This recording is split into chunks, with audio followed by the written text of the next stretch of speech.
What up? What up?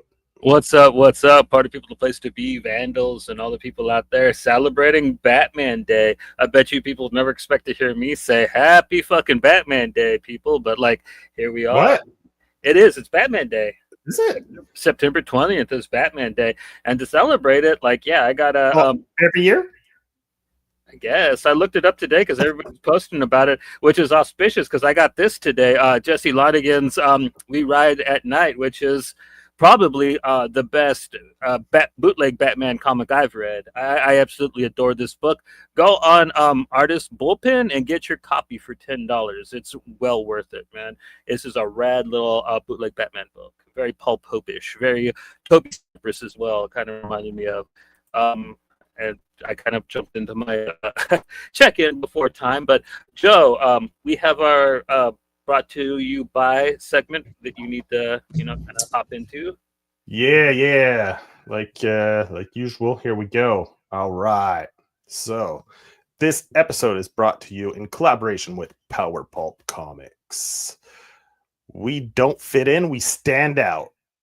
Go to powerpulpcomics.com and check out their lineup of books. They're adding new indie creators every week, I'd say, close to every week, or at least once a month. There's a new creator added. They have a huge lineup of books. So if you like indie comics, go there. It's your one-stop shopping. Yeah, one-stop shopping. Yeah, for all your indie comic needs, man. They have some great titles, and go check it out. Yeah, they just landed that new guy. He's got that really rad kaiju book. I forget what it's called. I was just looking at it. I can't believe I forgot what it's called. It looks rad. Oh yes, I know. Galactu, something like that, right? Yeah. It's like a what's that old mecha kind of Voltron-ish looking thing? Yeah, like not Voltron. What's the other one? Galaga. Yeah, the horns. Do you remember? I don't know. You don't remember that? Anyway. No, Galaga was like an arcade game. Yeah, I'm trying to think of Goldorak. That's it. Goldorak. I don't know. That must have been like a French one. We didn't get that. Yeah, you don't know Goldorak? He's like Optimus Prime kind of face. He had the yellow horns coming out. Oh man, you don't know that? You have to go check it out.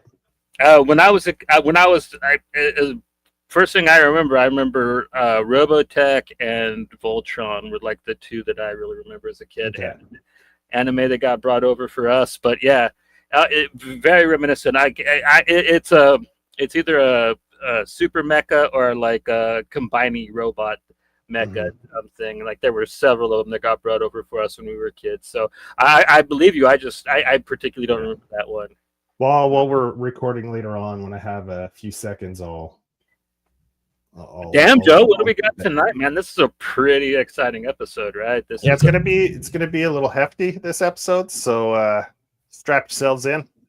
We're doing it's our 300th episode. So what we're doing is we're testing out a new segment called Comic Book DNA.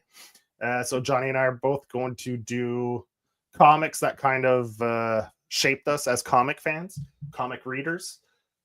Normally we'd do it'd be much shorter. It'd be like maybe three books we'd have people pick for this segment. But seeing as how it's our 300th episode, we went with about 150 books, moments, covers, just things that we loved in comics growing up. So that's what we're going to do. 150. We're probably going to zip through them pretty quick. Some of them will probably just show and not really elaborate that much, or just elaborate just a little bit to give it context. And we'll zip through all that and share some of the stuff we have in our collection, or just comic book moments in general that shaped our fandom. So you got a check-in, Joe? Or no, I'm skipping check-in this week because I got 150 things I'm going to be showing. All right, I'm going to go really quick. I just got some cool stuff. I got my Ocho books in. Eric threw in a couple extra things for me. Very sweet of him. I got Turbo Pit Fighter, which is cool. And then we got this guy coming on at early October. Josh Mikas. I got his books in Sucker and Nightmare Nexus. Really cool stuff. And like I said, Jesse Lonigan's We Ride at Night. Really awesome. I highly recommend all books. So and after that, let's just get right into it. Who's going first? We're gonna do take turns going 25 apiece. We're gonna flip a coin, or do you want to go? Or however many, it doesn't matter. If you're good to go, you can go first if you want, or you prefer I go, or I'll go ahead and go first, okay. man. All right. I'm fine. I'm gonna go ahead and start off with this one. Might as well get it out of the way. At this point, I find this book completely overrated. It is a big part of my childhood, though. It is. It taught me a lot of stuff. At this point, I kind of wish people would shut up about it. That's why I'm gonna do it first. Yeah. And then, of course, this book is utterly underrated, but I couldn't place it too much higher. But I highly recommend everybody check it out. Joe Casey, Sex, a very funny book, very good Batman spoof. If you've never read it, it's basically Batman if he never got laid, and he's retired now, and he's very much trying to get laid. Very funny. Dan Schaefer's Kill Darlings is next. This is a very dark humored book, very messed up. I recommend it to people who like books like Crossed, like me, but like it's very fun. I love Kill Darlings. Next up, I have Lost at Land by our buddy Marty Keene. This is his take on Swamp Thing and Namor at the same time. Very funny book. He's got a little fish dick that's out at all times. I find that utterly hilarious. I highly recommend this comic. It's very darkly humored as well. If you guys don't know, I love gallows humor. So anything that's on that level, I love. Next up, ABC Warriors, Vulcan War. Clint Langley's art in this is just gorgeous. I don't know how he gets the biomech look the way he does. I think he uses computer effects to some degree, but okay. Yeah. It's gorgeous. I don't know how he pulls it off, but like if you've never read one of his ABC Warrior books that he does with Pat Mills, they're just beautiful, man. Next up, we got The Black Hood by Szymanski and Gatos. Very cool take off of an old like Archie's Adjacent book, but this one, it's very dark. It's a vigilante who goes after cops, and I'm all about that. ACAB, baby, all day long. And after that, I got our boy's book, The Corona Bible. Yes. I find this book very relatable, and I think it's a book that a lot of people should read, even though we think that Pierre's getting a little preachy. Yeah, but some of his works, but whatever. This book is still very important, for lack of a better word. Next up, I got the second half of the first run of Spurrier's Hellblazer. Very strong. I got it rated so low just because I don't know, but like it is pure Hellblazer, man. I love the fact that at the end of this, he knows that Noah's damned, and he doesn't do anything about it. It's so fucking John, and Spurrier just brought it home. You know what I mean? And if it ended right there, I'd have been fine. I'm glad he did Dead in America, but like if it would have ended there, I'd have been fine with it. Next up at 142, I got our boys hardcover. I'm a little partial to this book because I'm actually in it, but even if I wasn't, I love this book, and I can't pick a moment. Like a lot of these books, I know we're supposed to pick moments in them, but like I can't. I love a lot of moments in these books. You know what I mean? So I know that I kind of fudged the assignment, but there's no right or wrong way to do it. Yeah, it's just it's things that describe you as a comic fan that like it could be a specific page, cover, it could be anything really. So I don't think you fudged anything up. And this is a newer one, but the art and then the especially the messaging in the second arc, I really love. Tyler Crook's The Lonesome Hunters. It's a very beautiful book. It's a really kind of cool, folksy folk horror book. And this one, it's kind of cool. There's a Wolven mother, and she gets a hold of the sword in it, and she takes her revenge, and it's great, man. I really liked it. I really hope they carry it on. But Dark Horse has a really bad problem with like putting out 2 arcs of really cool books and just burying it, never doing anything more, and just putting out crappy video game comics for the rest of the year, or something that Patton Oswalt farts out. I haven't read his book. People say it's good though. I don't know. I don't This either. is, That's what I'm saying. I haven't read it. this is also something brand new to me, but I absolutely adore. This is Tony Farrow's 21st Century of Big Spider. This is absolutely ridiculous in all ways, but it's supposed to be, and that's what's so good about it. Very funny. My kind of humor, though, like punny, funny. You know what I mean? I don't know if Joe will like it, but like full of puns, dad joke type stuff. I love it. This is from last year, and one of my favorites from last year from our boy DB Andre. This is Morningstar. Really cool, like sentimental family horror. I don't even know how you what you call this, but Twilight Zone-y. Beautiful art, very folky art. I don't know how you would classify the art in this, but a really cool Mad Cave book. You know, Mad Cave's on top of it right now, and like this is one of the first books that really let me see that. So yeah,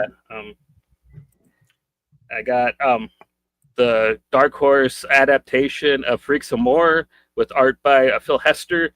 This book, I love it, but every time I read it, leaves me in a very deep depression. So, like, if you do check this out, be warned. It is a book that will leave you feeling sad, but like in a great way. You know what I mean? It's a book that has a damn good message. You know what I mean? Next up is one of my favorite mangas, Dogs, Bolton Carnage. Book 2, I picked because it has a lot of really cool scenes with my favorite character, the Blade Maiden. You see right here on the cover, she is badass. She's probably one of my favorite manga characters. I highly recommend checking this book out by Shiro Miwa. He's really cool. His art's badass. He's not very good at backgrounds, but like his characters and his actions really cool. But like there's a lot of blank behind the characters. He's one of those kind of mangakus. Next up, I got something from France. I'm not even going to try to say these fellas' names. Joe can maybe try for me. We got Philippe Tarot, Marc Reu, and Marc Vigory. Yeah, Ryu. Yeah, you're pretty good. This is Miss Better Living Through Crime. This is a very sardonic, black-humored noir book that takes place in the American South in the 1930s about a very bad at his game crook that teams up with down on their luck white woman, and the kind of shit that they get up to. And it's great, man. If you could get a hold of this book, I think it's out of print, but Humanoids put it out, and yeah, definitely check it out. And now I'm gonna have to put this one up. Don't think too less of me, but yeah, Crossed Psychopath. I love the story of Harold Laurie. Don't think too less of me, man. But I like this book, and yeah, David Lapham looked at Garth Ennis's book, and Garth said Garth Ennis was like, I don't think anybody could be nastier than him. And Lapham said, "Here, man, hold my beer," and and he wrote this book, and yeah, it's one for the records, man. I don't think comics will get more nastier than that, but it's great. Maybe one day me and Joe will cover it, but it's very covered online. You know what I mean? Yeah, and it's not very easy to find, actually. Is it not? No, I found singles sporadically. Go on the Comic Cavalcade site, man. I got them all on there. Yeah. I mean, I think Avatar site also has some digital comics you can get as well. Some of them, but not all of them. Anyway, it's really spotty at best. Yeah, I have some, but not all. I have a lot of holes in the runs, so which I'm used to. I'll get into that when it's my turn. This one, it's a pretty cool story. Ivan Brandon did this before he did Drifter and what was the Versus, and this is another really cool noir thing. It's mech and they're drawn like robots, but it's pretty much just street level crime stories. Very, very brutal though. I love this. It's 2 arcs. Very good. I think every time I see them, they're really cheap. Last time I saw them, they were on Book Outlet. Okay. So like you can find the NYC mech for pretty cheap, and I highly recommend it, man, because it's worth getting. You know what I mean? No matter the price, but you can find it cheap. So go ahead and get it. Next up, this is another brand new one, but what can I say, man? This big blue guy, he just cheers me up. He makes me feel good, and that's what Eric writes him to do. So, if you're watching this, Eric, or if you see this, good job, man. I absolutely adore Ocho. And another brand new one that like really made me laugh and cheered me up was Andy Samberg and Rick Remender's Holy Roller. This is a great book. It really cheered me up, and I hope Andy Samberg writes more comics. And I hope they make this into a movie because they draw the character to look exactly like Andy Samberg. And I'd watch the film if they make it. Yeah. And once again, another brand new one. This one's from the Coates brothers. I got Ninja 4 Dark Vengeance. I got this one, physical copy of this one coming in the mail, but I got to read this when we had James on. This is a complete masterpiece. I love that the Coates brothers loved the same stuff that I did when I was a kid. And they made a sequel to the Shokasugi Ninja movies. So thank you very much, fellas. This one, one of my favorite books of last year, our boy Adrian's The Sitter. This book is demented in all the best ways. This is very John Waters, if you haven't read it. And I think you can still get it off of Adrian's Think Item website, right, Joe? Or is it 3 Press? 3 Press. 3 Press, yeah. So you can still get this. And here's another Dan Schaefer book. This one is not as demented as Kill Darlings. This is The Scribbler. Very beautiful black and white book. Pretty cool story about a chick with multiple personalities that kind of becomes a superhero. There's also a film for it that's not too bad, but I highly recommend the graphic novel. My favorite book from last year, The Legendary Lynx from Mad Cave.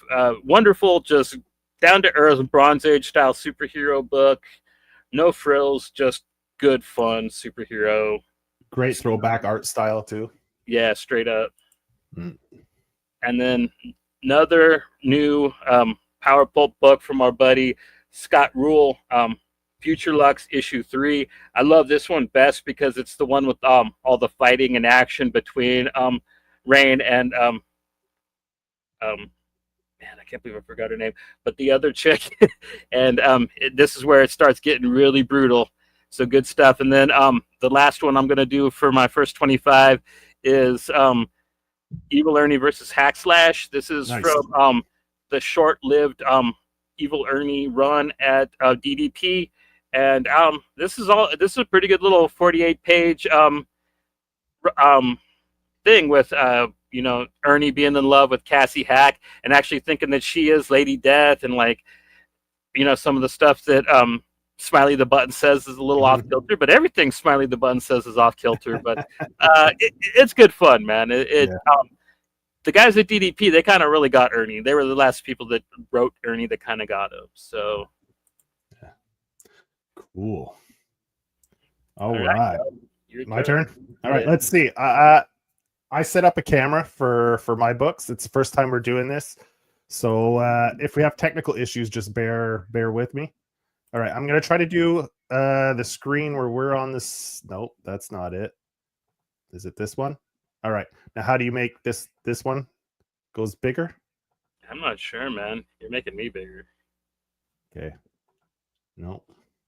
I don't know how to do it, man. Do I slide it over? No. Anyway, I won't do that then.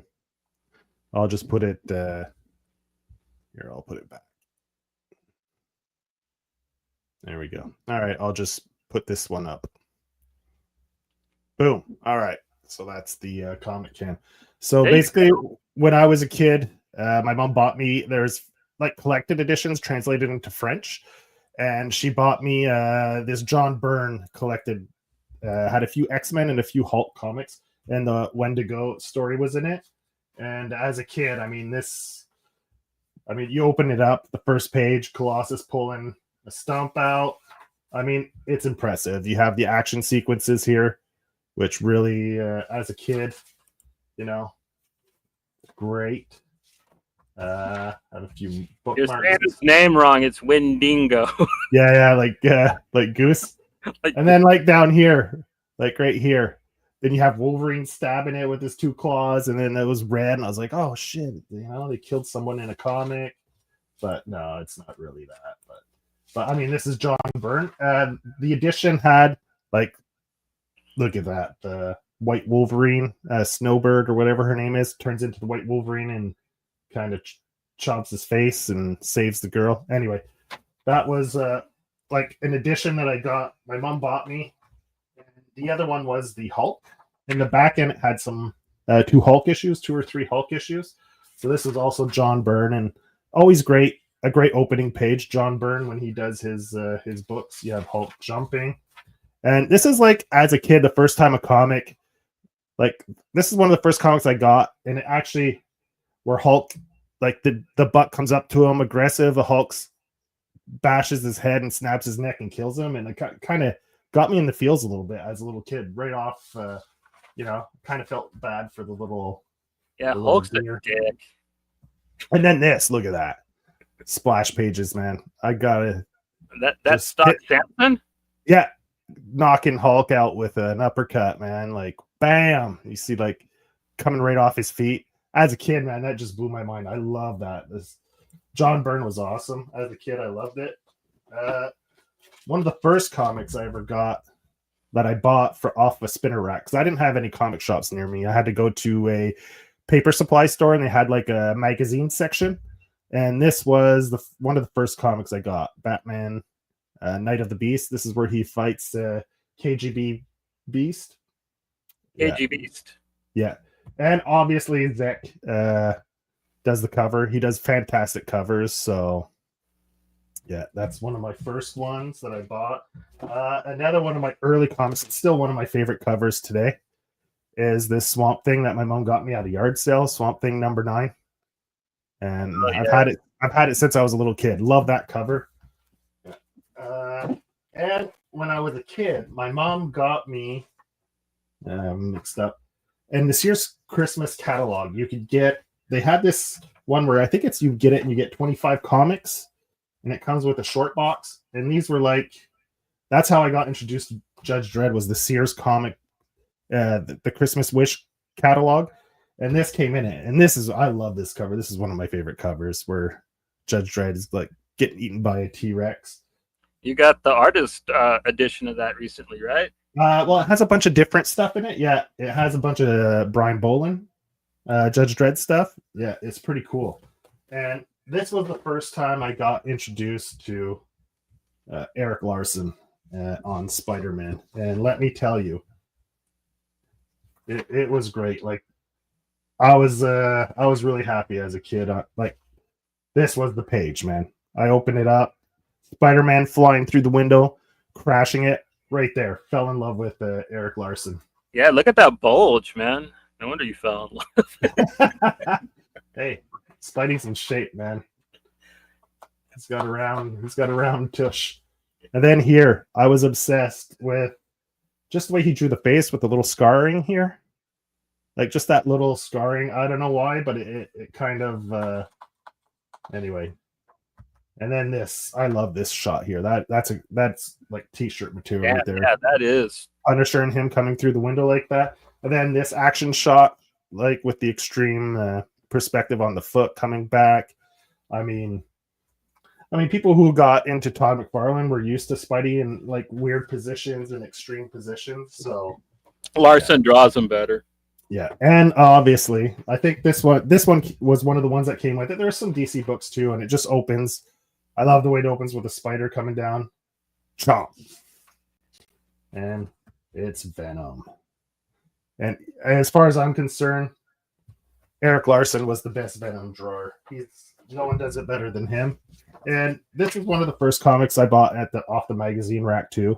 And I just love this cover. This is Spider-Man just punching him in the balls, dude. Yeah, and he's flying up into the lettering, and it's making the box and everything move. It's fantastic. This is a McFarlane. I think this was maybe his last issue of Amazing Spider-Man, and then Eric Larson took over. So I only experienced, as a kid, one issue of McFarlane's Spider-Man, which was cool. I enjoyed this book. There's some great pages in it, as you can see. Like Todd, back in these days, like near the end of his Marvel run, I mean, he was on his game. Like look at that. I mean, Todd was on point back then. there's that. Then we'll get into my favorite. My Batman was Norm Brayfogle. Yep. Was my Batman artist, and this is one of them. And he does such fantastic action sequences, and I marked it off here.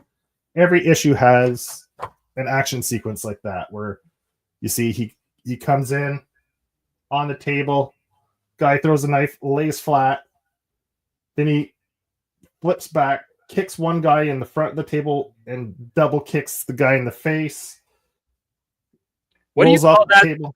What do you call that kind of panel layout where it's just diagonal like that? Wide lens. I'd call it a wide lens. Okay. Wide angle. Just a wide angle frame. Okay. Maybe. I dig it, but like I never really heard anybody like say like what a page like that's called, the layout. I don't know, but it's great. Norm always has like an action sequence where it's laid out step by step, almost like if you cut it all and flipped it, it'd almost be like animated, you know? Yeah. He was fantastic, and I love this cover with him. Oh yeah, with the biker gang coming up on him. Yeah. Then this cover's fantastic too. Batman with the demon on at the cathedral. Yeah, that's beautiful. That's a great cover. And then this is a copy I picked up in the dollar bins, but my original copy, I have 2 copies of this. My original copy, because in the center you have this poster, and I took it out as a kid from my original comic, and I put it up on my wall in the room. Norm did a painting of Batman in the center. What I did as a kid is I unfolded the staples and I folded them back in, all super careful. Yeah. So I have 2 copies because I don't have this from moving and stuff. I lost the poster, so I had this poster on my wall as a kid that I got out of this.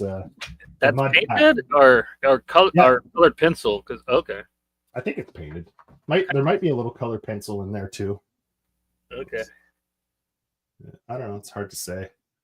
It's beautiful though, man. Yeah, he does. Norm was fantastic. I mean, I think he's very underrated as a Batman artist, and this is one of my favorite Joker covers that he did. Yeah, you don't hear him get brought up as much as he probably should be. Yeah. So he is very. And Alan Grant was usually the writer he worked with on Batman. So Alan Grant plays a huge part in my comic DNA because anyway, I'll get into it later on. And here's some more Venom goodness. Yeah, Alan Grant's also underrated. He's one of the British invasion guys you don't hear enough about straight up. Like, look at this. Look at that. He's one who introduced like the crooked teeth with the big tongue and the drool. That's all Larson right there. The unhinged jaw just hanging. Yeah, that's Larson, man. Venom came back. He did a couple storylines with he didn't write. It was I got that one. I actually had that. Yeah, it's David McElhenney, who was the writer for all these. He's the one who wrote for Todd as well. And this is something I don't know if it's Venom used to be able to do like Chameleon, kind of like the Predator, where he could camouflage himself into the active camouflage. He could go in. Yeah, see, you see his eyes there, and he looks like the tree behind him. Yeah, see, I don't know if that's still part of his powers, but it was back then, or in the early going back in the 90s. I don't know if that's still the case. I haven't seen him do that, so I think that's probably been retconned out. Yeah. And this is my introduction to Joe Quesada. He did the Ray for DC. So, I mean, this is my introduction to him. Love him as an artist. I mean, his style, his style was different. See, it's cool. He turns all black, kind of like Sunspot. Whoops. Okay. When his powers, it's kind of like Sunspot. He's all black. Except this, does Sunspot fly? Yeah. Okay, so he does too. So basically, it's kind of the same idea as Sunspot, more or less. Yeah. So there's that. That's Joe Quesada. I love it. Like, I fell in love with this. Just, you know me, I'm a big artist kind of guy. Like, I got into comics more for the art than the stories. Yeah, so, I mean, those got to be kind of rare too. So, like, well, no, they're 90s, so it was overprinted, right? I'm trying to find Yeah, see, like you can see him down here. I'm not sure. Like something like that. I wouldn't think so. You know what I mean? So it's pretty cool. Like, it was a fun storyline, like superhero stuff back in the '90s. You know.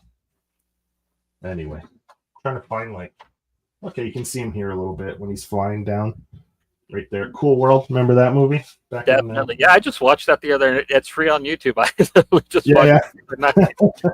That's something like Encino Man, you know. Yeah, man. Yeah. And then Yeah, Brendan Fraser's first movie. Yeah, see that, like he's popping out there. You see he's all silhouetted, except for Hey. the yellow markings on his suit kind of come through. I always love that style, you know, like that bold black. And Eric Larson kind of drew Spider-Man that way for a while. All the blue was like this bold black. All right, now we're getting into my guy here. Ghost Rider #1. This is Danny Ketch, Ghost Rider. That was my Ghost Rider as a kid. This is the book. I think this came out in '89. I think possibly. Is it written there? 90. So this came out in 90. And Javier Saltere, he was the artist in the early going, and Mark Teixeira or Texiera, I don't know how people pronounce it. He was the inker. And they were such a great team. I thought it was fantastic. The book was beautiful with those two working together. Like Javier was a little tighter with his line work than Mark was, but Mark was a fantastic inker. Like he gave it a lot of character. And then after a while, Javier, like, look at that. He left and Mark took over full art duties on it. Yeah. But they were a great team. That's the glow in the dark cover right there, right? Yeah, this is issue 15, glow in the dark cover. This blew my mind as a kid, man. Yeah, it's glorious, man. Yeah. I mean, this is where by this point Mark had taken over. Howard Mackey was the writer of this series, and I loved this as a kid, you know. And this is where they started doing all the pages right to the edge black. I always loved that. I thought it gave the book a little more. This is leading up to like the Midnight Suns and all that, right? Oh no, there is Johnny Blaze with the shotgun. What's it called? The Hell Gun? Yeah, he shows up around issue 8, I think, 8 or 10. Yeah, and he's trying to kill Ghost Rider. Yeah. And then they end up teaming up. Then, you know, Todd left. Spider-Man, they gave him his own title, or else he was going to lose. So he left Amazing Spider-Man, and they gave him his own. So they started Spider-Man #1. And I thought it was all right. It was fun. But, you know, Todd drew an okay Ghost Rider. It's just, you know, I was into Ghost Rider back then, so I picked this up. And I thought the cover was pretty cool, too. One thing he did right before he left, I think this was his last issue on Spider-Man, he drew it landscape. I think this is issue 16, yeah. It's a crossover with X-Force, and the whole thing, you have to read landscape like that. That's pretty rad. Yeah, that was kind of cool. As a kid, I was like, oh, that's kind of weird. But I thought it was cool. Yeah. Todd draws a pretty fun Juggernaut as well. So you see that there. Yeah. It's Juggernaut, bitch! Yeah. So that was that was cool because of that. It kind of played around with like the way you can put the format on just a traditional comic, you know.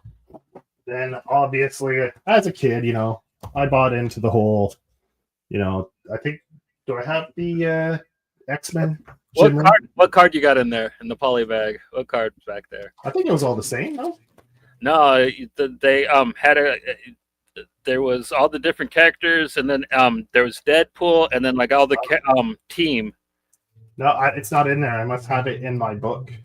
Okay. Yeah. Well, that's weird. You still got a poly bag, but like the card's not in there.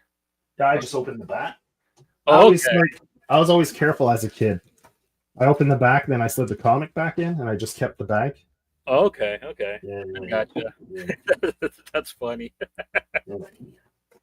I was like, I didn't want to throw the bag out. Okay, this I traded my friend was a huge Todd McFarlane Ghost Rider fan, and he had this book, and I had one of the Spider-Man ones that he didn't have. We grew up in a small town, so we didn't have a comic shop, so usually there was only like one copy of each comic, like if you could find it. And he really wanted it because he was a huge fan. And I traded him a Spider-Man for this Teenage Mutant Ninja Turtles.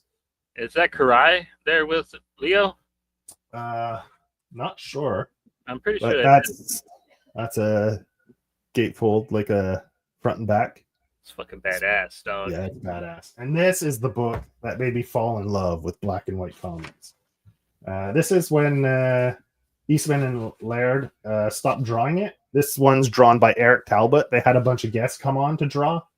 So story by Eric Talbot and Kevin Eastman, and it's drawn by Eric Talbot.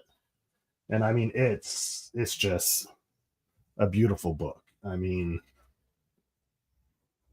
I fell in love with black. This is what got me into black and white comics right here. Yeah, man, look at Issue that. 19 of Turtles. Like, I mean, love it. You can see it's all beat up and shit. Like, I've flipped through this a million times. You know, I don't. It should look like it shouldn't be in a plastic comic. I read my comics, and you know, back in the day, the internet didn't exist, so you had to pick up magazines and shit. And Marvel put out like their own little magazine that gave you like what's coming up in the fall. So I used to pick up the Marvel Age and stuff, and to know what was coming soon and stuff. So even if I wasn't reading certain titles, I kind of knew what was going on. Then this, obviously, you know, it was in the news everywhere. Superman's dead. And everyone's like, are they really going to do it? Are they really? It lasted, what, barely 6 months and they brought him back? Well, they only did it because they didn't know if like the kids were going to win or not. Yeah. The court case. Was it Oh, the creators. Or, yeah. Okay. Yeah, Schuster or either Siegel or Schuster's kids had him over a barrel in the court case, and they didn't know they actually had a chance of winning the rights. So yeah, they were just gonna kill him off and like make the Eradicator Superman or something. Cool. This is a Magnola Superman cover that I ran across as a kid and then had it in my collection forever. It's pretty cool, like that. Oh yeah, I do have. Because back in the day, all the artists started moaning and groaning at Marvel, so Marvel started giving them all their own titles where they had control. They didn't have to answer to a writer. And Jim Lee got X-Men, and this was one of the. I don't know if it's still the biggest selling comic ever, but it's one of the best selling comics of all time. Is X-Men #1 by Jim Lee. Yeah, and I got. It was one of the first comics that had like 6 covers too. Yeah, it's a 6 covers that connect right in a row, and it makes one. I didn't get all 6 because I was a kid. I'm not rich. And this, the relaunch, not relaunch, but a new team of X Factor by Peter David and Larry Stroman. Oh, I love it. They actually made it an interesting comic. It wasn't just X-Men with a different name. Yeah, and Larry Stroman, I love this guy's art. It was so different, distinct. That's one thing I loved about artists that stood out. You know. Well, David's writing too. He was like, I want a cool team. So he got these great characters. You know what I mean? Yeah. You got multiple men. Havoc was kind of around, but like, I don't know if I don't remember ever seeing Strong Guy or Polaris or any of them around before this. They were very spotty, you know, like, yeah. So, I mean, I love that. And some of the best costume designs ever for X-Men, Larry Stroman. Yeah, except for that old school multiple man. I know he needed that costume, but I'm really happy with the later one without the onesie. This isn't the book I wanted to show, but this is Del Keown with the Gray Hulk, and there's an issue where he fights himself. Like he teams up with Doctor Strange, and they go into his psyche and stuff, and he kind of fights himself. And there's like a little part here where the Gray Hulk and the Green Hulk's trying to get out. And they're pushing on the door, and then he slams it shut and keeps him locked out. And this storyline leads up into all the personalities merging into one, and that's how you get Smart. I guess I don't know what the proper name is for Smart Hulk, but it was the green. What's that? Even Gray Hulk knows that the Hulk's a dick. Yeah. And then these things came out. Oh my god, yeah. Spider-Man 2099 and Ghost Rider 2099. Rick Leonardi. Chris Bacallo, I think, was the original artist on the first few issues of this. Both books look great. Oh, And it's this, the flaming chainsaw hand, dude. Like yeah, that yeah, was so fucking cool. and that's a foil cover. You know, as a kid, I love the little gimmicky covers. Well, So he got a full foil cover too, whereas Spidey and the rest of the 2099 guys just the only got the border. foil, just Yeah, foil around the border. Yeah. yeah, just around the border. This is a weird comic that I fell in love with. The Oh yeah. Justice League Europe. Bart Sears drew these, and I just love his style. Like back in the day, he had fantastic style, and a weird this, especially this the Extremists, I think they were called, and they were a weird villain team, and like it was a weird superhero team as well. You know, fighting each other. So it just made for it was kind of like I never saw Doom Patrol as a kid, so this is like I'd say the closest thing I got to reading Doom Patrol was Justice League Europe. Yeah. So Bart Sears was the artist on there, Well, and it's kind of like we were talking about. It's like that X Factor that we were yeah, talking about, man. Like it's the DC version of that. and this was I believe it's Keith Giffen that was writing on this one, and That's your boy, anyways. he plays a pretty prominent role in my my we're getting to it soon, so so this is the other issue. Like I think it was a 4 or 5 issue run with the Extremists, and it's just like I don't know. I just really dug it, you know.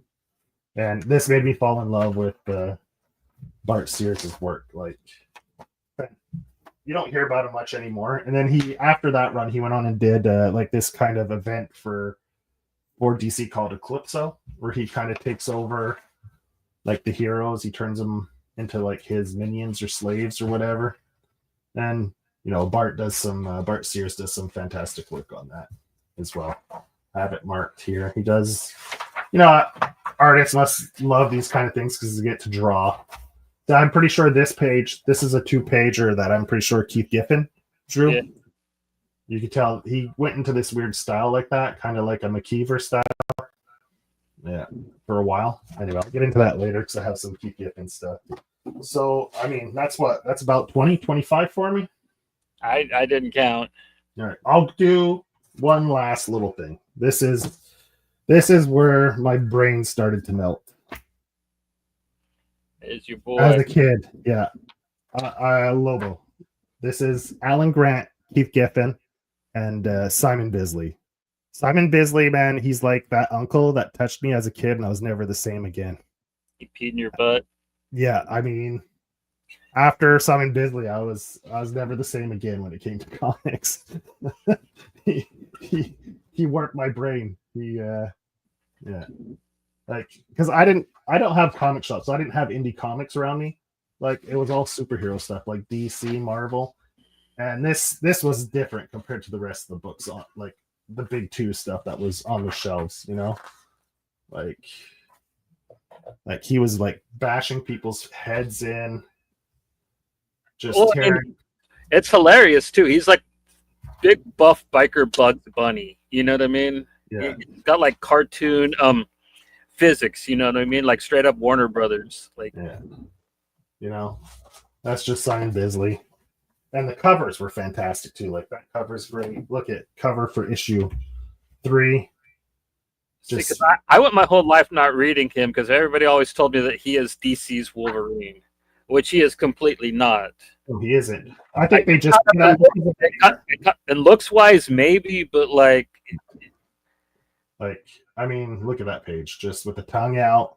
Yeah. Like Wolverine was never as hardcore as Lobo. I mean, well, it's not as funny or as well written. That's just a personality, right? He's just unhinged. Yeah. And, you know, Bisley always did the painted covers. Yeah. And well, multimedia. I don't think he ever worked in one medium. I don't think like any piece was ever just one medium, right? Yeah, an ad for Predator 2. I like Predator 2. Yeah, it's. I like. I do. I have. I don't think they've done a bad Predator yet, in my opinion. Yeah. See here, this is where he has the bounty to go pick up this woman. Right here. and then he gets sick of her trying to escape, so he cuts her legs off so she can't get away. That's how he deals with her. This is what the type of shit you see in this comic, you know? Yeah. So it's pretty funny. Like, well, like that Christmas special we covered with Chase, where like at the end the parents go kill the kid. I thought I had that here, but I guess I forgot to throw it in. Then they did a second series. Lobo's back. Here's the first issue, and then in this issue he gets killed by another bounty hunter. There's a bounty on Lobo's head. In this issue he gets killed. He goes to heaven. Then he beats people up in heaven to get resurrected, and when they resurrect and something goes wrong, and he gets resurrected as 3/4 of a woman. And he's just got the one big arm. Yeah, yeah, he's got the one. The only part of him that got resurrected properly was his arm, and the rest of him is like a pretty buff chick, like a CrossFit style chick, and he's all pissy about it, you know. Yeah. Yeah. So they're like, look, he ripped someone right in half. Like, this is the type of stuff I was like, whoa, this yeah. And here's another guy I love. He did what I guess maybe Bisley was getting back behind on his deadlines, so you have an awesome Sam Keith cover here. Yeah. And this he goes back, right, because he's like, fuck, you fucked up, guys. So he goes back to heaven. Sam Keith is right there with him. You know what I mean? He's another multimedia guy where I think in a pinch, like Sam Keith could probably do exactly like Bisley, but like close enough though. You know what I mean? He goes back, threatens them, so they resurrect him. Like they put him in this machine. I mean, it's just wacky stuff, right? There's this machine they put him in like that, right there, and then he gets resurrected as this buff, roided out squirrel. Yeah. And he gets all mad again, smashes the wall. What the fuck? And then anyway, they get it right. He tries to hit on Death from the Sandman series. Yeah.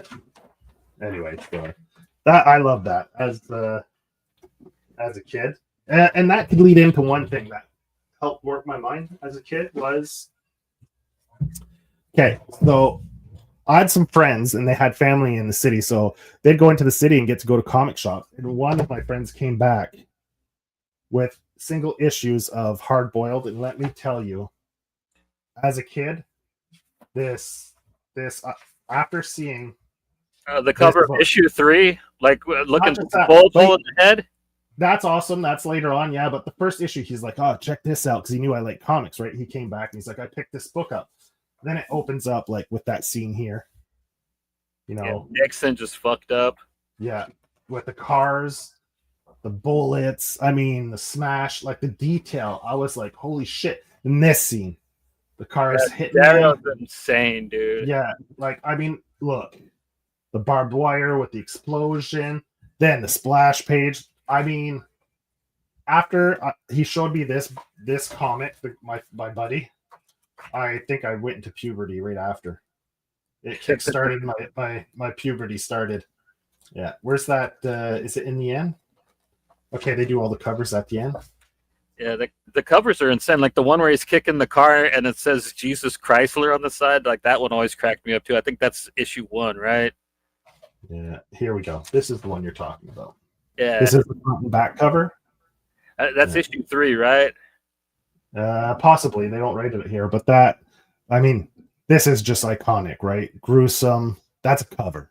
Well, it's been copied so many times since too.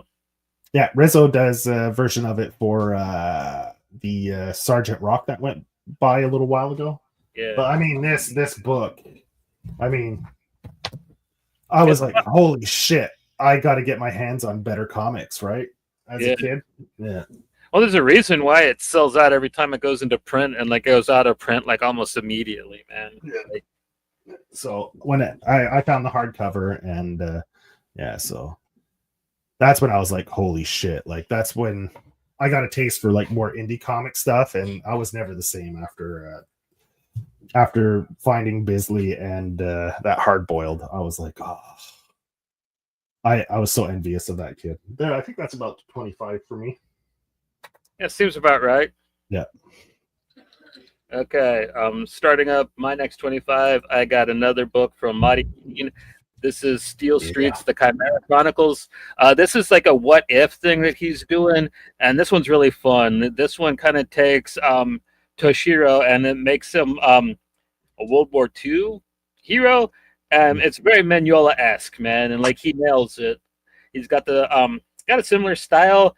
I highly recommend it. Like if you haven't read Mahdi and you want to like check out one book to get his style, this is the one I highly recommend. Steel Streets Chimera Chronicles #1. Like this will sell you on Mahdi Keenan, what he's doing. Like this just is beautiful. It's a wonderful little book. Next up, this is a best of thing for two artists I really love and really grew up with. And if you can get your hands on this hardcover, I highly recommend it. It's oversized, it's beautiful, and it is the best of Milligan and McCarthy, featuring Paradox, which is one of the main reasons I have this on here. It also features the graphic novel Skin, which is really fucked up and it's worth reading because it's one of the first graphic novels that's about a skinhead with progeria. So like, yeah, it's really got some of Peter Milligan's most messed up stuff. From the British invasion, there's a lot of guys that wanted to try to scar you with their writing. Peter Milligan's one of the ones that went the furthest, and with his early writings, he really pulled no punches. He's a writer that wanted to scar you, and several of his writings in this, he really goes for the gold. You know what I mean? And that's why I appreciate him. He pulls no punches. This is a very overlooked book. This is Banging Tango by Joe Casey. It's a noir book. It's LGBTQ friendly, but it's also very brutal. It's very good. Vertigo originally put it out, but Image re-released it with a limited color palette, and it's much better that way. The Vertigo color version, it's very nice. It's very readable. But the black and white and blue one that Image put out, it's the way to go. Get the Image. Next up, I got Decorum by my boy Hick. I love this book. It's very good. I think you can only get it in the oversized hardcover, but oh well. Like it's worth it, and that's probably the best way to read it. It's a great graphic novel, and it kind of shows Hickman and Hiddleston at their strongest. You know what I mean? I've checked out their newer works, The Three Worlds, Three Moons. It's decent, but it doesn't hold a candle to this book, which is funny because it's like 80 times longer. But next up, I got a book that'll make you cry your eyes out because it does me every time I read it. Ball Peen Hammer by Adam Rapp. This book is about plague and artists trying to make their art while this horrific plague is happening, and the things that they have to do as jobs while this plague is, and it's fucked up, and it's kind of hard to find, but First Second puts it out, so if you can get a hold of it, I highly recommend it. But like I said, it's probably gonna make you cry. And then I got our homie Pidge's Infinite Wheat Paste, very good. Kind of an anthology on its own. It takes place in its own universe, interconnected stories, but all very different. Some take place on Earth, some in outer space, some are fantasy, some are grounded in reality. She kind of just does whatever she wants to in her own little world, and God bless her, man. It's a wonderful little series, and I can't wait for the second book. Following that up, we have one of my favorite grotesque goodies. We have The Derelict Wizard of Paint. This is about a junkie that can't get his junk one night, so he decides to huff paint, and then two gangsters try to light him on fire, and he murders them, and it's glorious. I highly recommend getting this comic. It's one of my favorites. You got it, Joe? Have you read it yet? No, I haven't gotten the opportunity to read it yet. Oh man, I hope I didn't spoil too much of it for you. No. I mean, I'm gonna hit art's it. Great, man. And Alex is incredible. He's a great talent. He's got a really good gallows sense of humor. To compare him to Frank Miller is not fair. I think that he is way more talented than Miller ever was. If that's makes any sense, but fight me in the chat. I don't care. I'll take it. Next up, we got Polar Book 3 by Victor Santos, No Mercy for Sister Maria.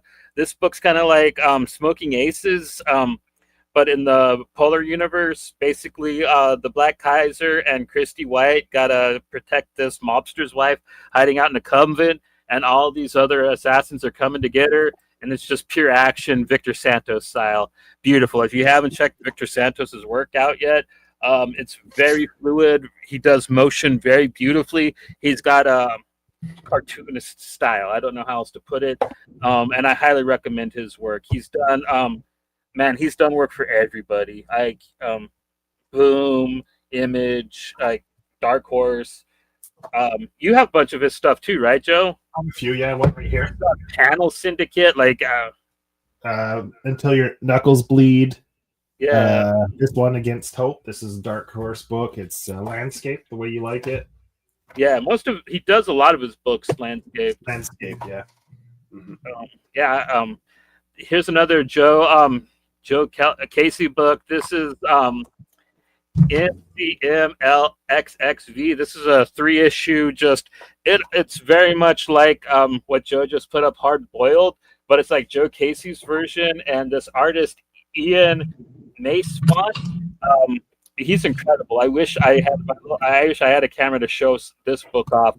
It's really cool. There's like an Arzak gang that wear the little Arzak hats and stuff, and it's basically about this cab driver with their magic tire iron, and she just beats ass in the city streets, and it's cool. I highly recommend it. I got it for like $3 off of Book Outlet, and it's really easy to find. Oh yeah, that one came from Book Outlet. Yeah, nice. I recommend it to everybody. If you like just really short, really cool little action-packed books, get this, man. Joe Casey is so underrated, to tell you the truth.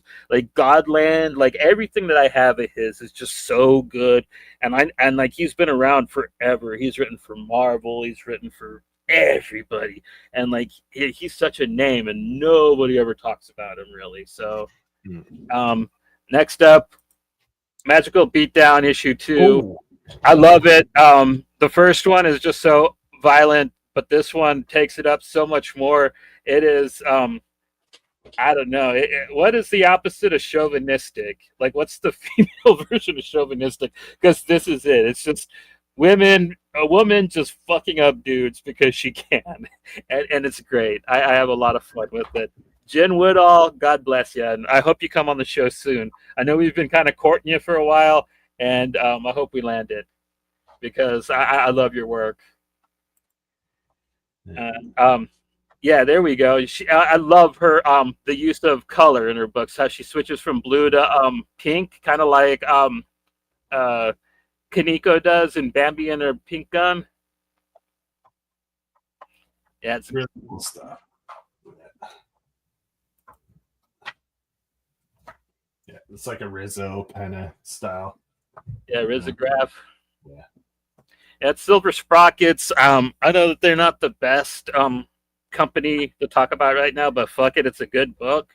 Yeah. So if you, I know it's available on Amazon. So if you don't want to give Silver Sprockets your money directly, you can give fucking Jeff Bezos your money, I guess.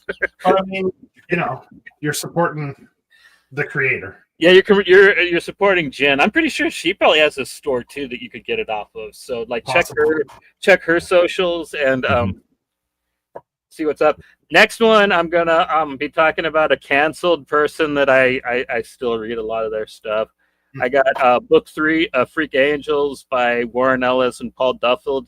This one is where stuff gets crazy. This is when somebody shoots Luke in the head after he raped somebody. Like I said, this is my favorite book of Warren's, or one of them. It's hard to say. I read so much of his stuff, and it's hard to talk about. But yeah, this is so good. Fuck the anime. Don't watch that garbage. Read the comic. It's so good. If you can get past whatever, you know what I mean? But yeah, Freak Angels, book 3, probably when the book starts really getting really good. It was a free online comic. It might still be. I don't know. When I originally read it, it was, but then I also bought the trades, and that's how I've read it since because I like reading physical. I do read like PDFs when people give them to me for free, but it's not my preferred way.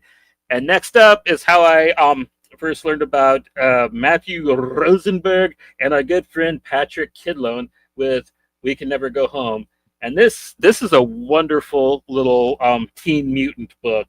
If you never checked this out, it's great. It's a book about a little shithead and a badass girl who the little shithead uses until she finds out that she doesn't need him anymore, and she fucks him up, and it's great. Definitely check this out. Not sure who did the majority of the writing, but it's really great. And I like both the talents, you know what I mean? So I'm not going to besmirch either of them. But yeah, it kind of got more Patrick's flavor, if you ask me. What do you think, Joe? You've read it, right? Yeah, yeah, definitely. Well, I think it's got a fair dose of both their style. Because if you look back at what's the one with the vinyls again, Furthest Place from Here? Yeah. You can see a little bit of that book in it, a little bit too. So, yeah. Well, I got nothing against Rosie. I'm just saying that like this kind of feels a little more Patrick. Yeah, for sure. With the type of like on the run and just the ending, how it's like, yeah, you know, just like, oh, that's the end. You know, yeah. And then also from Patrick Delaney and our buddy Keenan Marshall Keller, issue 3 of Vengeance for the Living. For the arcade scene alone, I love this book, period. But there is this great arcade scene where like the arcade games are other indie comics. There's like Night Business by Benjamin Mara and Dog by Tim Vigil and all kinds of other really cool like indie comics made into like arcade machines like Street Angels back there and stuff. It's very creative. I really loved it. You know what I mean? Great little touch. And there's a trade for this coming out, but you can also get the issues for this both off of Floating World Comics and from Power Pulp Comics. So, you know, go ahead and get on that. It's a wonderful series. I highly recommend it. Very good revenge comic, very grindhousey, but I don't know, like the end, it's kind of feel good, even though it's got some traumatic stuff with the characters. But it's a revenge story, so what do you expect, y'all? You know. But there is a torture scene with the husband that is a little hard to get through. I kind of winced really, but that's that's some Patrick Delaney. That's some Alex Delaney right there. I know he kind of loved drawing that part, knowing him. But yeah, Vengeance is totally good. And then got a little more Patrick Kidlone for you. This time working with the homegirl Maria Lovett with "There's Nothing There." This book is absolutely beautiful. It's a modern giallo about an influencer that gets talked into being sacrificed, kind of Wicker Man style. Very, very lovely book. This is the book that introduced me to Maria Lovett, and I'm pretty much a lifelong fan of hers. But I still highly recommend this book. It's artistically maybe one of her best, you know what I mean? Just because she was doing the whole Italian giallo thing and she nailed it. And I'm a huge fan of the Argento stuff, and she really did I mean, like, I'm pretty sure Patrick's like, I want this to look like Suspiria. And she's like, okay, I can do Suspiria. And she nailed it. At 111, I got issue 1 of Saga, mostly just for the first opening part of the issue where my homegirl, Alana, is giving birth. It's probably one of the funniest sequences in comic book history. She's just kind of yelling at Marcos, all kinds of fucked up stuff about getting her pregnant. It's a great scene, man. If you never read it, it's a classic. Saga's good fun, like all the way around. But the first issue and that exchange is great. And then I got some more D.B. Andrew. This is the book that introduced me to him. Resonant. This is from Vault. It had originally had art by Alejandro Aragon, and then it got taken over by somebody Partridge. Very good survival horror book. A different take on it, involving bugs and all kinds of cool stuff. Like if you like survival horror and you tired of zombies like I am, definitely give this book a look. And it's also got handy capable heroes. You know what I mean? It's not your typical hero. Like it's a hero that's got I hate to use the word disability, but you know, she kind of does have a bum leg, you know what I mean? But she kicks mad asses. So definitely check out Resonant if you get the chance. It's very good. And now I got Evil Ernie Destroyer.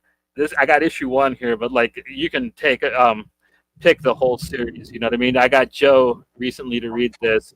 Yeah. This is the 5th book in the Evil Ernie saga. This is this is the first one not drawn by Stephen Hughes. This one is drawn by Kyle Hope. And it's wonderful, man. Kyle Holtz does wonderful gore. As you can see in this cover, his zombies, or the dead ones, as Evil Ernie calls them, are great. He drew zombies better than anybody before zombies got boring. And this has Chastity in it, probably one of my favorite characters. The only vampire I think is cool. So yeah, I love this book. I highly recommend it for anybody that's looking for just old 90s gore comics that are fun, like Evil Ernie Destroyer. Actually, anything up till Evil Ernie Depraved, like, get into, man. And like it's all really fun, really good comics. And then I've talked about him enough tonight. I might as well have his book up. Benjamin Mara's Night Business. Now this is some grindhouse sleaze right here. This is about basically a bouncer for a strip club whose strippers keep getting disfigured by a serial killer. So he goes all sick house on their asses, and it's wonderful. It's very black and white. It's very gory, and the hardcover is glorious. It's oversized. If you can get your hands on it. Last time I saw it was out of print, but they might have printed it again. I'm not sure, but yeah, dude, it's so good. And this one goes back to junior high. Like I saw this when I was getting Crow Dead time, and I saw this cover and it just blew me away. So I had to pick it up when I saw it. Oink Heaven's Butcher by John Mueller, and yeah, dude, it's basically what it says it is. But like, it's not what you think. It's about like this pig, and man, you just got to read it. Like I can't explain it to you in the quick and subtle way. I'll be here for a half hour if I try and explain to you what Oink's about. But yeah, it's really good. Dark Horse re-released it, redrawn by John Mueller. I like that version okay, but if you can get the original kitchen sink version, I kind of like it better. It has kind of a more Simon Bisley look to it. But either one's fine. But there's a more poetic edge to the original kitchen sink version. And then at 107, I got King City by Brandon Graham. This is just cool, fun, graffiti-style action-adventure with the Cat Master and his friend Pete TIE Fighter, and the weird shit that they get up to in the titular King City. It's just good fun, man. You got anything you want to say about King City, Joe? I know you also really like it. I don't know, man. It's just really fun, man. Like you said, if you like urban style story, like it's an urban setting, it's wacky. It's kind of, it's not dystopian, but it's definitely sci-fi. I'd say it's urban sci-fi. I'd say, like, maybe not cyberpunk, but yeah, it's fun. It does have a bit of dystopia, like the girl's new boyfriend who's like addicted to the drug that makes him that's turning him into a graham cracker. Yeah, from the one who was a soldier. Yeah. He has the PTSD and all that. Yeah. And then this, I remember seeing this on the comic book shelf, man. And like, they didn't have comics like this really, man. Like nowadays, like horror comics and slasher comics, they're a dime a dozen. But like after Evil Ernie and Chaos went out of business, like there wasn't really slasher comics, but I mean, like Buffy was on the air. There was the TV show, but she didn't have comics or anything. So Hack Slash was a breath of fresh air, you know what I mean? And when euthanized, it was just 48 pages of a brand new breath of fresh air, dude. And it was great.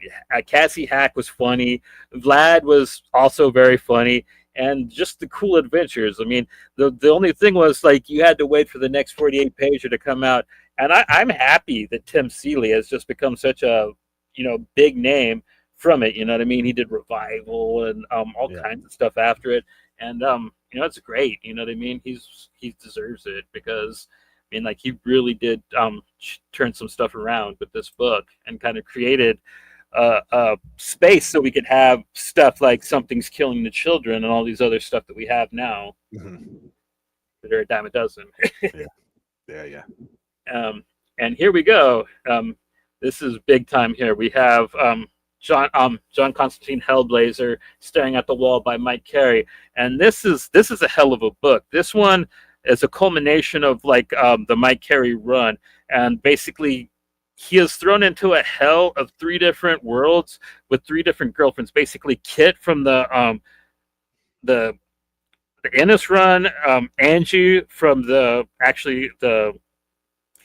Carey run, and there's another girl. And basically he gets these 3 different versions of life, and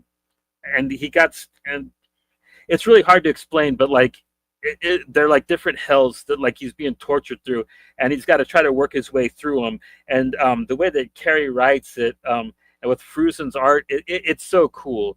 I really loved Mike Carey's run. He's probably my favorite writer of Hellblazer. It's hard to tell, man. Like everybody wrote him so good. Well, almost everybody. Denise Mina not included, but yeah. Yeah, dude, like the Mike Carey run's great, but Staring at the Wall is the pinnacle of it. And yeah, I just had to throw it in here because so good.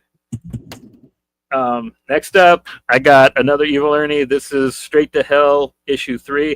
This is actually the introduction of Chastity. This is where she gets hired to kill Evil Ernie. And later on in the series, she decides not to do it because she loves him so much. Because he's a bad boy. He's a bad boy with a leather jacket. Yeah, she always falls for the bad ones. And then we got at 103, my second favorite Sin City book, Family Values. This one's really cool. This is Dwight and Miho. They kill a bunch of gangsters for being homophobic. It's great. And that's pretty much the book. It's like the shortest Sin City book I think out there, aside from like the little minis that Rods and Bullets was made out of. I think this one's about 90 pages though. It's not very big at all. And then at 102, we're getting into some of the newer horror stuff I really love. Some Doug Wagner. We got Vinyl. Now, this one is twisted. I love this book. This is about a serial killer who thinks that his best friend is the FBI agent that's trying to catch him. And when a cult kidnaps that said FBI agent, this serial killer gets his other serial killer friends to go after the cult. And man, is it glorious. Dude, if you want to see some crazy horror action, check out Vinyl, man. It's Doug Wagner at his wackiest. Wagner's awesome. And then some more horror for you. We got John Lee's Dig graphic novella. This is super cool. This is Mr. Dig going up against the Ghoster, who is a serial killer that is brought to kill to deal with Mr. Dig by Sam McCready. But the Ghoster decides that he wants to be like Mr. Dig. He wants to just hang out and be like a vigilante, and that's not going to fly, which is hella funny. It's a great graphic novel, man. John Lee's hilarious. And then we've covered this recently, but Body Bags. Body Bags, fucked up. Starts off with ghost with clown face stabbing a pregnant lady in the stomach, and it goes from there. Good stuff. Yeah. And then some more Monty Keene. This is probably my favorite book of his. Creep, Sneak, Kill with art by Anya Driffel.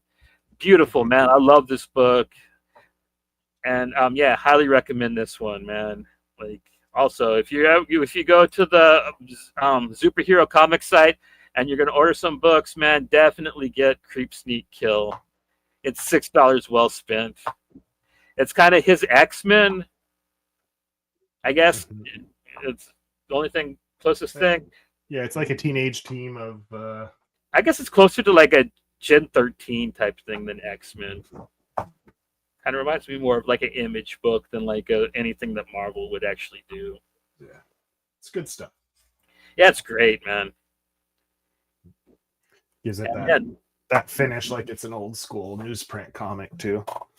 Well, like his comics, they're printed on what's the closest thing you can get to newsprint, which feels More or good. less, yeah. I don't know. Beautiful. I don't know what the paper stock is, but it does feel good. And that's my other 25. All right. So back to me. Yes, sir. So as a kid, you know, like I said, I had to go to the paper store. So I was reading some Silver Surfer, and this was Starlin and Ron. I have that issue. Yeah, Ron Lim. Is that how you pronounce his name? Or Ron Lim? Ronlin, I'd say. Ron Lim. Yeah, and I loved his Silver Surfer. Like, yeah, it was great. You know, I loved his style. I haven't read the Trad, the Black Silver Surfer Black, but anyway, in this issue, Silver Surfer goes and he saves this little kid from being sacrificed into the volcano, and he's like, "Oh," the kid's smiling, all of a sudden, bleh, turns into a monster, and just, you know, awesome. It's just I fell in love with it. I loved his work on this. Did and you read at the end, all read Silver Surfer? That was pretty good. Yeah, I read that. And at the end, that's when he meets Thanos, and this kind of leads into the whole Infinity Gauntlet This saga. is one of the first books with Thanos, right? One of his first, yeah. I think he's appeared. I think he might have appeared before, but that's the first, I think, in the Silver Surfer. Yeah. Then this just. Yeah. I picked these up as a kid. I really loved it because, like I was saying before, I just like artists that stood out, that had a different style than that normal, like, what do you call it, the like Marvel style or whatever. So, like, he definitely had a style onto his own. Dennis Cowan, love his stuff, and I just picked these two covers as. Yeah. Then he went on to DC and did some milestone stuff for DC. I mean, Deathlock was a character that like never got a fair shake, too. Like, yeah, well, this one, he got a pretty good run on this one, I think. I don't remember how many issues it was, but yeah. I think he ran for a couple of years there, yeah. Yeah, and then another gimmick comic. Oh, yeah. Cover with the die cut. The die cut with the claws, right? Mark Silvestri was the artist on Wolverine at the time. I think this is issue 50. Yeah, the big issue 50. And Silvestri, hell yeah, man. He's one of the best of the overrated. Yeah, like, I mean, I love his work on Wolverine. It's good stuff. You know, what's the other one I marked? I marked another page for, what was it, the ad for, I think it was for the ad. Yeah, the ad for Metropol from McKeever. Oh, yeah. At the end, that's when Marvel had their Epic line. Yeah. Epic line was like their Vertigo line, basically, is what they put together to compete with Vertigo. And that leads me to one of my other selections. This. I have these in floppy, the colored, but this is an edition they put out, that he put out through a different publishing company. It's that Shadow line, right? That's the one that Valentino put out, right? No, this one is... I know that Shadow line, Jim Valentino's put out. Soaring Graphics. Okay. Anyway, this is a black and white edition they put out of the first 2 issues, I think, but it's all black and white. And like I said before, I like my black and white stuff. So anytime I can get like an artist edition or like for a book I love, because I love the black and whites, and this is just that book, but in black and white. So yeah, it's good stuff. So that'll cover that one, because I might as well, as I was talking about it. And then I'll obviously go back to my love affair as a kid of Lobo. This is Keith Giffen, right? He wrote and did the art in it. So yeah, back with his weird, crazy style. The like the McKeever style, I guess. I think it's very similar to McKeever. Yeah. I think he got criticized for that too. People are saying he was ripping another person's style, but whatever. I mean, it was cool. I liked it. And he dresses Lobo up a little different here. Some people who read early Image comics will probably recognize him here. That's pretty much what he did. A comic called Trencher for Image, and he looked pretty much like that without the black makeup around his eyes. Yeah. And Infanticide is where he finds out he has a bunch of kids from just going around the galaxy and getting down and dirty. So he's on a hunt to kill all his offspring. That's the storyline for that one. He doesn't want any offspring. Then I have the Lobo and the Mask. This is a 2-issue, was about 60 pagers. And Doug Mankey is the artist, and he's fantastic. Like, great artist. So if you like Lobo and the Mask, it's a great book where they just fight each other, team up, you name it, you know. Great covers too. This is a great cover here. Mask. Smart ass. His face with the bomb sticking into Lobo's pants, you know. Yeah, and put Arcudi and Grant together, damn, that's a good writing team. Yeah. With Mankey as the artist, I mean, what's not to like, right? Doug Mankey on there with those two guys. Alan Grant, again, you know, he shows up in a lot of my collection. Then we have one that Johnny will probably appreciate, Slain. Pat Mills with Bisley. Yeah. Fuck yeah. Issue 1. I think these were the reprints for North America. The Fleetway quality. Yeah, so I have that. Obviously Bisley, like I said. And recently I picked up the anniversary edition, which is, let's put a comic beside it of the whole thing. So that's the regular comic, and this is the size of the anniversary edition. It's a bit, it's kind of annoying because I can't fit it on my bookshelf. My bookshelves aren't big enough, so I have to lay it down. Well, the thing about that issue size, that's crazy. I wonder how hard it was to reformat it into like an American comic size. Yeah. It was originally like a magazine. Yeah. So like with the one that you have there, like they only had to slightly like blow it up, whereas the formatted for a comic, like I don't even know how you do that. Like that. Well, that's like what Slapstick was talking about, like when he had to reformat. Yeah. Yeah, because he didn't realize. Yeah. Like, let's see. You can see there's a lot of margin. Look. See how the margins, they just make it a bigger margin, fit it. I guess they did just try to fit it as big as possible on the size. Yeah, I guess that's the only way you could really do it, huh? Yeah.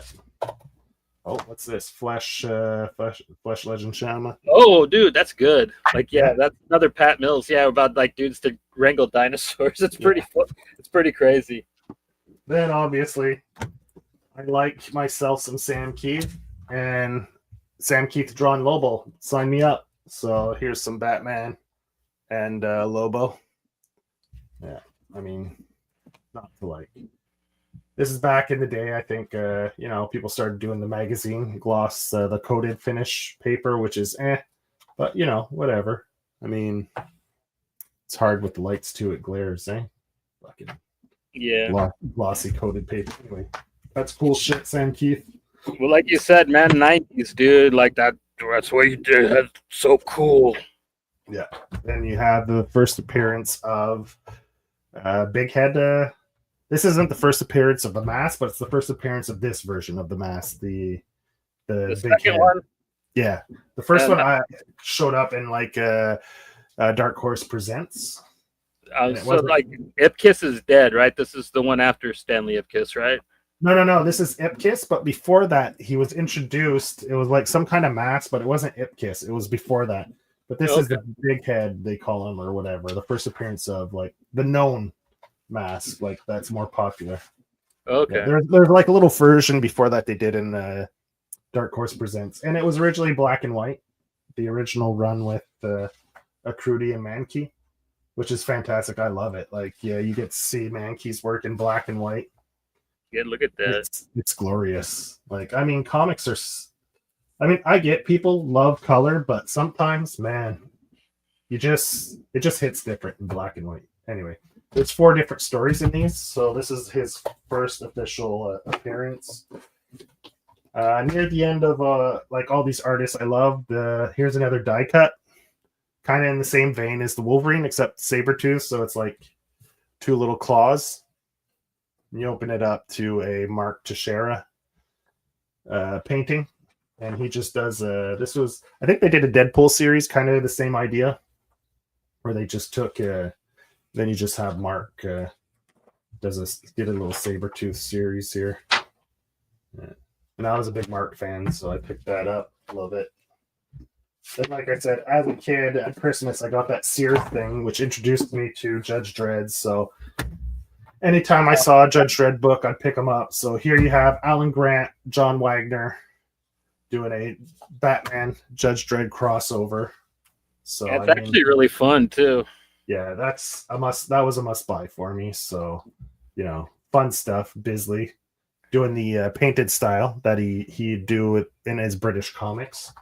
So that's a lot of fun. The whole thing's his painted style. Like, look at this. I love this page. Well, it's his more straight up style. It doesn't do his wild any of his crazy stuff. He kind of keeps it more commercial, I guess you'd say. More commercial style. Then you have another one. It's the same idea. It's Alan Grant, John Wagner, and Jim Murray's the artist on this one. So another painterly style with Judge Dredd. So you got the, just beautiful pages. Well, yeah, you're dealing with 2000 AD at the time. It was hand painted. You know what I mean? I don't think they started doing regular coloring until the 2000s, I guess. It's funny they don't have them on the covers, eh? They didn't start doing full credits on the covers until the 2010s, man. I think. Yeah, that's too bad because Dredd's a great character. And then we were talking about it on the episode a few times. Is Jay Lee, who's still super relevant in comics today, does a lot of covers, actually doing some interiors. But back in the day, his style was very reminiscent of the time, like Bisley, like the heavy inks, that raw style, like. And right now, this ends tonight with Gary Duggan. Yeah, actually doing the interiors. Yeah, he came onto the scene, hitting Namor, brought a little relevance. The book was very stale before then. John Byrne was drawing and writing, and it just wasn't selling well. They put Jay Lee on the book on art, and it just started to sales picked right up. And this was like kind of his coming out party. Was his work on this one. He did a few things, then he moved on from this to some X titles. Yeah, so did he work on X Factor before that, or it was after this? Yeah. Okay. Anyway, like a gimmicky cover, you got the foil. Yeah, pretty cool. Yeah. Then obviously, I got the Sword of Azrael. Yeah, this is Joe Quesada. So, I picked this up. That was a big book when it came out, man. Yeah, Dennis O'Neill's the writer, but Joe Quesada was on the right. So I'm like, is it in the back? Yeah, like that's a triple gatefold cover. Yeah. Look at that, dude. Hell yeah. Yeah. Like it doesn't even fit on the camera. That's how big it is. Yeah. So back in the day, Joe Quesada, that was a must buy for me. Like I said, I was then the shit hit the fan, right? The shit hit the fan at Marvel. All the Marvel artists started leaving to Image. You had oh my god, Eric Larson. I love that book so much, dude. Dale Keown was doing Pitt. You had Jim Lee was doing his Wildcats. This was Image put out a sampler book for like the second wave of books that were coming, where you could sample. This one, I still have the card on this one, man. Oh, I thought, wasn't that the spoof book? What was the spoof book that they put out? I don't know, but this was like a kind of like a Dark Horse Presents where you have you motherfucker. Here's the card. Blood Wolf. Oh, cool. Yeah, you got a really cool one there. Blood Wolf. I actually have like a series of his books. Like I got it for free. Like when I Yeah. ordered something. So they gave you little samples of all the different. You have the Max. You have Blood Wolf here, and then I think you finish off with Death Blow. Was that his name? Was it Death Blow? At least they're all well drawn. Wow, I didn't expect. Yeah. Yeah, early on, man. But the guys only drew 2 books a year, right? They were notorious for missing their deadlines, right? Yeah. So They still are. The books were beautiful, but I mean, they'd only put out 2 a year. So you spend a year drawing a book, it better look good. Who was it we were talking about? There was that image, and they were getting yelled at for deadlines. I'm like, what the hell is? Who are yelling at you at Image for deadlines, man? Like, have obviously the crown of the first series of books. This is the crown jewel, is the Max. I think by far that was the best book. And then obviously as a kid, all this stuff. I did a mail-in thing. One of those ads in the Marvel and DC. You had the warehouse comics. It's like a mailing service. So I got all my early Image books that way because I didn't have a comic shop near me. So all the early Image stuff I got that way. That's all the best Image book they put out until the 2000s, man. Yeah, and I was a religiously picked up Wizard, and they had the Wizard had a promotion for the Max number half. Yeah, the 1/2. Hell yeah! It had the little certificate of authenticity. Yeah, I still have the Wizard printed on the acetate kind of. Shit, is it been in there so long it won't come out? Holy shit. Maybe I'll have to destroy it to get it out. Oh, there we go. Yeah, so you had Max half. Let's see. Was it? Oh, it's a little thinner. There wasn't as many pages. Yeah. So, I don't know if this is easy to find or hard to find, or if they reprinted it. But no, it's pretty hard to find, dude. Like, it's in the IDW Max Maximized, but trade paperback or graphic or whatever the hell you call them, omnibus. Collected or yeah. Then you but had like that actual thing you got there. It's probably worth a pretty penny, man. Like I haven't really ever checked. It's a little beat up, like not the book itself, but the Wizard acetate thing it came in. So anyway, but I still have the acetate. I'm sure a lot of the copies they probably don't have that, but anyway, I have that. So that was like Image, right? I was, as a kid, I loved artists. So when all those Marvel guys left, that was like a big deal. Yeah, it was huge. So then there's like a second wave of books. Mark left. He went over, and this is probably one of my favorite gimmick covers. It's embossed with foil, and I think the emboss is done so well, and the foil is just a nice little touch. Such a beautiful, like. Is it just one guy though? What? Is the book just about one guy? Because it's funny because it says Union, but it's like one dude on the cover. And it'd be funny if it's one guy named Union. Because a union's supposed to be like a group of people. Yeah, I think it's just one guy. Yeah.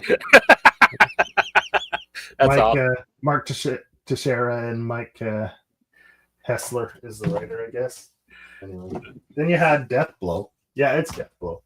This is where they did the spot ink cover. Yeah. This is like one of the first times that like people were using that. I forget the kind of black ink. It was black on black, so it's kind of cool. I dug it. Yeah, and there's a backup story, Cybernary by Nick Manenbat, which was super cool. He's another one of those guys who had that dark.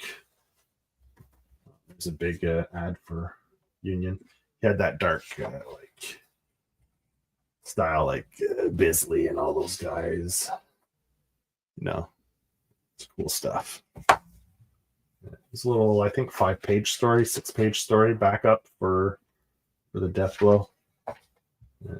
I guess this guy passed away fairly young in his 30s, so yeah, so he never really got to. But it's pretty cool. Yeah, I was looking forward to that. Part of the second run too, you had Trencher, another gimmicky cover, Wildcat with the Now that trencher looks cool. Trencher, yeah, this is Keith Giffen's. Okay, I that's the guy convinced him. Okay, that's the guy you're saying that like that Lobo looked like. Yeah, well, basically, it's the same creator, right? It's Keith Giffen, and basically, it's like Lobo. That's like just give him the black hair with the thing, and it's pretty much. But I mean, this is just wild, like the style. Like, Look at that. That's cool right there. Yeah, I never saw that one when it was back see? in the day. I'd have probably checked that out. Yeah, he's fighting some old cybernetic lady. You know, who's the hurler? You know, I don't know. You tell me. You know, the nasal python. You know, like just stupid, wacky comics, just fun stuff. You know, I enjoyed that stuff. So there's the trencher.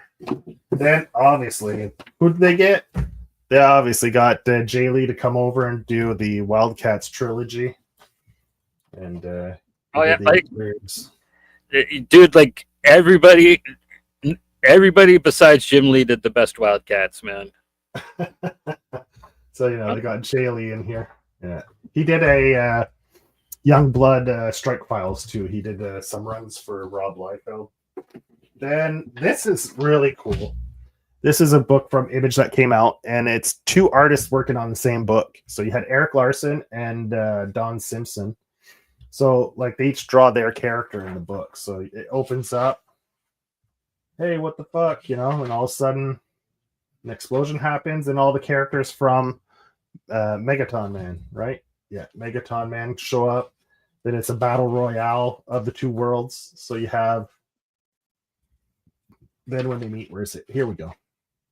Then the two worlds collide, right? So you have Don Simpson drawing his guy, and then Eric Larson kind of drawing. So I don't know if they sent files, like how they did this, but it must have been like coordinating. Today it would be easy with the internet, but back then I don't know how the fuck they did it. You know, like, they had to do it like old bullpen style. I'm pretty sure they had like to be in the studio. Yeah, they probably planned it out and scheduled it, and like, all right, I'm done mine, and then like look, because you have both guys drawn on the same page. It's pretty awesome. Yeah, they had. I'm pretty sure they did an old school comic style where like they were both hanging out together, and yeah, it's pretty cool. Like you get the two guys. And obviously, Eric Larson must have been a fan of Don's and like pitched it at him, and so came over. It's a really fun book. Like it's like, oh, love is that. It just a one shot or? Yeah, I think it's just a one shot. That's the only one I could find. You know, so really cool. Then we get into then that was high school, so I was buying a lot of comics in high school. Then when I got to the end of high school, I started working at a comic shop. I worked there for a year, and the Bloodline series came out of annuals. It's an event through the annuals. Mm-hmm. So Bloodlines. This is the first appearance of Hitman, who would later on. At the time, I didn't think anything of it, but later on, this will become. Like in my college years, this will become a book that I read a lot. So you got John McCrae. This is like my introduction to John. Friend of the show, John McCrae. Yeah, he came on. Was it almost 2 years ago now? Has it been that long? We need to get him back on. He was so fun. Yeah. While I was at the shop, the Dark Horse tried to launch like a series of superhero books for Dark Horse, a more like. And I just love this book. Like I was sold on the cover. This is a Frank Miller cover for X. He was great back then, and then they brought him back a couple of years ago with Dwayne Scisorinsky writing him, and it was good too. Yeah. Then Valiant started picking up. Artists were leaving, so Valiant picked up. This is Barry Windsor Smith doing a Bloodshot cover, and these are the Chromium covers. These were my favorites. I love these Chromium covers. Joe Quesada doing. Exo Man of War, Bart Sears doing Turok Man, Dinosaur Hunter. Yeah, like these Chromium covers were really cool. I really dug those. Those are like fantastic. I love those. Another Bart Sears. He did. Turok did an appearance in Exo. Yeah. So you had Bart Sears doing a few of those issues. While I was working at the comic shop, that's in the early years of Hellboy. This is one of the first Hellboy stories I ever read was Ghost in Hellboy. Oh, I didn't know they crossed over. Yeah, early on. Like this was from 90, must have been 92, 95 here. Okay, so 95. Yeah. So he came out in what, 93 roughly? Yeah, I like Ghost. She was yeah, her and X are probably the best out of the world's best comics. The Nevermen were okay too. Like Scott Benefiel is the artist on this. So yeah. So yeah, it was my first taste of Hellboy, and I liked it. I kissed a girl and I liked it. Yeah, like good stuff. Oh, damn. My first time ever getting a taste of Grendel. ooh. Grendel and Batman crossover. Devil's Mask and the Devil's Riddle. Does Wagner draw it too? Or Written and drawn by ooh. Matt Wagner. Yes, sir. Yeah. This one is this one with the splash. Beautiful splash page in here. Is it this one? Come on. You will go right past it every time. You won't open. Piece of crap. They've been in a box for a while, so the spine is. There we go. Ooh, look at that. Yeah. Hell yeah. With the buzzard in between them. Yeah, it's fucking glare from the light, but oh, there you go. Yeah. Beautiful. Look at all This that is my background, man. This was my introduction to Grendel and pretty much Matt Wagner, right? So, Yeah. I mean, he might have been writing and drawn some Judge Dredd stuff. I might have read an issue or two. Like Matt Wagner? No, John Wagner does Dread. okay, John is the other one. Okay, so this is Yeah. yeah. There you go. No, Matt Wagner did like some Sandman or drew Sandman. Like Yeah, so yeah, I loved it. I fell in like the covers sold me. Look at that. Like yeah. how can you not? Grindel's such a cool looking character, man. Like he's simple as hell, but like he's rad, you know what I mean? But I mean, look at the colors. Like, how could you not pick that up off the shelf, right? You're walking past, you see that, it just jumps right out at you. It's beautiful. It's noir, you know what I mean? Like, just straight up. It's one of the first stories, like, where, you know, it only, like, and that's one thing, like, Mignola and stuff, like, simplify your drawing, only put elements that are necessary, you know, and I started getting into that, as opposed to, like, the Marvel, like those Image guys overworked. Well, they're from the same school. They're from the same school. Wagner is from like the black and white new school. You know what I mean? Like, yeah. And then I don't want to say like all the Marvel guys overwork their pages, but there's something to be said about a simpler style. You know, it's not people. Oh, it's simple. It's easy. No, man, I don't think it's easy. Like I think it. Like a lot of people say, it's harder to do. Put less on the page to tell more. You know, it's a talent. I think that's about the most ignorant thing anybody can say. I remember people online when I was like in Facebook groups, and I'd be talking about Hellboy, and people like, "Oh, his art's like, you know, it's simple and it's ugly, juvenile." Yeah, like no, it's not. Like, try drawing like that. It's hard as fuck to draw Hellboy, dude. And then so shortly after that, I graduated and I went to college. And in college, I didn't have very much money, so I wasn't buying too many comics. So I was trying to find out like. Be very picky. And one of the books that kept coming up like as one of the best books out at the time, this was in the late 90s, was Hitman. So I went and picked up Hitman, and I didn't realize make the connection because it was a few years between, like a couple years between, but it was you know, I realized, oh, that was the character that was introduced in those bloodlines. So here's some more John McCrae. I mean, you know, obviously they want to give the book a chance, so write Batman into the first story. But he is a character that lives in Gotham, so it makes sense, right? It's not forced. The funny thing is this is Ennis's attempt to writing a all age book, and it's kind of really not. But like I love Hitman, and it went for as long as Preacher. It's 60 plus issues. You know what I mean? Yeah, and which leads to a fantastic crossover. Lobo and Hitman. This is drawn by Doug Mankey, written by Garth Ennis. So fantastic. You know, you gotta love it. I see Doug Mankey and I'm like, damn. Even if I don't like the story, I know I'm gonna like the art, right? I mean, he draws a sick Lobo, and like he gets shoots both barrels, shoots out Lobo's eyeballs. Bang! That's a badass fucking page right there, dude. Yeah. Then Lobo's like, he makes him massive too. He's towering over everyone. Like he's just a behemoth in this. His eyes haven't healed yet, so he's just running out in the streets. This is a really fun. Yeah, look at that. Like, I mean, damn, a really fun one shot. Like, really fun.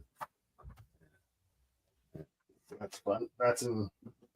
So back in college too, it's about when Sin City was running. So I started picking up some Sin City books. This is the Silent Night one. This is the Christmas one, right? We covered this one on our 1 year at Christmas time. We did it page by page, I believe. Panel by panel. Panel by panel. Yeah. Well, it's pretty much it's all splash pages, basically, right? So yeah. Anyway, so I picked that up, and this is like, my love for black and white. This definitely scratched that itch when I was in college picking up the Sin City books. I think I lost a bunch of them from a flood at my parents', but yeah. And this, I was like, oh, okay. I was reading it. Then all of a sudden, oh, is it not this one? It must be the other issue. When the Yellow Bastard is actually introduced, the only thing that's in color is that character. Okay. Yeah, Yeah, which was really cool. I have them somewhere. I don't know where the rest of them are, but anyway, Yellow Bastard. So when the Yellow Bastard is introduced, everything's black and white except for him. He's colored yellow, which was super cool. I thought that was. I think he shows up in about issue 5. Does it? It takes that long. That's about an 8-issue one. It's one of the biggest ones in the series. Yeah. So. Is it 8? 6. 6? Okay, then I think he shows up in about issue 4. Okay. Yeah. And then this is a Montreal guy. This is probably one of the first self-published books I ever bought. This was in college. I was checking out Spawn because Todd wasn't drawing it anymore. And I think at the time it was a bi-weekly book. So you had Greg Capullo drawing intervals with Tony Daniels, I believe. Yeah. They were switching back and forth for that month. They were switching back and forth because it was a bi-weekly. So Greg couldn't match that. So they brought Tony in they switched issue to issue to and I think Todd was in a race to get to issue 50, right? So he was putting out bi-weekly and he got the 2 artists on there. But when I was in the comic shop, I came across these. And this is another, I looked into this guy. What's his name? Let me check again to see if he's still working, because I thought this book was beautiful. And he's a tattoo artist now. Chen Ji Chen. Anyway, he's doing tattoos now. I don't think he. That book looks crazy, man. Like, I want to see if you can ask your guy in PI if you can find more copies of that. I'd love to get. This was a Montreal thing. This I picked up when I was in college, so I don't know. Is it in French then? No, it's in English. Okay. Yeah, like it's a beautiful black and white book. Like it's about vampires, but like rockabilly style vampires, which is kind of cool. I can handle that. Like I like chastity, so. Yeah, and then see, like it's beautiful. Like there's beautiful black and white pages, really well done. It's called Awakening. Yeah, Awakening. Yeah. Let's see if I can find it. I could ask the guy. I don't know because I think this was a small print run. It was like a company called Void Comics. I'm pretty sure it must have been a Montreal like little imprint. Because all the guys, like, there's an ad for another book here at the end. No. There. For Soul Slayer. And see, it's written by some guy, and it's a French Quebecer that does the art. So I think this must have been some kind of step into the void. Welcome, everyone, to Sebastian, editor, Awakening, Void Comics. Anyway, I could look into it, but I'm pretty sure it's Montreal. Yeah, Montreal. Okay. It's a little Montreal imprint that started up. Hey, look, that guy copied Bart Sears' style. Pretty much exactly like Bart Sears. Anyway. So those are my college years. I think that's close to 50 I did. Brought up Tony Daniels, man. Like I fucking forgot to put any 10th on my list, man. Like that's bad. This is going back to when I was younger. Barry Windsor Smith, man. Like this was in Marvel Comics Presents. They did like a part of an Wolverine Weapon X, part of his origin story about how he got his claws, his metal, basically his adamantium skeleton and stuff. About how he was tortured by the army. It's more than that. Like they spilled coffee on him, all kinds of fucked up shit. Yeah, like turning him into the soldier, right? The perfect weapon. Yeah, and this is an oversized. I got this, came out a little while back. This is an oversized edition. Yeah, so I picked it up.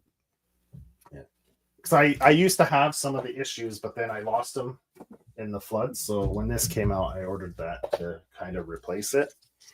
And if you want to see Wolverine run around butt naked, that's the comic. He's naked the whole time. Yeah. Let's see my college years. Oh, there's this. See, I'm doing mine like kind of almost in a little bit in order. This was an art book that I got for Simon, because obviously I was still a big fan of Simon Bisley in college. Like it ran through to my college years too. Oh, flip back, man. Go back to the ABC Warrior right there. Yeah. Oh, hell yeah. Yeah. There's a bunch of no, I think that must be whatever it is. I don't know. Yeah, some of his, doing Frank Frazetta type stuff right there. You know. Yeah. So this was heavy metal. I've had that since I was a little kid. For some reason I never lost it. It's still in my collection. This is how I found out about I showed it a few episodes back. I brought it. That's how I found out about Body Count, where Simon Bisley was drawing Turtle Star. I read. I started. Then I had to stop to read stuff for the show. Okay. So I think I have an issue or two left. Yeah. We should cover that for the show. We'll do that and Evil Ernie Destroyer. That'll be a fun one. There's a Rizzo story in here. Oh, that's right. Yeah. From the horror one that we covered, right? But it's in color. No, it's black and white. So okay. Yeah, so that's cool. What else? Let's see. I have this. This is back when you had the card sets. You got early 90s. You got a Ferrari binder? Yeah, it was just stickers. I don't know where I got them from. Okay. It's just some stickers. I used to put stickers on everything. So yeah, I got the first. This is the second year. I think there's another run before that. But I got all the anyway.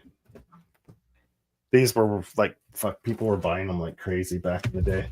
Then yeah, I got the whole second year of Marvel Masterpieces. Then I got a bunch of what were the really thick ones that Fleur put out after the Marvel Masterpieces? Like I don't remember. I just collected these two, those two runs, and the.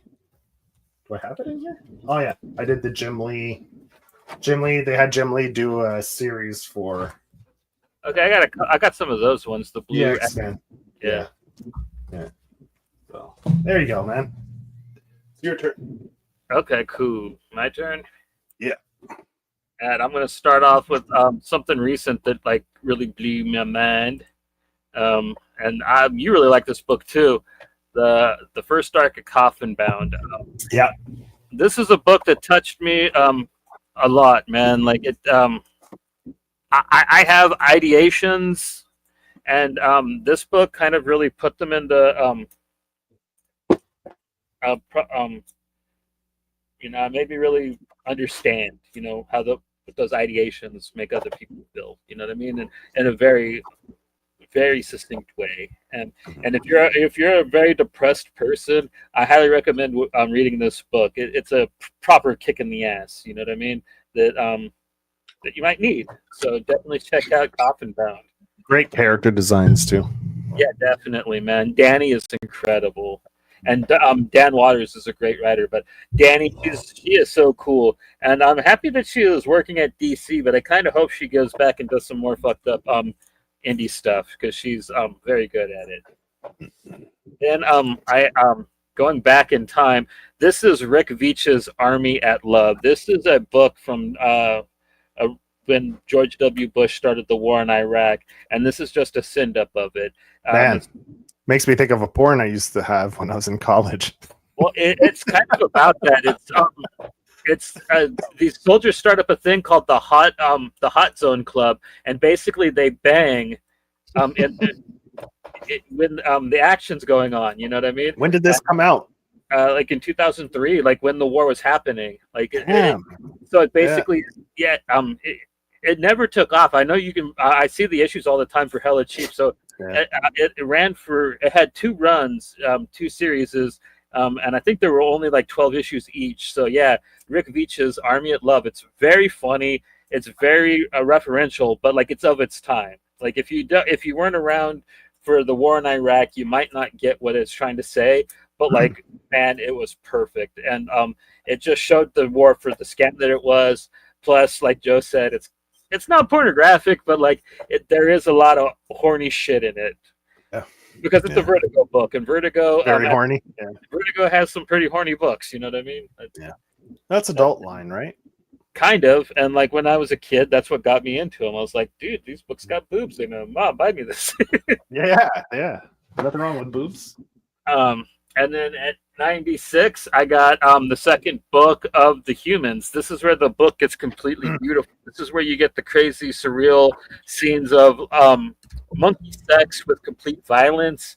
You get the crazy robberies and monkeys pissing on cop cars and stuff. This is where the book just gets crazy. I love both books of The Humans, but this second one is where it gets really great. Right, Joe? Yeah, man. Oh, here we go. Yeah, book 2 of The Humans is just where it really takes off, and you get all the gore and all just the fucked up stuff. Is this book 2? Yeah, that's book 2. Okay, and this is volume. That's volume 1. Yeah, they're both great, man. But like, I personally, book 2's got the got a little bit more of the gore, and then. I think it's issue 7 with the with all the sex and team paired up with the violence going on. And yeah, there's a lot of monkey dong in the book, so be prepared for that. The sex, yeah, that's where they do the they hit up the bar, right? Yeah, right here. It's coming up. Yeah, there's all the sex going back and forth with the. With the extreme violence, it's paired very well, man. Like Tom's a master. We had him on recently, and he's such a swell guy too. You know what I mean? But damn, they're putting out a hardcover for this soon because the trades like Joe just showed are out of print, and like the issues are out of print. So we understand like if you can't find it, the hardcover. They said it's going to be out at the beginning of next year, right, Joe? Mm-hmm. So possibly, yeah. And it looks gorgeous. Tom showed us the cover that he painted. Fucking A, it's beautiful. Yeah, I think they're going to let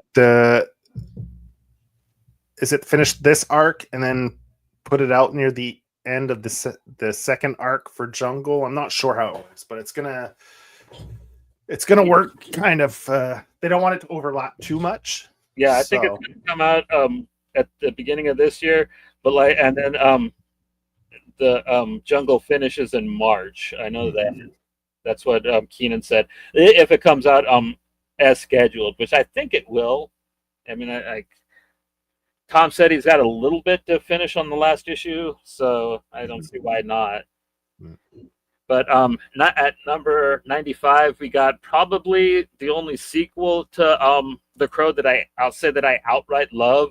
This is Skinning the Wolves. This is the only one that Obar actually worked on. This one's about a concentration camp. And yeah, it's about a person that got killed in the concentration camp. I see it now. The swastika, I didn't notice it at first. Yeah, and like 3 issues of just a guy fucking up a concentration camp, and at the end, it doesn't end like your typical Crow comic of him returning to the grave. He just walks down the fucking train tracks to the next one. It's wonderful. At 94, we got another Reminder book. This one is him doing superheroes, and this is my favorite of him doing superheroes. This is a Dark Horse book called The End League, and man, this book is fucking great. It's basically like a post-apocalyptic thing where the villains have won and took over the world, and there's just this last group of heroes that have to try to take it back. And dude, it's badass. If you can get a hold of it, I know that there's like a hardcover that collects both trades of it. Man, get it. It's badass. It kicks the ass out of anything you wrote at Marvel. Anything. And next up, my favorite Sin City book, A Dame to Kill For, man. Dwight McCarthy, mummified and then handsome, just fucking stuff up, man, because some chick fucked him over. Except no substitutes. This one also has Marv. He rips out Minute's eyeball and squishes it right in front of him. It's great. I love some black and white gore. I wish I could show you. Joe, do you have... No, you probably don't have Dame to Kill For. No, I don't have it out, no. Okay. No. It's great though. At 92, I have our good friend Nick's Mart Vallis. This book is just gorgeous, man. This is about 2 aliens that crash land on the Martian Valley, and basically find out that they're the same, and that the war that they've been fighting the whole time is a sham. Which, I mean, all wars are shams, dude. Like the human race needs to just discover that simple fact and get the fuck over it. But Nick writes it beautifully in this book, and it's a beautiful, surreal masterpiece. If you like Aeon Flux, Ghost in the Shell, so on and so forth, you'll dig this book. Image put it out, and it's widely available. So get on it, man. It's very, very good. Yeah, I don't know where it is. I have it. It's on I have his other stuff here, but I don't have that one. At 91, I got Concrete Park from Dark Horse Comics. This one, it's a Soul Cinema sci-fi masterpiece. This is book 2. It's basically about this prisoner that gets marooned on this other planet that a lot of other prisoners get crash landed on, and there's this crazy like cyberpunk secret to it, and there's all these other kind of crazy gangs. It's got like almost a Grand Theft Auto type feel to it, or the Warriors more like it. It's great. It's another one of those Dark Horse books that only has 2 arcs that never finished, but it's well worth checking out, even though it doesn't have an end. I don't know if it's ever been put out in softback, but there's 2 hardcovers for it. So good, man. Tony Proyer, good writer, man. I don't know if he's ever done anything else, but and he drew it too. Definitely check this out. Next up at 90, we're getting into some Inna shit here. I got Dixie Fried, Pete Preacher. This one is about they go to New Orleans, and Cassidy has to fight this clan of vampires, and it's really fucked up, and it's really funny. It's my second favorite arc of Preacher. It's super good, man. If you haven't gotten into Preacher, man, I wouldn't say start with this one, but work your way to it, and when you get to it, I'm pretty sure you'll enjoy it, because Cassidy's great. Anything involving him is good, but this one is particularly very good. Anything that has to do with him dealing with his vampirism is great. Great Glenn Fabry covers on the Preacher series too. All the way through, yeah. Every cover he did is a masterpiece. There's a reason why there's a whole trade just of his covers. And then at 89, I got the first book for Die Vergelder by Hiroki Samura. This is the dude that did Blade of the Immortal. This is his like female revenge comic that he's doing now. It's so badass. I love this man, I forget her name, but she's got these cool pistol nunchucks. And man, it's got some not safe for work parts to it that are pretty brutal, but if you can get past it, it's very Takashi Miike. If you like Miike movies, you'll like this because it's in the same vein. But yeah, man, it's one of my favorite mangas that's running right now. There's 3 big ass volumes for it that's out. But like you got it for volumes of it, you got to wait a long time. Like I had to wait like I think 4 years for volume 3 to come out. So yeah, I think he puts them out. I don't know how. I think that he puts the magazines that it comes out in. It comes out once every half a year. I think is what it is, quarter annually or whatever, however that's said. Quarterly. Yeah, quarterly, or not quarterly. Halfly, because quarterly would be every bi-yearly then. Yeah, bi-yearly. Okay, and then 88, I got some more Frank Miller. This is my only Marvel pick. I got Daredevil, Love and War, with art by Sinkovic. And oh man, this is a beautiful book. It's might be my favorite Daredevil book. I'm not sure. Like I have a hard time, deciding favorites. It's a bullshit thing, in my opinion. Like this whole thing, like I don't these things aren't really numbered, and it's impossible to do, in my opinion. But yeah, I love this book with all my heart. It's a pretty easy graphic novel to come across. If you've never read it, I highly recommend it. It's one of the better fights between Daredevil and Kingpin. There's a crazy serial killer that Kingpin hires to go after Daredevil in it. Very good. I kind of hope that they do a version of this on the show at some point. All right, and at 87, I think this is my only Alan Moore pick. I have The Ballad of Halo Jones from 2080. And this is just a wonderful book. This is about a girl who, just decides accidentally, I think, to just kind of leave her cushy life one day. And man, she like is a soldier. She's a stewardess. Like she just kind of just goes on these crazy adventures, kind of on accident, but she just sees the galaxy, and it's interesting, man. And it's Alan Moore at his youngest and his best. You know what I mean? I put this kind of above the shit that people highly rate of his. Like I would recommend this over Watchmen.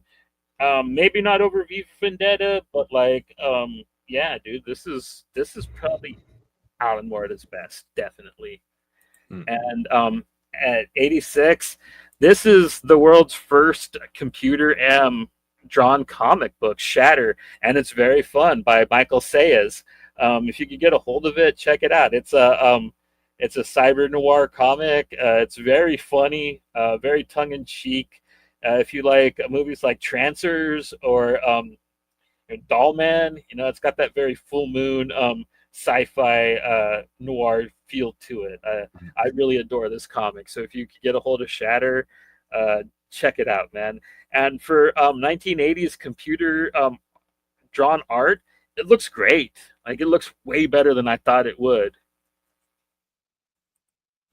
And at 85, I got another Tim Vigil, Alan Quinn book. This is actually my favorite work of theirs, 777 Wrath of Man from Avatar Press. This one is about a junkie mafia hitman who gets brought back to life by a succubus, and he gets his revenge and gets tormented by said succubus because she just loves to torment him, and she makes him have sex with her. It's terrible. It's wonderful though. It's them at their best. I definitely recommend this over Faust. Definitely. It's got way more grit to it and way more heart to it. You know what I mean? Like I think that they were more accomplished at this time. You know what I mean? And I think with the 3 issues, they just knew what they had to do and put it down. You know what I mean? Unlike Faust, where they had 15 issues and just drags, and they didn't know what the fuck they were doing half the time with it. So, yeah, that's kind of my opinion. Next up, I got some Valiant too, like Joe threw down, but like I got some Matt Kent. I got Volume 2 of Divinity. It was really hard to pick because I love the entire saga of Divinity, but 2 is probably my favorite. This is when the second person comes back from space and she fights him, but then they hook up, and it's wonderful, man. Like, if you've ever read it, I'm not a fan of like uber strong Superman type characters, but what Matt Kent was able to do with Divinity, because it's very surreal and very don't want to say Morrison-esque, but it is. It's very good. It's very good stuff, man. And if you've never read it, I highly recommend checking out all 4 books of Divinity. Actually, the 4th one is called Eternity, but it's about their kid, and it's kind of fucked up. But dude, get on it, man. Divinity is so good. And whereas Joe kind of gets stuff for the artist, I get stuff for writers most of the time. And yeah, Matt Kent's where it's at, kind of sometimes. I don't know, like some of his stuff's a miss, but that's you know, kind of, how it is with everybody. And some more Vertigo for you, and like, of course, this had to be here. Fables, March of the Wooden Soldiers. This is one of my favorite arcs. This is where the shit starts getting real. This is where the adversary sends his army to the Fable Town, and they actually have to go to war with like this giant army, and it's rad. Like, I was already kind of getting really into it, but like, this is the arc that was just where I was just like, fuck yeah, this book is rad. And yeah, if you've never gotten into Fables, it's neat. It's basically every, well, not every, but like a lot of characters from all the nursery rhymes, and they exist, and like they got chased out of their fairy tale lands, and they live in a neighborhood in New York. Basically, that crappy show on ABC called Once Upon a Time ripped the Fables off. It's basically that show, but it doesn't suck.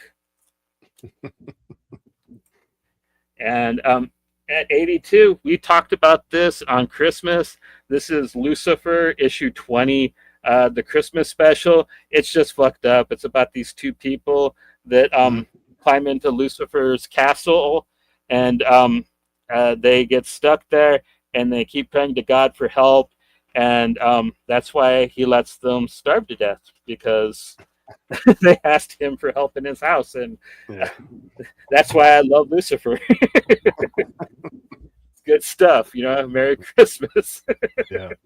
At 81, I got some Forsman, Charles Forsman. I got Avenger, Volume 1. Super good stuff, man. Like some more noirish revenge. This kind of takes place in a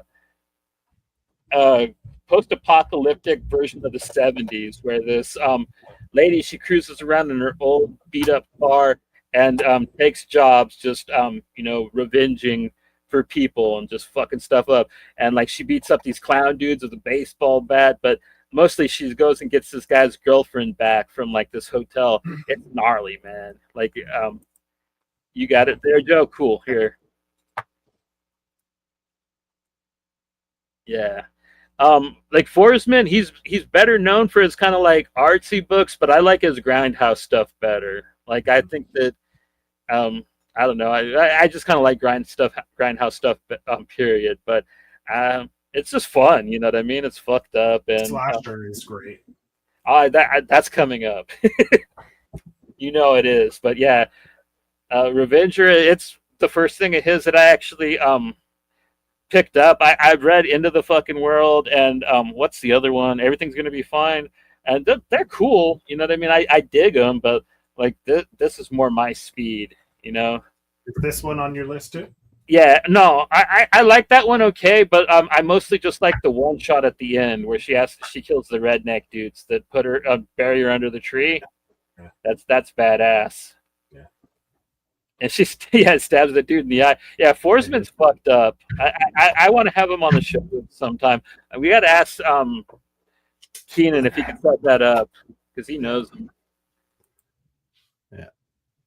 At 80, I got some 80s stuff that I didn't find out until recently.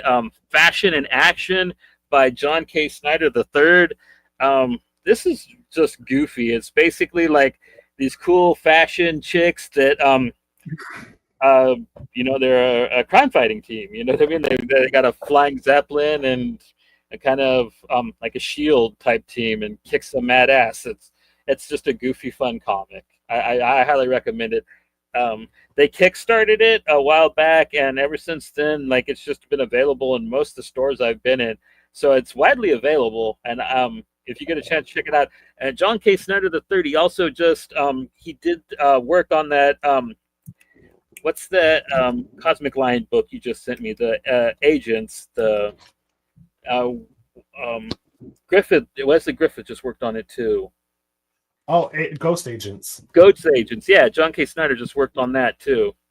So he's still around. Yeah, Ghost Agents.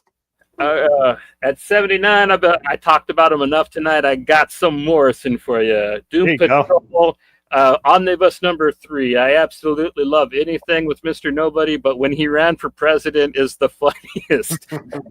It's good stuff. Plus, this also has the stuff with Flex Mentalo and the Pentagon being round and all that goofy shit. I love it. This is my favorite Grant Morrison. This is probably him at his best, in my opinion. I don't think I love the Invisibles and I love a lot of stuff that he did after this, but I don't think he got any better from after this. You know what I mean? I think that he peaked here. I'm not saying that I don't like anything else from him, but like, man, this is golden. Like at 78, I got some more Matt Kent, but this is also Jeff Lemire. But to tell you the truth, this is David Rubin's comic book, Cosmic Detective. David Rubin fucking shines in this book. This is just beautiful. Like, I don't know if you know seen David Rubin's art or not. He's always clean, but here, oh man. And I love the idea of like smoking the cigarettes to open up the cosmic gates and stuff. Just such neat ideas in this book, and the way that David Rubin brings them to life. Ooh, and then I think this was the 3rd book I ever backed on Kickstarter. And it took forever for you to get, but oh my God, was it worth it, Joe? Like, yeah, it's a beautiful book. Yeah, dude. David Rubin really brought it home on this. Like, sure, Lemire and Kent's name are on it. It's David Rubin's book, though. Yeah, like beautiful stuff.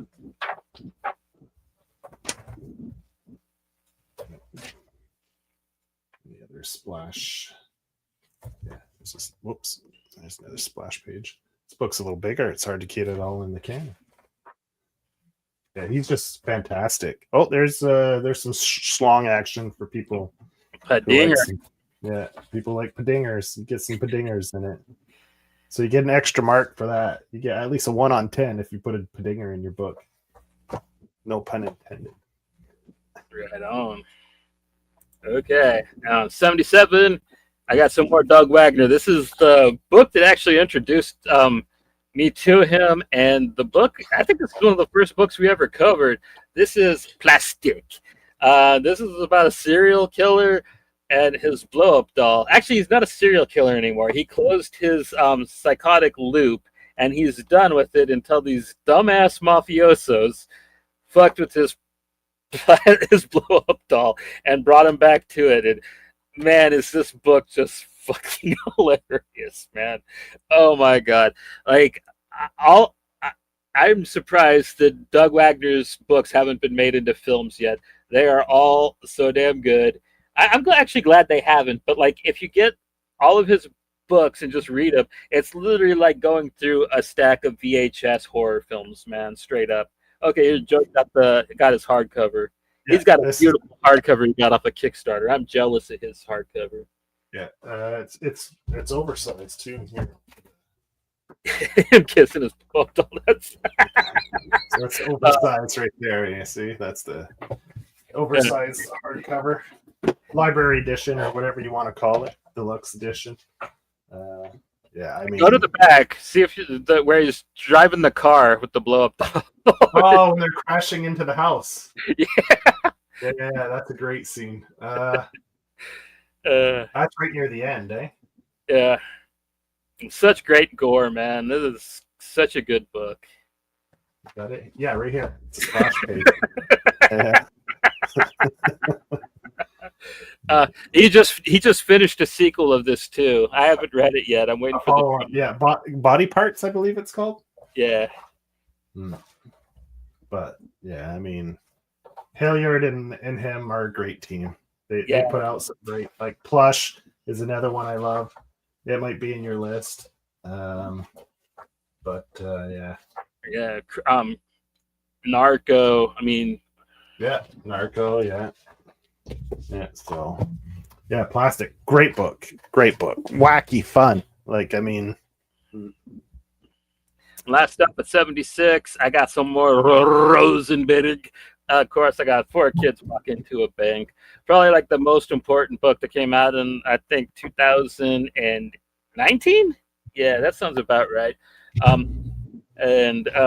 Man, it's just such a cute coming of age story. Literally about like a goofy girl that comes up with the plan to rob her bank. Her friends aren't really too into it, but she is so damn determined. And there's a bully that wants in. It's really cool. Like, it's got Tyler Bossa art. It's great looking. Man, it's just a wonderful comic, man. Like, it's got a lot of hype, but it really deserves all the hype that it has. Like, and people might recognize Tyler Boss if you haven't read this from the furthest place from here, and he has another book that's just out, but he doesn't draw it; he writes it, right? Yeah. You'll Do Bad Things.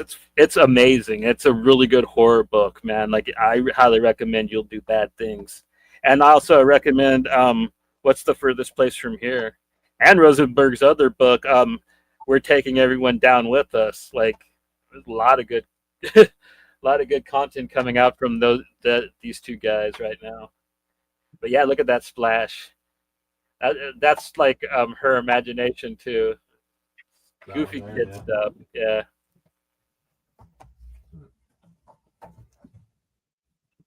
Yeah, fun stuff. It's a cute book, you know what I mean? And then yeah, that's my 25. Your turn, Joe. All right. So let's get going. I'm going to get into some more modern, recent stuff. Here's a book that Dean and I both enjoyed quite a bit. Heavy Metal Drummer from Kiefer Fenlow and Emilio Pliskin were the co-writers on this. Luca Vasallo is the artist, and Tokebi is the colorist. And this is a fun... These are two issue number 1. So you have the cat on both of them. I dug the one with the cat, and it's a very psychedelic. Friend of the show, Kiefer Fenlow. Yeah, he's been on. Yeah, so you got like psychedelic parts that's where Tokebi like really shines. You know, you got this cat character. And then it's got a guy that bangs hookers and then turns them into old ladies. Yeah. Great. No, this is where the cat takes over the lady. Yeah, see, like the cat, you get the evil thing at the end. And then, like, there's a line in this one that Dean and I both just laugh at all the time. Is the person, like, kills people and then they go and write, "The pussy is not the pussy." All right, so Dean and I always laugh a lot about that. The pussy is not there's a cat that's dead. Yeah. Meaning, like, the cat isn't a cat, it's an alien. So, but it's just funny. Like, right here, another scene, the pussy is not the pussy. What issue has the mirror scene in it, man? That was that first one. Oh, is it? Okay. Yeah, I just skipped over it. Wait, just a sec. I'll open it right up. That's right in the early when he thinks he has cocaine. Heroin. Or heroin or whatever, snorts it or shoots it. Yeah, right here. He's like, oh no, that's not it. Okay, this is the other dimension. But he gets into it pretty early, doesn't he? And he goes into the mirror. Maybe it's in the second issue. Yeah, I think it's in here he is. He sees the guy dead. He grabs the shit. Okay, yeah, he does it right away. So he's like, oh shit, yeah, he shoots it up. Then his eyes go wacky. Yeah. Okay, where he walks into the mirror, it must be an issue 2. Anyway, I think it's a 5-issue series, and these are like weird size. because my next one is Orphan, and this is the size. It's like a little bit shorter. It's a bit of a smaller comic, different size. So this was one of my favorite books of the year. This came out in what, 21 or 22? Yeah, that sounds about right. So Orphan and the Five Beasts is a James Stokoe book released by Dark Horse. This is issue 2 where When the did we Orphan- start doing the show? Because like that was one of the 5 years ago. because we started So, yeah. we did when on one of the shows that we did when we didn't record. Yeah, so 5 years ago. So I mean, yeah. So yeah, 21. I'd say is about right. 2021. Yeah. Anyway, this I marked it is he fights Thunder Thighs, right? This is so there's 5 beasts. It's 5 people he has to fight, and this one is Thunder Thighs, which do I have it where the guy just works out so much that his legs are huge. Right? He's riding a horse and he kills the horse that he's riding on. Somewhere in here. Anyway, he kills people with his legs because he works out his legs so hard. But then Orphan is fighting him. See, he slices him up right here. So then his torso falls into 3 pieces, and his legs are just standing there, blood gushing out, like in those movies, those fun movies where it's just gore. Then all of a sudden, you hear a little noise. The legs jump up into the air, fall. All of a sudden, you hear some laughing. You get this little face, and holy shit, you get this little fucking guy coming out from his just above his groin area. Little what do we say? Boosh, right? Or what's his name? He's dead now. He did the parrot's voice. Shit, I can't remember his name. Anyway, this little creature comes out, and I just love that moment. It was fantastic. Like you wouldn't expect it, Yeah. And he just fights him. You see the little creature there, and he just keeps fighting him. Yeah. Yeah, great. I love that book. What was his name? The guy who talks like a weirdo. He did the parrot on Aladdin. Oh, Gilbert Godfrey? Yeah, Gilbert Godfrey should do the voice of the little guy when he comes out of the legs. Did he pass away? Yeah, he passed away middle of the pandemic, just after the pandemic, so maybe 4 years ago. Crimson Flower. This is a Matt Ken book drawn by Matt Wisniewski. This is my first time seeing Matt's work, and I just was enthralled with his style. Like, I mean, I just love this guy's style. Just fantastic. His style's evolved a lot over the years. Like this is, I have another book because this was the first thing I saw from him, and I just loved it. It was just, I mean, it's different. Like I said, I'm always looking for like artists that stand out. Like their style just stands out compared to other people. It just strikes me, and I'm drawn to it. Right? No pun intended. Like it just draws me in. His art is better black and white, but this is this looks better in color than that other book that you gave me, Static. Yeah. This is fantastic. Whoever colored this is a lot better than the guy that colored Static. Is it Crabtree? There's a Crabtree name there. Yeah, Bill Crabtree. But his hatching's gotten more intense too, so I think it might be a little harder to color his stuff because his hatching has gotten. But after that, I saw this book, and I ordered this before shipping got insane. This is right around the pandemic. I ordered this off his site, and he did a little remark on the inside. But this book is black and white, and just the line work is insane. Oni just put out a hardcover of this too. If you guys want to check this out, Oni Press. Oni Press just put out a hardcover of this. Yeah, I think they're releasing all of his stuff that they can. So they put out what's that other one? Faucet Face or whatever. Faceless Man. Yeah, the Faceless and the family. They put that one out too. So yeah. Like, I mean, I just love this. Like the line work. Just Yeah, I great like this stuff. art kind of. I actually like that art better than the faceless one. Yeah, I love this book. The look, the art in it, I really dig this. Like I fell in love with this book. Really enjoy the art in this one. Really good stuff. Yeah. Then I got a one shot here. Rick and Morty. This is drawn by Ryan Lee. Steph Phillips is the writer. And this is kind of like a spin from a rip-off Mad Max. And this is just in the Rick and Morty universe. Oh, it's And from an episode, right? yeah, it's inspired by one of the episodes where you go, because they're always going into different timelines and worlds in the Rick and Morty story. So this is just just from that. And it's great. You got Ryan Lee on art. The story's fun. It's gory. He should get more work, man. He is incredible. He's fantastic. Yes. Let's see. Like, I mean, it's just great stuff. And I'm a fan of the Rick and Morty show. I like it, so I enjoyed this. I mean, after seeing Mountain Head, I don't see why he doesn't get more work, man. That's like, have you ever tried to draw somebody with a ski mask on? It's really hard. And he draws people with ski masks on very well. So Little Bird. Now here's a book that I loved. Darcy Van Polgeis is the writer. Ian Bertram is the artist, and one of my favorite colorists, Matt Hollinsworth, does the colors. Great dystopian book.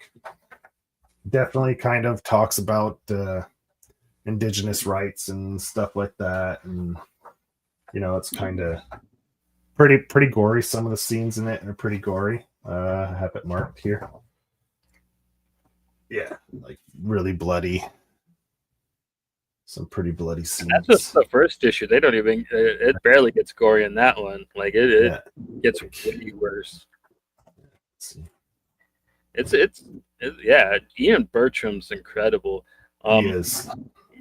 Well, he is European. I was going to say his art's very European inspired, but So I would love to have Bird. a show, but Darcy said that he's not very good with the English. So so there you go. Yeah. But yeah, Ian Bertram's incredible. I have almost all of his work now. I didn't even realize that he only has done a few books in the, for the American market. Oh, here we go. Yeah, It's some John McCrae. I love this book. Yeah, the John McCrae. This book got changed to this Dead Eyes because there's a pub or a bar in New York City called the Dead Rabbit, and they sued these guys for using Dead Rabbit name, and so they had to change it to. What's funny is the Dead Rabbit comic that they made that they sued him for. It's on the book outlet. I know, or it was. Maybe the first run of the trades. No, the one that the bar made that they sued John McCrae over. Yeah, they have one in Texas now. It's like they're kind of franchising. Anyway, but yeah. So this is John McCrae. His style's a little bit different in this one. He changes it up a little bit, but really fun. Boston, right? Takes place in Boston, I believe. Boston, yeah. Jerry Dugan's the writer. Yeah, I don't even know what to call Dead Eyes. He's not like a vigilante. He's not a bad guy either. He kind of just. Well, didn't he used to be? He's kind of a Robin Hood, but he doesn't really give money to the poor. He just kind of gives money to the people he works with. I don't know how to really put it. Yeah.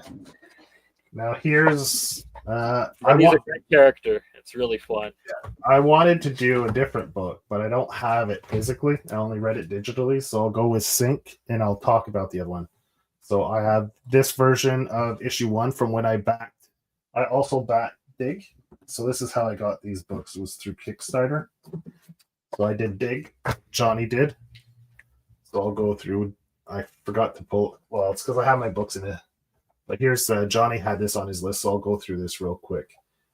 This Alex Cormack is, like I said, he's one of the more bloody, violent artists in comics. So, yeah. I mean, that's It's good stuff. You get Mr. Diggs' backstory, and then you get the fight with the Ghoster. It's great. Yeah. And the Ghoster's such a funny character, anyways, man. Yeah, and he kills him. He likes to kill. Well, anytime you're going to kill someone with a shovel, right? What's his weapon of choice, man? It's going to get pretty gruesome. But like it regardless. explains the shovel in this comic, which is great too. Yeah. So yeah, look, I mean, yeah, that's big, awesome. But this is something I had on my list to read for the longest time, and I kept seeing it popping up everywhere, and there's some cool variants, and I just never got around to it. And Johnny's the one who said you got to read this, so I picked it up and I loved it. And issue 1, this like I managed to pick up the floppies through a Kickstarter. So I got these New York Comic Con exclusives. This is issue 6. This is the Rain issue. The art is fantastic in that. I should have had it out. Yes. It's a silent issue. Ooh, so good. Yeah. So, like, I love this character too. She's like one of my favorites now. Oh, here we go. Blood. You get a lot of that in the, really fun issue. She's in kind of a scrapyard, right? Where they're chasing her around. Yeah. So it's pretty bleak. A lot of the stories in sync. It's very dark, macabre. She gets kidnapped by the clowns and kind of gets turned into one, but she escapes and basically becomes Dig's sidekick, which is cool. Yeah. And then my favorite sync issue. Issue 11. I didn't get to pick the cover, so I just got whatever I got. Probably the only one available is issue 10. 10, yeah. This is the date. The one with the date and the Bumblebee. Bumblebee where the people break in when they're doing stuff. Yes, the teachers. Oh, yeah. With the dickheads. So good. Yeah. Where's the Bumblebee? There we go. Buzz. Buzz. Yeah, there you go. Right there, the Bumblebee. Ooh. That's a really fun issue. This is super fun. People need to read that. All right. This one, I haven't read the entire series of this, but I like Joseph Schmalke. He's fun stuff. I love the cover. I love this style of cover where it's the colored instead of the blacks. But this has a great opening. Like, I love a good opening of a movie, a comic, whatever. So this opens. You'll find a theme with me, like Padingers. So there's a couple dirty talk, and like basically he's gonna get pegged. So she's grabbing the dildo, and she's gonna go get ready to go shove it in. All of a sudden, splotch, plop, plop. Blood starts coming out. His anus opens up. A demon comes out. The demon comes out of his asshole. This goat demon comes out of his asshole. That's an opening, right? That's quite the opening. Is that one of those scout books from the Electric Carnival or whatever? Yeah, Black Caravan was like their horror imprint. Yeah. And anyway, things didn't work out great for that anyway. But this, I haven't read the whole series, but I read the first issue, and it was just quite the whopper for a first issue. Fun stuff. Like, that just, it just goes to show the type of like comics I like the humor. It's pretty crass. I like crass stuff. This was, I love that book. Armin was a beautiful book. The girl dies, and then she's like a spirit flying around. Is it Spain? I'd assume it's Spain. Because Guillaume wrote it. I think it was originally in a European book, and they translated it, right? And then she's got the guide. This girl is like her guide. I don't know if she's deaf or what, but that's her guide on her journey to trying to guide her to the other world or the other side. Yeah, a lot of people try to vilify the book because the dead girl's naked, but like it's not even like that. I didn't get. She dies. She's naked when she dies, right? So I'd assume like you're not born with clothes, so you probably you don't die with clothes. Well, there's this whole prude thing going on in America right now, man. I don't really get it. They're like, Yeah, the nudity and sex is just like so scary and so bad. They want to hide it from everybody. I don't really understand it, man. It's like we're going back to the 1950s. It's fucking stupid. I don't read much Big Two anymore, but there are some books that I enjoy, like Batman the White Knight series is pretty fun. Sean Murphy, Matt Hollingsworth's the colorist. I need to get caught up. I haven't read since the Batman Begins one or Dark Batman what's not Batman Begins, Batman. It's basically like an Elseworld story, right? So it's an alternate Batman Beyond one. That's what I was trying to think. Oh, okay, yeah, with the yeah. The it's really fun stuff. His art, I love. Sean Murphy's art is fantastic, and these books are really fun. Another book that I love from Young Animal, which was Daniel Way's imprint. Gerard Way's, sorry, was Far Sector. Far Sector was written by a novelist, N.K. Jemisin, and is drawn by Jamal Campbell. He's a Canadian artist, and this book is beautiful. It's sci-fi noir detective type stuff. So, like, if you're a fan of that type of thing, I mean, it's a really fun book. It's great. And you can really good read.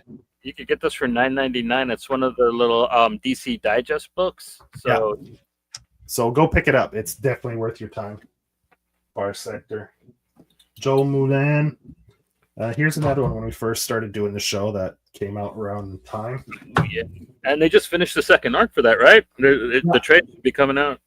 Yeah. So Ultra Mega, this just blew me away. I'm not the biggest kaiju fan, but this book is more than just kaijus. Yeah, It's got a big time horror element to it. It's brutal. It's mean spirited, man. Like it's fucked up. Yeah. It's like gory. Everybody gets hurt. Everybody dies. Yeah. It's very brutal. It's a monster book. It's a true monster book, you know. It's got some horror elements to it too. So I mean, this is James Herron's book. He writes and draws it. Dave Stewart does the colors. So if you're familiar with James's work on Rumble, what else was he? Anyway, if you're familiar with Rumble, this is the artist from Rumble. Fun stuff. Really good stuff. One of my favorite books of that year. Here's another one I really enjoyed. Oh, God, yes.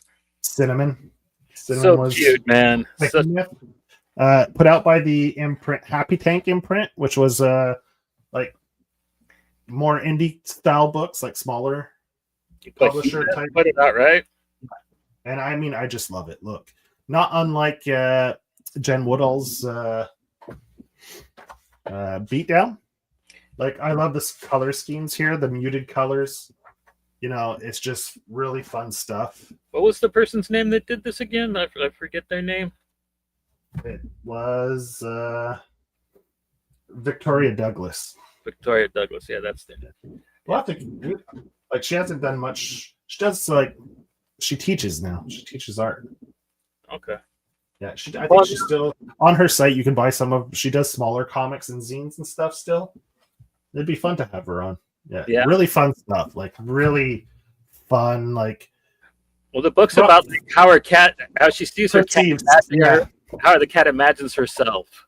Yeah, exactly. So it's really fun. Yeah.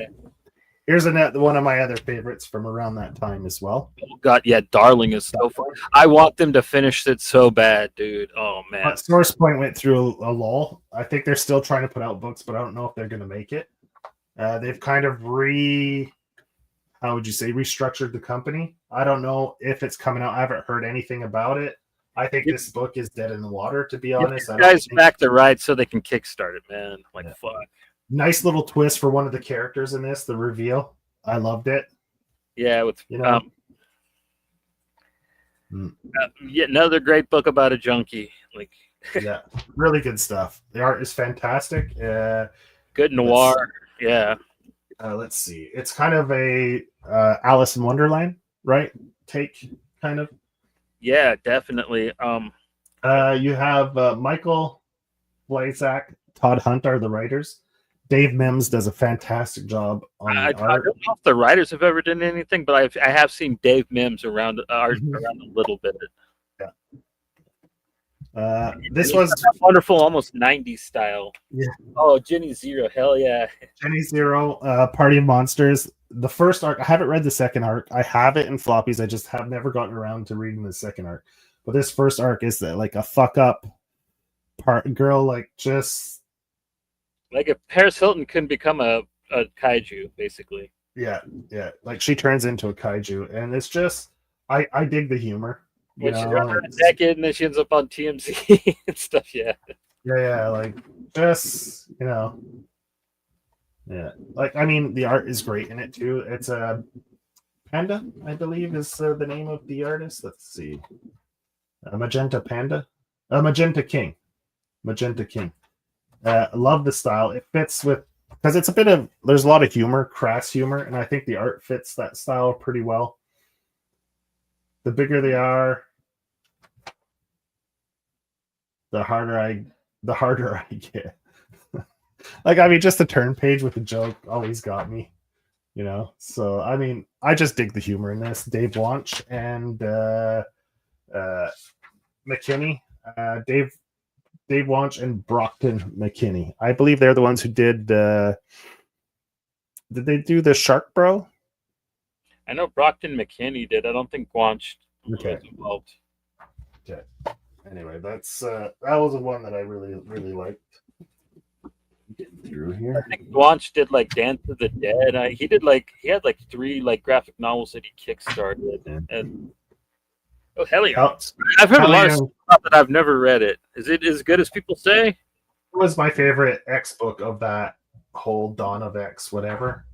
It's Zeb Wells is the writer, and I really like Zeb Wells. I think he's got a good sense of humor, good pacing. I really liked his run on New Mutants when he from like I don't know 15 years ago. Really good.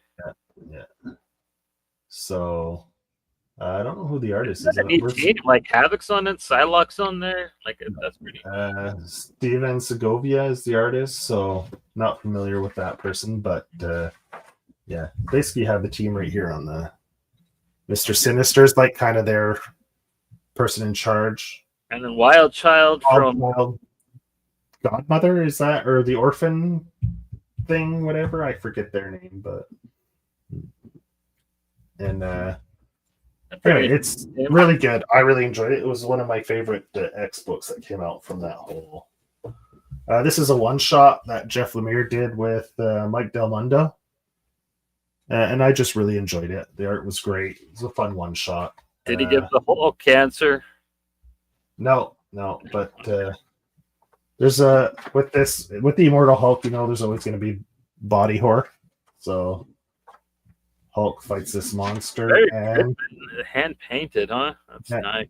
Yeah, beautiful book. And this, like, they mold together, and then it's the little girl. So it's like kind of the little girl's trauma. The monster, the Hulk absorbs her trauma to free her. So it's kind of almost like an old Alan Moore Swamp Thing comic. Yeah, it looks good. Like I like Del Mundo. Speaking of Del Mundo, do I have that? A bunch of it. I was gonna maybe put a bunch of his covers for Legion, but or what was it called? That Legion one. Anyway, this came out too from Aftershock. Yeah. The first arc was fantastic, and it's a triple gatefold. Yeah, you got me to read that. That is such a cute book, man. The Miranda Brothers, they're coming out with a new book through Ignition Press with Jeremy Arcadia, Jeremy Hunt. So this was really fun. The first arc was fantastic, really heartfelt, touching story. Really, I had zero expectations and really loved it. Not unlike Johnny, I picked the Sandman, the Spurrier run with Campbell. So this is the intro before. So you don't have Campbell on it, I don't think. This is the other artist. This is the one shot that they released just before the regular series. Yeah. The one where like it explains how he got to the got retcon kind of into the Yeah, exactly. Yeah. So then this leads into the old, official monthly Spurrier run. how old man John tricked yeah, Exactly. Yeah, that's the one. cool stuff. This was another one from Oh yeah, one of the few good fucking vault books. Barbaric, where the axe is alive. Drinks the blood, talks shit. Blood makes him drunk. So the more he kills, the more the axe gets drunk and slurs and says crazy ass stuff. Yeah, so the art is fantastic in this as well. Yeah. So probably a lot of folklore in there. I'm not that well versed in a lot of the folklore, but someone who is might appreciate some of the story there. Written by Michael Moretti. He's done quite a Morrissey. He's done a lot of stuff. Nathan Gooden is the artist. I think he's one of the co-founders of Vault, so he's working on this. Great stuff. Colorist Radisson Duke. Really fun stuff. Like the shit talking axe is really, really fun. I think that's probably about 25. Pretty close to it. Go for it, Johnny. Okay, cool beans. First up at 75, I got Shiver by Junji Ito. This is a collection of short stories. Probably my favorite is one called Jennifer. It's about like this European model. She's like really tall and ugly, and like this photographer doesn't understand why she's there, and like she like haunts his dreams. It's a really funny a horror short. Like I love Junji's sense of humor. I also like the one with the balloons that hang people that look like their heads. Really good shorts, man. Like Shiver's probably my favorite book. I mean, I have another book of his coming up really soon, but it's hard to tell. Like I said, I hate trying to say favorites, but Shiver's so fucking good, man. Like if you don't own Shiver, like definitely get on it. It's a Junji Ito must have. Like Joe, man, I gotta have some James Stokoe on the list, and here we go. Wonton Soup. I absolutely adore this book. It is a weird sci-fi book. This one is about two guys that travel the galaxy and do cook-offs. Man, it's a chef book, and it's weird. I'm not a foodie guy, but I enjoy this book because it is something that is completely different. I have never really read a book like this before. I do have Anthony Bourdain's two graphic novels, but even they aren't like this. Yeah, Stokoe's art is really fun. It's a black and white book, yeah, man, I highly recommend checking this out. If you're a fan of Stokoe, if you like his art, if you're a foodie, yeah, dude, like there's several reasons to really get into this book. Next up, Adam, I forget his last name. On Twitter, he hangs out with Dean. Do you remember Adam's whole name? Oh, Adam, no. He recommended this to me, and I got it, and I really loved it. The Puma Blues by Murphy and Zuli. Dude, this book is fucking amazing. It's about basically the end of the world, and this guy who is kind of sent to observe it, and he kind of has these weird happenings. You know what I mean? There's these weird flying stingrays. He meets this Chinese woman that he kind of has a romance with for a minute, then that disappears, and it's just a really neat introspective book. It kind of reminds me of something Hickman would do. I think that Hickman is very inspired by this book. I've never heard him mention it, but I wouldn't be surprised. And it's just got such beautiful art. Michael Zuli is incredible. He did a lot of work on Ninja Turtles. That's kind of what he's best known for. But I don't know. This book is incredible. I highly recommend it. Like it's a 30 or 27 issue hardcover, but I got it for like $17 off of Amazon. It's usually really cheap, and I highly recommend it. It is such a damn good book. Like, I mean, I know that it's a pretty drastic and sad story, like narrative, but like it covers it in a really neat way. And there's also an addendum by Alan Moore. He kind of writes like his own like kind of tag along issue to it that's in the back.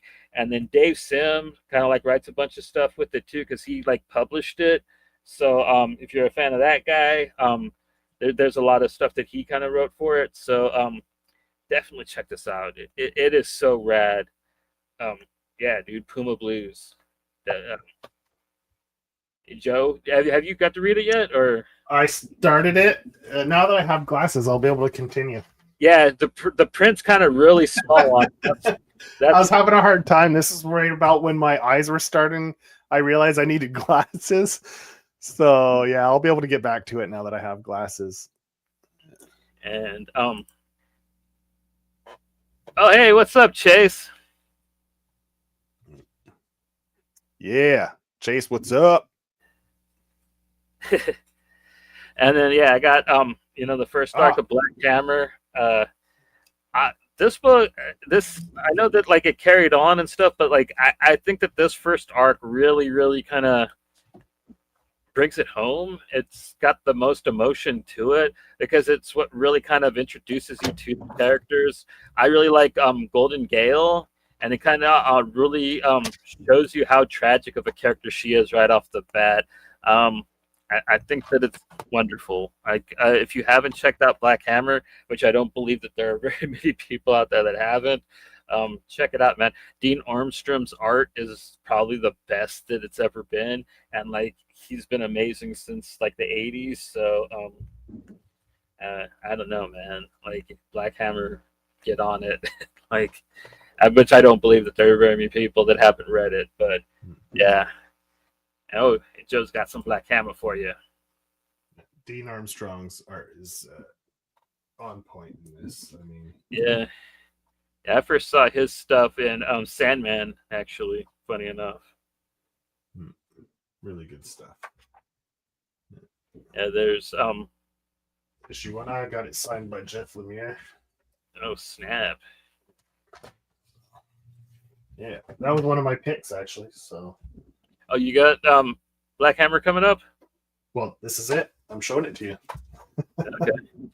Yeah, man. Whoops. And next up, I got some Jim Rugg. I got Street Angel. This book is adorable. It's just a homeless teen girl, kind of goes around and has goofy adventures. She fights ninjas and Mayan gods and what have you, evil principles. It's cool. And he's also carried on. There's some colored oversized hardcovers that he's done for Image. Angel kicks mad asses, man. I highly recommend checking her out. Ooh, there we go. We got which one? Whichever one you want to show, man. All right. I like the cover of this one. So. Okay, Street Angel Gang. Yeah, I love this cover. Yeah. I'm a sucker, like for the back with writing on the jacket, man. Yeah, that's I know they totally that's totally a send up of that Lobo cover, right? They have to be doing. Yeah, it's got to be at least inspired by it, you know. Yeah. So yeah. I mean, it's Jim Rugg, a little girl with the skateboard and ninja swords. I mean, what's not to love? The colors are great. The drawings are fun. I mean, yeah, punk rock show. There's a hammer guy. Yeah, just a fun book, you know? Yeah.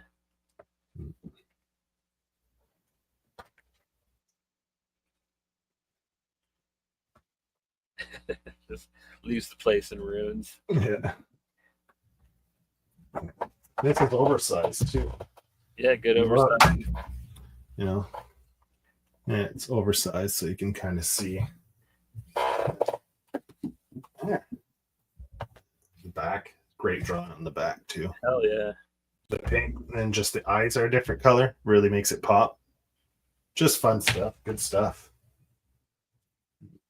Yeah, Street Angel's good. This cover's pretty good too. I mean, I like this cover too. Yeah, that one's hella funny. The after school kung fu special where she deals with the bully. Yeah. There's the what's his name? Wizard Stardust, whatever his name is. Yeah, James Coates' guy, the long neck. Yeah. Just, like, super angry and screaming. This is fun. This is like an old European, like the European bande dessinée kind of format. Maybe a slightly bigger. Yeah, But yeah. really good stuff. Yeah. Is that what you say?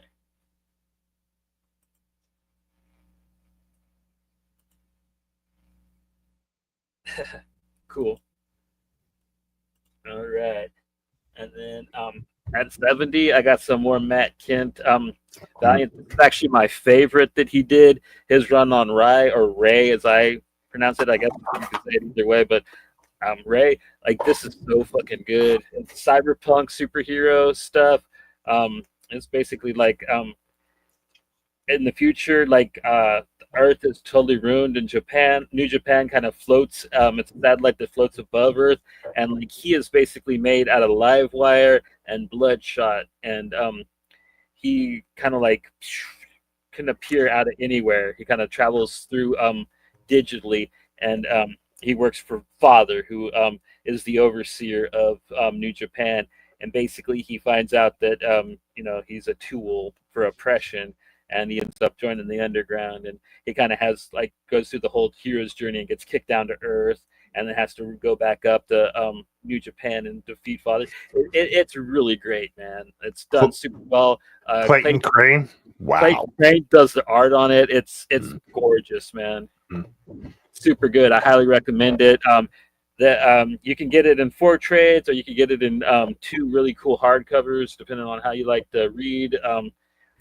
Definitely check it out, man. It's Valiant at its best. Mm-hmm. And as far as superhero shit goes, and from the recent past, like, Valiant is put out the best stuff in my opinion. Next up, I got some more fables. This is book 10, The Good Prince. This is Flycatcher. He kind of finds Prince Lancelot's armor, and goes and becomes like takes his place as the prince, because he is the Frog Prince, and he was just a janitor, of Fable Town. So it's really cute. It's a really cool storyline that takes place in the middle of the war with the adversary, which I'm not going to tell you who it is if you haven't read it yet. Man, just such a good stuff. Good storyline, man. I love Fable so much, if you can't tell. And I haven't read it since it came back. I don't know if the new stuff's good or not. So I still got to check that out. But I love the old stuff, and I like the way it ended. So I'm kind of worried about that they brought it back, but we'll see. Next up, I have a really demented manga that I really love. It actually kind of reminds me of Future Lux. I actually talked to Scott Rule about it, and I recommended it to him. This is Velveteen and Mandala. This is 2 girls that live in a park. It's the gateway to the afterlife. They live in a broke-down tank, and it's just the weird, fucked up shit that they go through, and it's very surreal, and it's very disturbing at times. It's very funny at times, and I highly recommend it, man. It's good stuff. if you can get through it. Some people can't. Next up, I got some Garth Ennis again.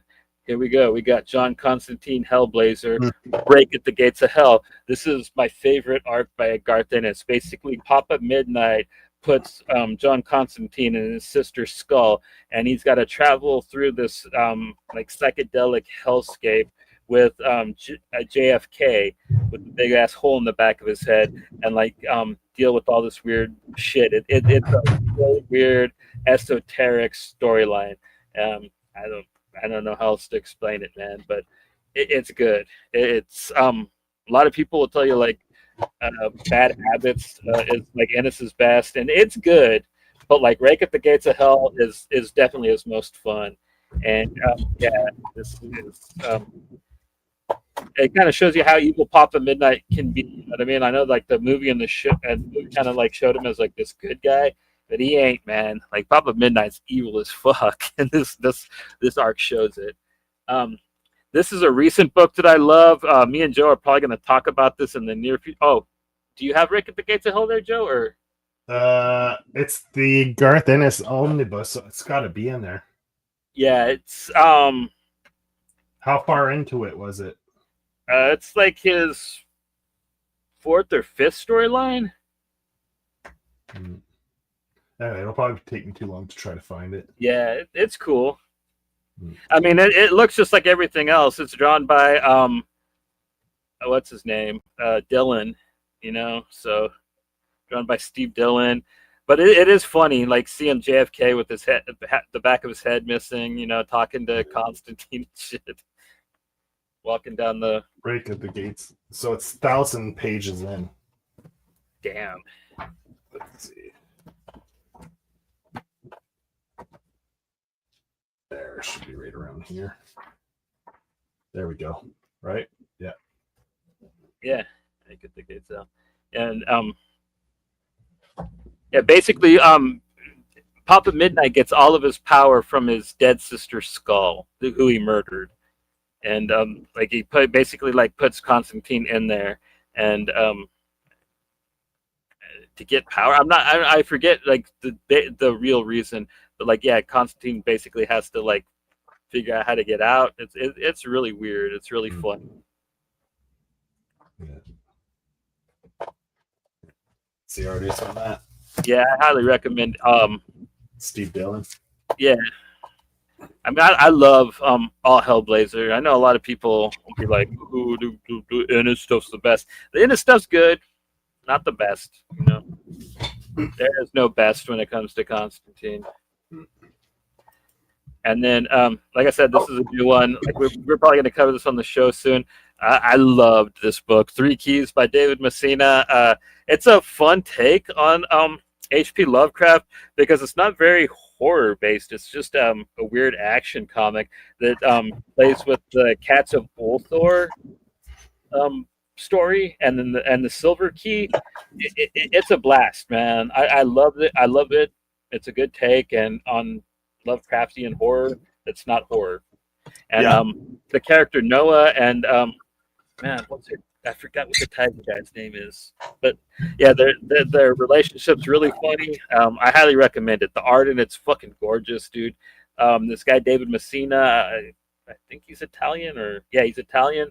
I hope he does more work. This is from what's his name, Ashley Wood label at Image. So I hope Ashley gives him some more work soon.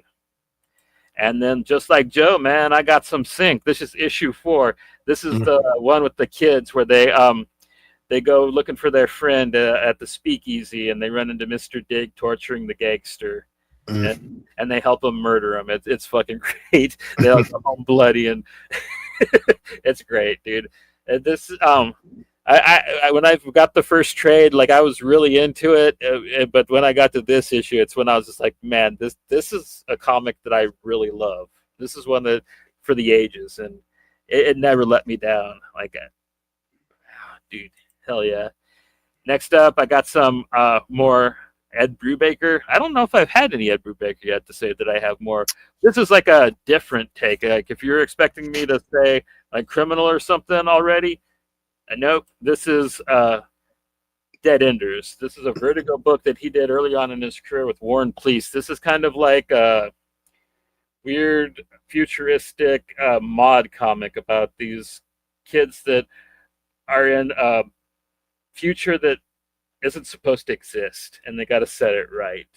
It's really neat, man. It's very different from anything else that I've read from Ed.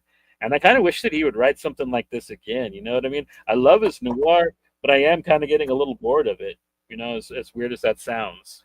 You know, that's why I really love that book that he did recently, Where the Body Was. You know what I mean? Because that changed it up a bit. But I do love what he does. You know what I mean? He is a master. And then speaking of noir, this is probably one of my favorite comics ever. 100 Bullets, and the 5th arc, of course, the Counterfeit Detective. Dude, just such a great book about somebody getting screwed over and then trying to get theirs back and then getting screwed over again. This book is just full of stuff like that. If you've never read this, it's 100 issues of just betrayal and payback and then betrayal again. And, oh, dude, I don't even know how to put it into words. But what Brian Azzarello and Eduardo Rizzo did with this book, it's just magnificent. I mean, like, I know a lot of people talk about Sin City being peak noir, but and 100 Bullets, there you said, man. Just Eduardo Rizzo's art alone. Come on, man. Yeah, boy. And then after that, I got some more Doug Wagner, but this one's not horror. This one's also kind of a fun action book. I got Click, Click, Boom. This one's about a crazy girl that doesn't talk. She takes pictures and she kind of becomes friends with this one girl and protects her. And it's kind of a really cute friendship book with a lot of really fun, gory action. And yeah, dude, like it's just another really fun Doug Wagner book. Enough said. Cruising right along at 61, I got Blam issue Master Edition Book 4. I picked this one in particular because it's the one that gets really wild. Killy kind of comes across this kind of weird fantasy land where there's like a castle and knights and stuff, and it gets really weird. And that's saying something because Blam is already weird to begin with, because I don't know if you've ever read it or not, but like Kelly just kind of wanders the city, and the city is basically like the size of our entire solar system. So he comes across like all different kinds of life forms. But like in this one, like I said, he kind of comes across this kind of weird fantasy world, and it's neat. You know what I mean? It's a kind of a cool change up. I highly recommend the whole series. I'm pretty sure they're still widely available from Vertical Comics. And yeah, Satomu Nihei, one of my favorite mangakus. His art is just unbelievable. And now, we got another comment. What are you saying? Oh yeah, stuff is great. Okay, so a lot of stuff about the Big Beast Cubs. Cool. And after that, my only DC, I got Darwin Cook's Catwoman stuff, and it's magnificent. You could get this for $9.99, and you are wasting money not getting this. You know what I mean? Like, this has to be on your shelf. You are, I don't know what to say if you don't have this. It is magnificent. It's good. You got some Ed Brubaker written stuff in there as well. Magnificent. Like, I don't know what else to say. Yeah, man, get some Ed Brubaker and Jonathan Cook Catwoman in your life.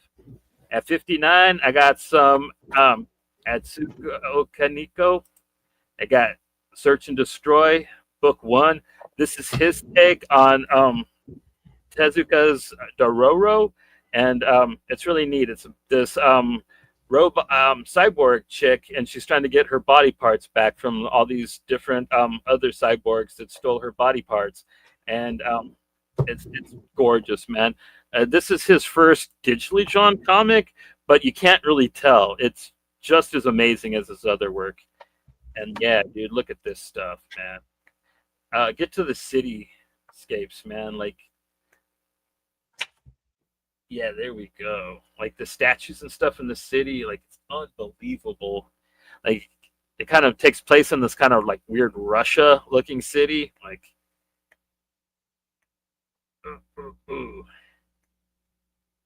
And I just love the main character's design. She got that weird coat and the hairdo. Like, she's just so fucking cool looking. Yeah, Atsushi Kaneko. Like, he's such a punk rock mangaku anyways. Like, he's always been one. And it just bleeds through here. And Dororo is such a neat book anyways. It's so different than a lot of other stuff that Tezuka did. And to see what Kaneko's doing with it, it's so neat. It's not like he's trying to change it too much, but like he did. I mean, like, but like respectfully, like it's hard to put it into words, you know what I mean? But like there it is, you know what I mean? He took what the guy did and like he made it his own, but like in a perfectly respectable way, in my opinion. That makes sense, Joe. Did you read? You got Dororo recently. Did you read it yet? No, No. but I read the entirety of this. All the Search and Destroy. Yeah. I still need to get book 2. That just came out. Yeah, it's out. Yeah, book 2 from Fantagraphics is out. But I'm not really in a rush too because book 3 doesn't come out until fucking Christmas, I think. So, and then at 58, I talked about her enough, and here she is, Chastity #1, my favorite vampire, my punk rock queen. This she basically got raped by a vampire and turned into one, and then basically she hunts other vampires, and that's what she does until she meets the love of her life, Mr. Evil Ernie, and they murder zombies together in the future, and it's wonderful. I guess. But yeah, dude, she's cool, and I love this comic. I would love to recommend it higher, but like it's drawn by a pedophile, and that's sad, but whatever. Can't blame. Can't, you know what I mean? It's been a comic book that's been out since like 1992, so whatever. And then here at 57, we got some Gail Simone greatness and also some Lovecraftian horror with Clean Room. And damn, is this book fucking amazing. With art by John Davis Hunt. If you've never read this, it is so cool. The monsters in it are rad. The heroes in it aren't very heroic. It's very well written. It's probably one of Gail Simone's best written things. It's my favorite things that she's written. I'm definitely going to put that on writing. Fight me if you want. But yeah, Clean Room is incredible. I can't recommend it highly enough. We covered this, right, Joe? Clean Room? Or yeah, the first volume, yeah. Yeah, John Davis Hunt's art is so good in it, and the monsters are rad. Yeah, I just got it out the other day. I can't find it now. And then Joe just had this up. We got Repo issue #3. And this one is where it gets really, really psycho. This is the one where the clone army is chasing them, and they're just murdering all the clones willy-nilly, and the book just gets super insane. And you really get to see like Rick Spears' super sardonic side. And this book is utterly hilarious. We've already covered it, so I'm not going to get super deep into it. But damn. Oh, you're going to show some, Joe? Yeah, I have it out. Cool. Yeah. Rob G's art, I love it. Mm-hmm. It's just brutal. I love the what's her name again? I forget the crazy suicidal. The main girl. Yeah. Jetpacks. I don't know. I don't remember what her name is. Yeah, I don't know. It doesn't really say here. Cool. Sometimes they say it in the back there when they do the blurb. But yeah, it was fun. She's definitely got a mouth on her anyway. Yeah. Well, the romance between them, if you can call it that, is funny. The way he like keeps misreading the moment and tries to kiss her. Yeah. He'd so get canceled. Oh, and then the tiger attack. Oh man, it's just. I highly recommend getting a copy of Repo. It is such a ridiculous book, but it's so fucking good. Yeah. And I've talked about it already. Here we go. Got some criminal for you. The first book, Coward. Ed Brubaker, Sean Phillip. And damn, this book hits hard. This is when I learned that, like, in this series, nobody gets out unscathed, man. You got the old man junkie. You got the guy that's afraid to do dirt because once he gets his hands dirty, he's not going to stop. You got the girl. I mean, like, oh man, this is an incredible noir tale. I mean, it's not my favorite in the series, but it's close. And god damn, does this book hit hard. If you, I don't believe that there's very many people out there that haven't read this yet, but if you haven't, man, definitely check it out. And I think they're adapting it. Like, I think that what's his name? The guy from Sons of Anarchy. He's gonna He's in it. There's a bunch of actors. I can't think off the top of my head, but yeah, the Hunnam or Hannum, yeah, whatever his Charlie name is. Hunnam. He's actually going to be playing the main guy here, which is going to be cool. I hope they adapt it well. You know what I mean? Like we just did a show on the adaptation, so That's going to be on Amazon, I believe, right? and they've been pretty good with adaptations. So Yeah. so yeah, I got a good feeling about it because the casting's been pretty on point, and Amazon's been pretty on point with their adaptations. Mm. You haven't read Criminal yet? Wow! Like the weird, it's so weird the stuff you haven't read yet, Chase. But yeah, no, you'll dig it, man. It's good noir. It's good stuff. I'm not trying to shame you.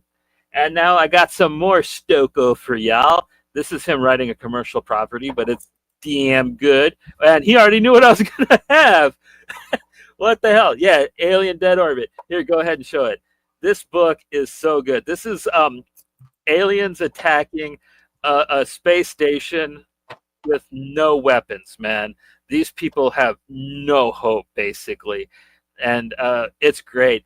There's one scene where, like, you think it's aliens and it's not. There's great psych outs in it. But damn, how did you know I was gonna say this?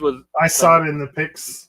Oh, okay. Because you loaded your pics, so I saw it. I that's why I was looking for White Room, and I couldn't find it. I was looking for it. There's a good shot of an alien. Yeah, this book is lit, dude. Like, this is probably one of the best Alien comics, but it's hard to say. There are so many good Dark Horse Alien comics. I don't know how many of them you can actually get a hold of nowadays, but Marvel's actually reprinted this one, thankfully. Have they? Yeah. When I was looking for a cover for this, I found one with Marvel, and I was like, fuck that, I want the Dark Horse cover. I didn't know that. Well, that's good. You know what I mean? At least people can get a hold of it. It's a good. Yeah. And like they're really bad with reprinting like the old Dark Horse stuff. They barely reprinted any of the Star Wars stuff. So I didn't think that. But like, this is such a fan favorite. And it's such a good one. They'd be dildos not to. Well, they tend to be dildos. Yeah, Marvel is dildos.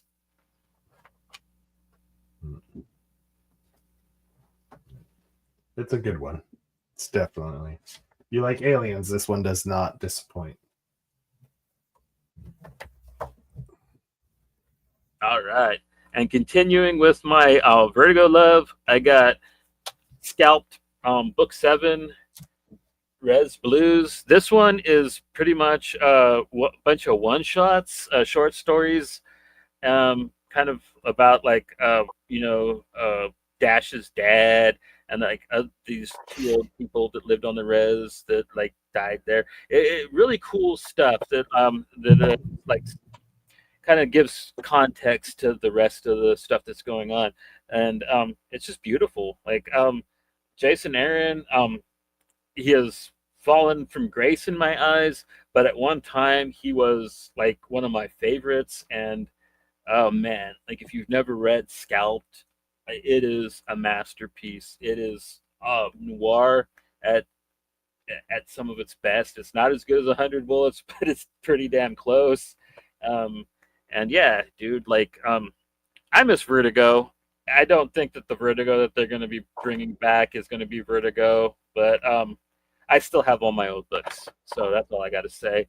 And I hope they reprint keep reprinting stuff like Scalped. I know that they did recently. I just saw omnibuses with the Black Label logo on it, so it's available, and if you can get them, please do, because you'd be doing yourself a favor. It's a really good comic, and a really good look at slice of life most people don't see, life on the res. So, and then some more Junji Ito. I love him, and I've talked about him enough. Here's Uzumaki, and it's a masterpiece. It's so good. And my favorite part is definitely when the Jack-in-the-Box kid is chasing her. That is such a well-done scene, and it's so fucking creepy. I love it. Do you have a favorite part of Uzumaki, Joe? I haven't read it. Oh, okay. The scene with the Jack-in-the-Box kid's so cool, though. Is that the one they adapted for Netflix? Yeah, but it sucks. Don't watch it. Yeah, that's what I heard. Mm-hmm. And then 51, Joe mentioned it earlier, Charles Foreman's Slasher. Like, this book it's sad, but like it's so good, man. And it's very, very disturbing, but in the best way possible. I highly recommend it. But don't blame me if it completely ruins your day after you read it. That's all I got to say. But yeah, definitely get on it. It is a book that I think everybody should read, and I'm pretty sure it's pretty widely available. I don't know. Hit up World Comics and see if you can find it. It used to be on. Comixology. That's where I found it. But Comixology. Yeah, but that doesn't exist anymore. So I don't know where you can get it. I know that you can't really find it pirated. So I don't know. All right. Like, you're definitely gonna have to try to find it physical. Yeah. Ooh, nice. They never finished it though. They got to get on that. No, I don't know if it'll ever come back, but yeah. Radio Apocalypse is a Rom V book drawn by Annan RK. I find the art style kind of resembles a little bit, same vibes as Darlin a little bit. Yeah. Fun art style. The one thing I loved about this book is I think it's the coloring. Yeah, the coloring. The style too is a little bit there are cues. He definitely wrote this with music in mind, and there are cues when you're reading the book that like if you look like on the record player, it has a name. So then you cue that song up when you're reading it. And yeah, so it's pretty cool all the way through. It's like that. At the end, where is it? Hey, there's a cue for Bruce Springsteen's song. Yeah. You can see it. Where is it? We did that on the Books That Made Us Cry episode. Bruce Springsteen, yeah. And then at the end, the way it ends with that song playing, it definitely packs a punch, So that was fun. It really disappointed that this book kind of got 2 issues in, and then for some reason it just didn't. All right, so here's Animal Man Annual 2. This one is a one will tug at your heartstrings too. It comes back to the story of Animal Man, how he lost his son and all this stuff with his interaction with this Spider Queen. And I thought for an annual, it was a fantastic issue. I mean, yeah. There's one book that I wanted to talk about, but I don't have, so I picked this one instead, was Sweet Tooth, where Jeopard finds out his son's not dead. And that made me cry, so this was a close second. So I picked that one. Jeff Lemire, same writer. We have Gideon Falls. Really enjoyed this one. Oh, yeah. You have Andre Sorrentino's the artist. That's got our friend Norton Sinclair in it. Yeah, and I mean, just a fantastic suspense horror. Oh, it's psychedelic horror. It's just surreal. Yeah. It reminds me of my favorite horror movie, Phantasm. It's the closest to that movie I've seen in a comic book. Yeah, it's good stuff. Very eerie. Good stuff. And I think Sorrentino's art is the perfect match for the story. It really heightens the story. Here I'm just going with some covers, some awesome covers from The Mask. Got The Mask. That's a great cover. Some more Doug Mankey with Akrudi. Mask Returns. Love that cover. And one of my favorites of all time Mask covers. That one right there. Oh yeah, look at that. Really awesome. Close up with the big old teeth, looking straight Cracking. up Bill Skarsgård. You see him cracking a little bit. Yeah, Bill Skarsgård, right on, man. All right, so you got that. Look at this here. Love Terry Moore. Basically, you could pick any one of his books. I picked whatever was closest to me. So, Motor Girl, girl dealing with PTSD story, and he's just got a knack for.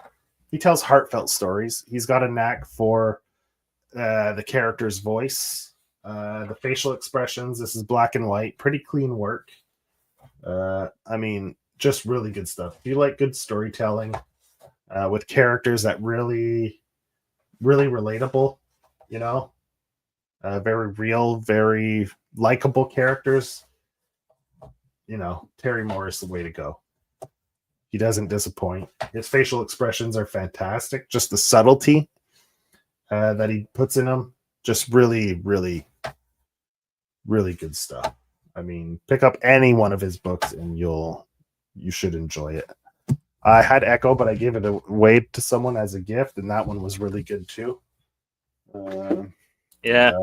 Lemire always making people cry, dude. He's good at that. He's an asshole. What's the other one? Rachel Rising was really good. Basically, all of Terry Moore's stuff is great. Yeah, Rachel Rising, Strangers in Paradise, going all the way back to his origins. Yeah. Ooh, nice one. There we go. Here's a newer Big Two book that I really enjoyed is Dead Earth. I should take it out. That's with Daniel Warren Johnson. This is EWJ. This is like a future DC where there's some kind of apocalypse, and Wonder Woman wakes up she wakes up in some kind of like cryo tube or something. What was it again? Yeah, pretty much. These two dudes kind of like stumble upon her, and like she kind of like they fall in the hole, they fall on the thing, and it cracks open, and that's where she awakens from. Yeah. And then she takes on this like mutated creature thing anyway. It's really the way he draws her is kind of crazy. She's like all not hot, you know what I mean? Like he kind of draws her like crazy looking. Yeah. I mean, you were sleeping in the cryo tube for how long? You probably wouldn't look too hot either. I don't look hot. But it's great. It's great. I mean, everyone's familiar with him, right? Everybody, yeah. DWJ is like the king. He's like the most famous cartoonist right now, I'd say. Yeah, like Jeff Lemire is probably more famous than him, but like he's not famous as a cartoonist. Whereas like DWJ is actually like the guy that like he got to do a Beta Ray Bill book, by himself at Marvel. He got to do a Wonder Woman book by himself. Just cool. Great stuff. I'll go with this. Here's my very first Kickstarter. Oh yeah. My very first Kickstarter die cut cover, the S tape for the skull. Then you got the main character. You've got Ryan K. Lindsay as the writer. Chris Panda. Oh, that's why I was thinking Panda. Chris Panda Mercier. Yeah. So this is a very bold, kind of very solid lines, clean. It reminds me of Archer. Yeah, exactly. Yeah, if you like the show Archer, it's got a very clean, bold kind of bold lines. Very danger zone. Yeah, so you see anyway, like the colors are very It was fun, good sci-fi, bounty hunter type thing. Yeah. That was my first. That's that Comics Tribe. Yeah, Comics Tribe. Oh, yeah, that's a Comics Tribe book. Oh, this one. This is another Kickstarter. Not Kickstarter, but nope. Yeah, boy.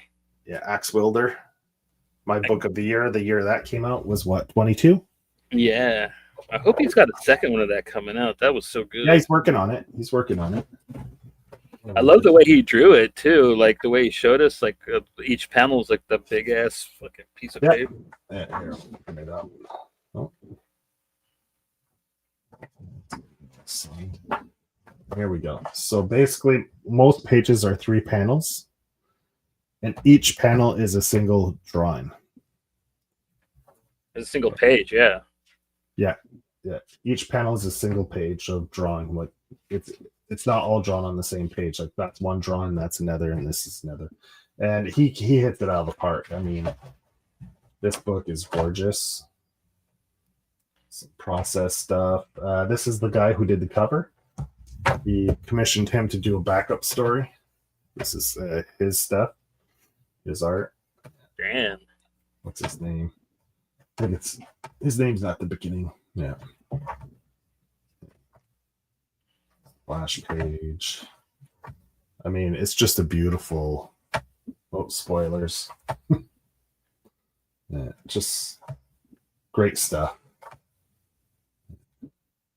Yeah, the room with all the statues, man. Like it's so, some of the art that he did is just so fucking crazy.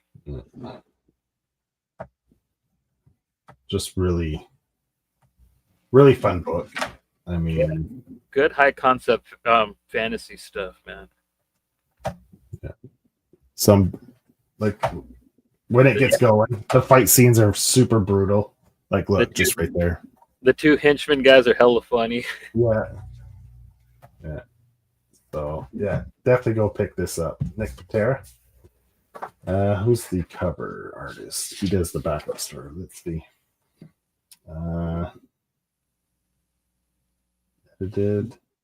Oh, thought it'd be written here. Cover. Anyway, whatever. Published, editor. I can't remember. I thought it would be in the credits here. Maybe I'm just not seeing it. Anyway, it doesn't matter. Axe Wilder John, excellent book. I think it's supposed to be released by a publisher at some point. Yeah, he kind of gave us a heads up, but like it's not our news to say, and like nothing's happened for it. So like, yeah, we're just gonna leave that lying there. Oh, I got a few. Just one of my favorite covers from when I was a kid. Oh yeah, Mike Zick Punisher cover.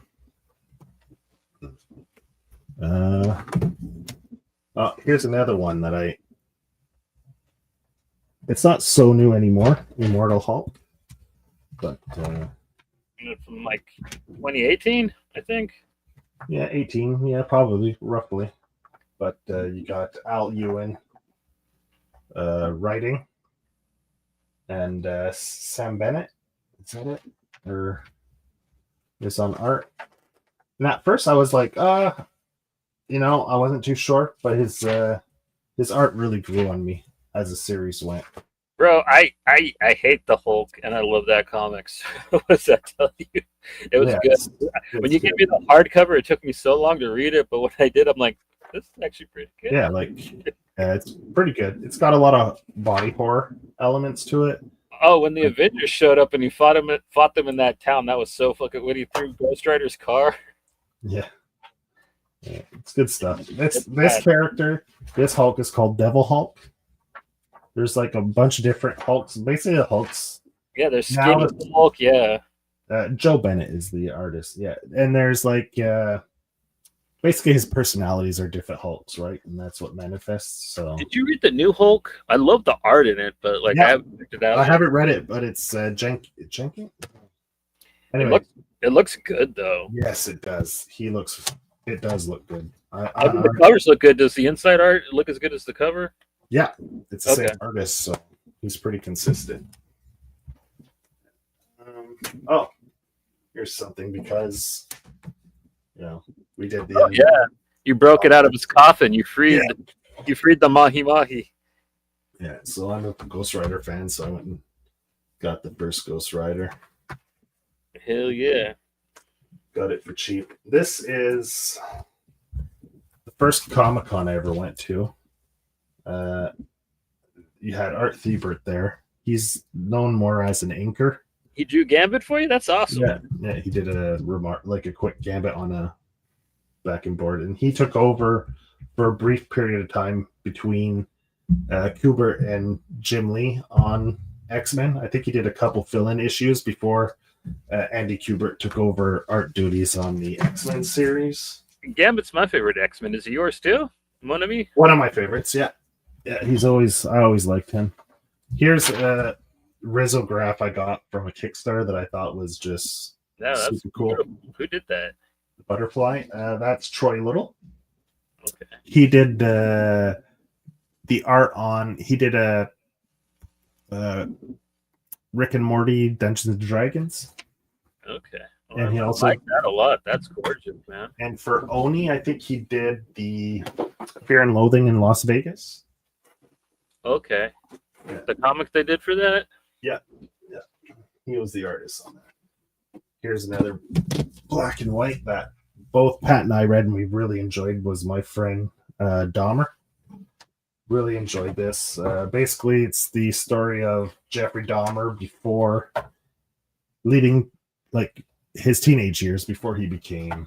Yeah, when he was in high school and he was just a weirdo. And it's written and drawn by a cartoonist that was actually friends with him. They went to high school together. Well, he knew him. I don't think he was actually friends with them. I think he actually clarified that, right? I think they hung out, actually. Okay. They weren't close friends, but I guess Jeffrey Dahmer didn't have very many close friends, so. Well, that was his problem. That's why he did what he did.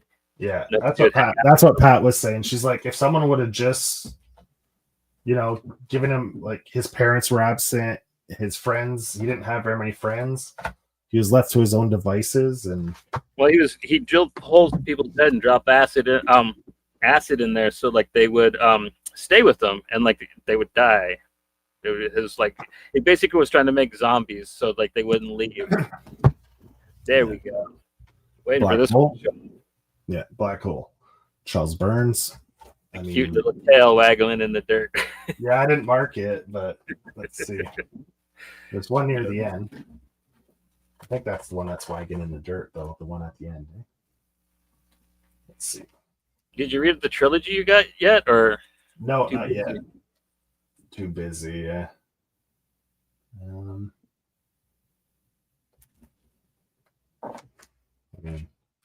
It's great black and white. Very.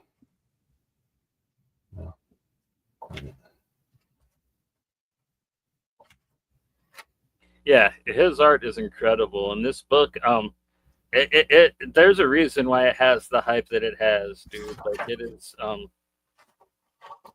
chef's kisses. You know what I mean? Like, so they're sitting here. This must be where there it must be. Yeah, there it is. Yeah, there's the tail. It's not wagging there, but it's probably wagging in the one just a few pages from there. Right? Yeah, there we go. There we go. Your little tail wagging in the dirt. So, I'm almost done my books, dude.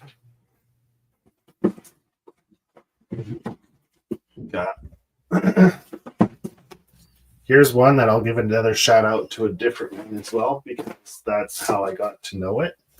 This is a Kickstarter I backed for Piss Apocalypse by James Edward Clark, but also there's Matt King's Tales to Enlighten that James worked on, and that's how I first discovered his work, was through Matt King's book Tales to Enlighten, which I bought digitally. I'll probably get the physical copy soon. So yeah, because there's only I think they said there's only about 20 left. So So it's selling. He's been doing well on Power Pulp then. Everybody is, man. Like so much shit sold out on there. Like it's not even funny.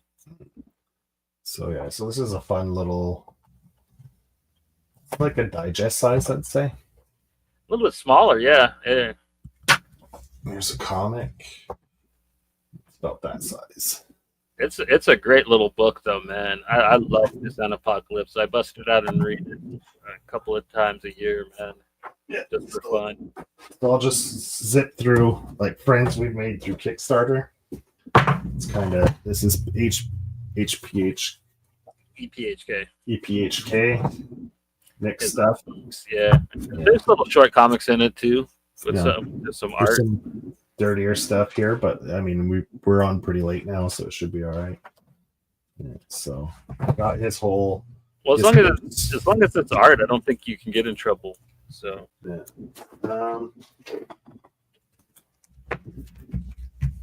Pat's book, Pop Scars. Pat yeah, boy. Adrian's Sitter with Dylan's cover. Richard's Blam and Glam. Dylan's Metalhead Samurai. With the Rotworks cover, yeah. Zach Quintance Next Door. Steve Urena's Zombie Date Night. He also did the Slowpokes. The original Trokovi through the Kickstarter with Adrian. I had a bunch here. I think that sums them pretty much all up. There, that's pretty much. Oh, no, here. This one. I knew I was missing one. Menu. Okay, yeah. Menu. And that's it in French, huh? Yeah, that one's in French. Then I have, oh shit, where's that Bloody Gore book? I had a Bloody Gore comic book. Then the one with the. Yeah, I just had it just a second ago. The JJR cover? Oh, it's probably over here. Ouch. Oh, did you see JJR's new book that he's got on Kickstarter? The what's it called? I got it back. The Portal Potty. Anyway, I thought I had the other one kicking around, but I had this one, Cat Call. That's from Bloody Gore. Dev Zume. Yeah. So yeah, man, it's your go. That all your books, or? I have a few left, but I don't have. I'm almost all done now. Okay. Okay. At 50, I'm got another canceled guy. Whoops. We got Warren Ellis, and funny enough, Juan Jose Reap. We got Black Summer issue 0. Now I wish somebody would do a comic like this nowadays. Like this is John Horace. He goes and visits George W. Bush and doesn't like what he has to say, so he fucking murders everybody in the White House. And that's how the comic of Black Summer begins. And it's the rest of his superhero team have to figure out how to deal with them. And it definitely was the Watchmen of its time, if you ask me. It's 8 issues of fucking awesomeness. And yeah, it begins great, in my opinion. Like I said, you need a comic like that nowadays. Next up, we got The Death Vigil by Stephen Zayek. I love this book. It's the Grim Reapers up against the Necromancers. It's anime-esque with the storyline, but the art is just so badass. I've never seen Stephen Zayek's art. He's the guy that did Sunstone. But this book is not. This book is safe for work. It's just kind of like an action adventure comic. It's really badass, though. I highly recommend it. He is always hinting that he's going to do a second book, but never really has done it yet. Okay, and now we got one of my favorite John Constantine story arcs. Brian Azzarello's Good Intentions. This one is John Constantine goes and visits his friend who lives in the backwoods, and he finds out that somebody's making kind of gnarly porn, and he kind of puts a stop to it, and he finds out that like that's the only way that this town makes money, and like finds out that like he screwed this whole town over. It's a goofy, really fucked up storyline. I love it. Like very John Constantine. Then we got The Motherless Oven by Rob Davis. This is a really surreal coming of age story about this kid Scarper who has a death date and he's kind of just waiting for it to happen. Then this crazy girl named Vera Pike shows up and tries to force him to live. And it's kind of like an adventure of him kind of running from his death. And they meet this kid with autism, Castro, and it's just a cute adventure story. And it's the beginning of a trilogy. There's also the Can Opener's Daughter and the Book of Forks. That are the follow-ups.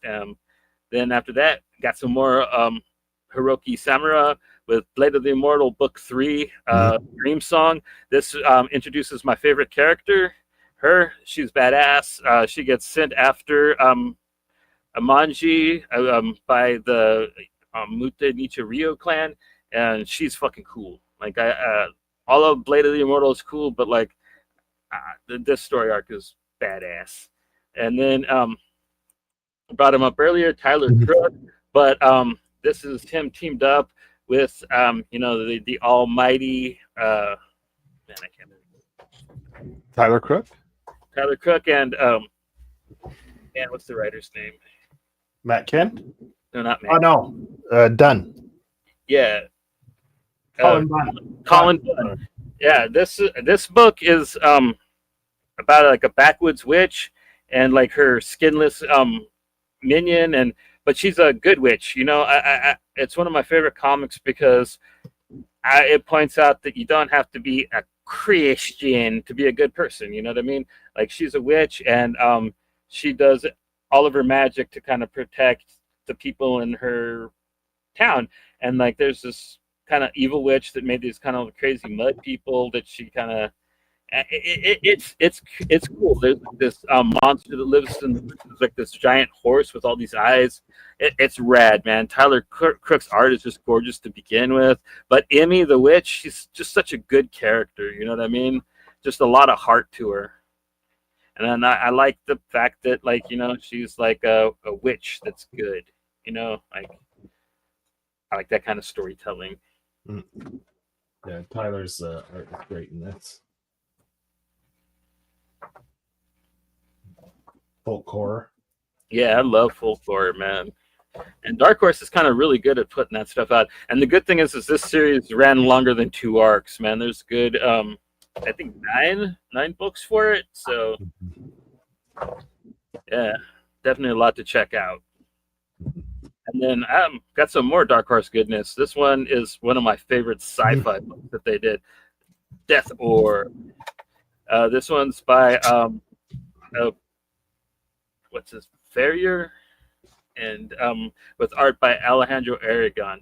And this one's about this dude named Ryder who's looking for his wife, and he's got this head of this dude that he killed that he thinks that he can talk to telepathically. And he stumbles across this group of survivors that he decides to help. And it's kind of Mad Maxy, but in like a cyberpunk way. But like there's this crazy ninja guy that's kind of schizophrenic that he works with. And like there's this great scene where like they're driving down the freeway and like they get out of it and they're just jumping around on the cars and just fucking killing people. It's rad, dude. Right? Alejandro Aragon like draws the hell out of this book.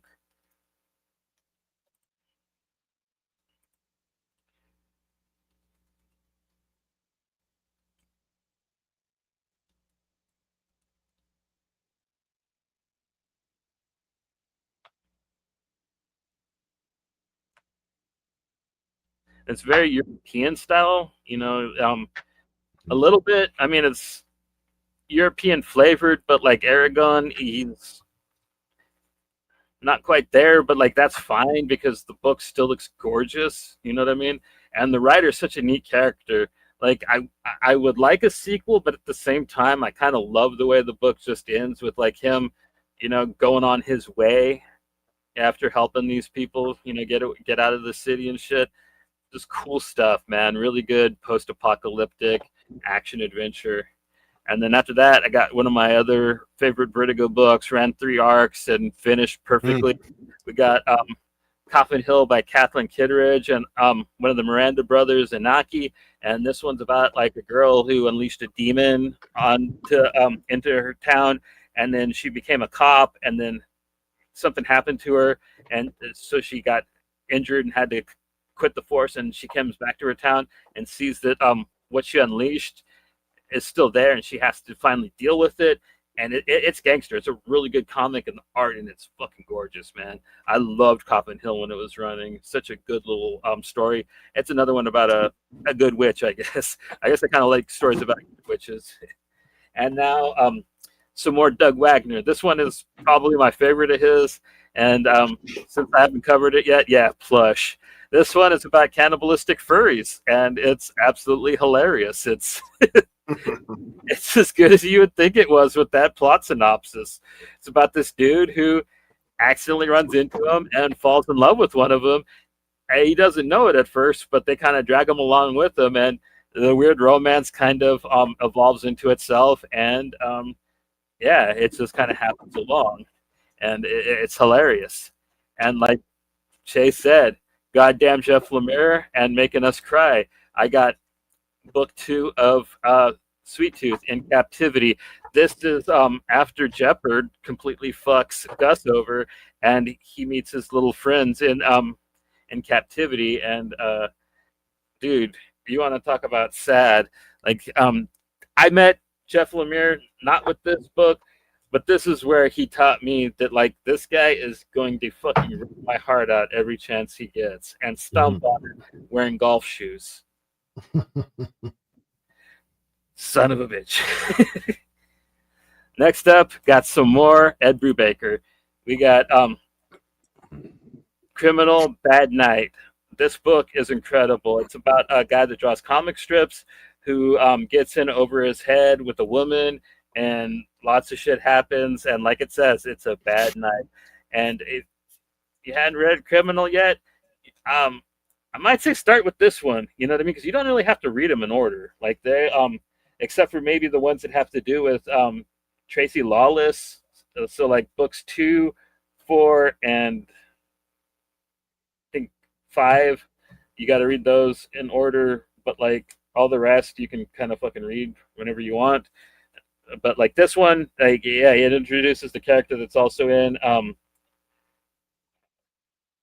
the one that's running right now, the one that just started. It's the same character.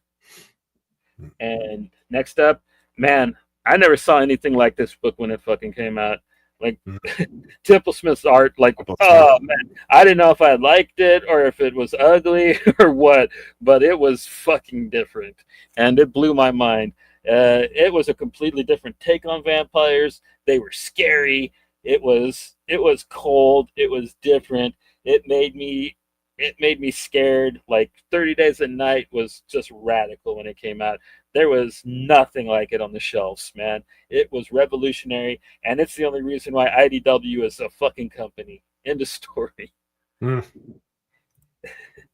Next up, book 4 of Kabuki, Scarab. This one is about another character from the Kabuki characters. There's a whole or the Masks of No, not really. She's not Kabuki. Kabuki is the main one that died in the first story.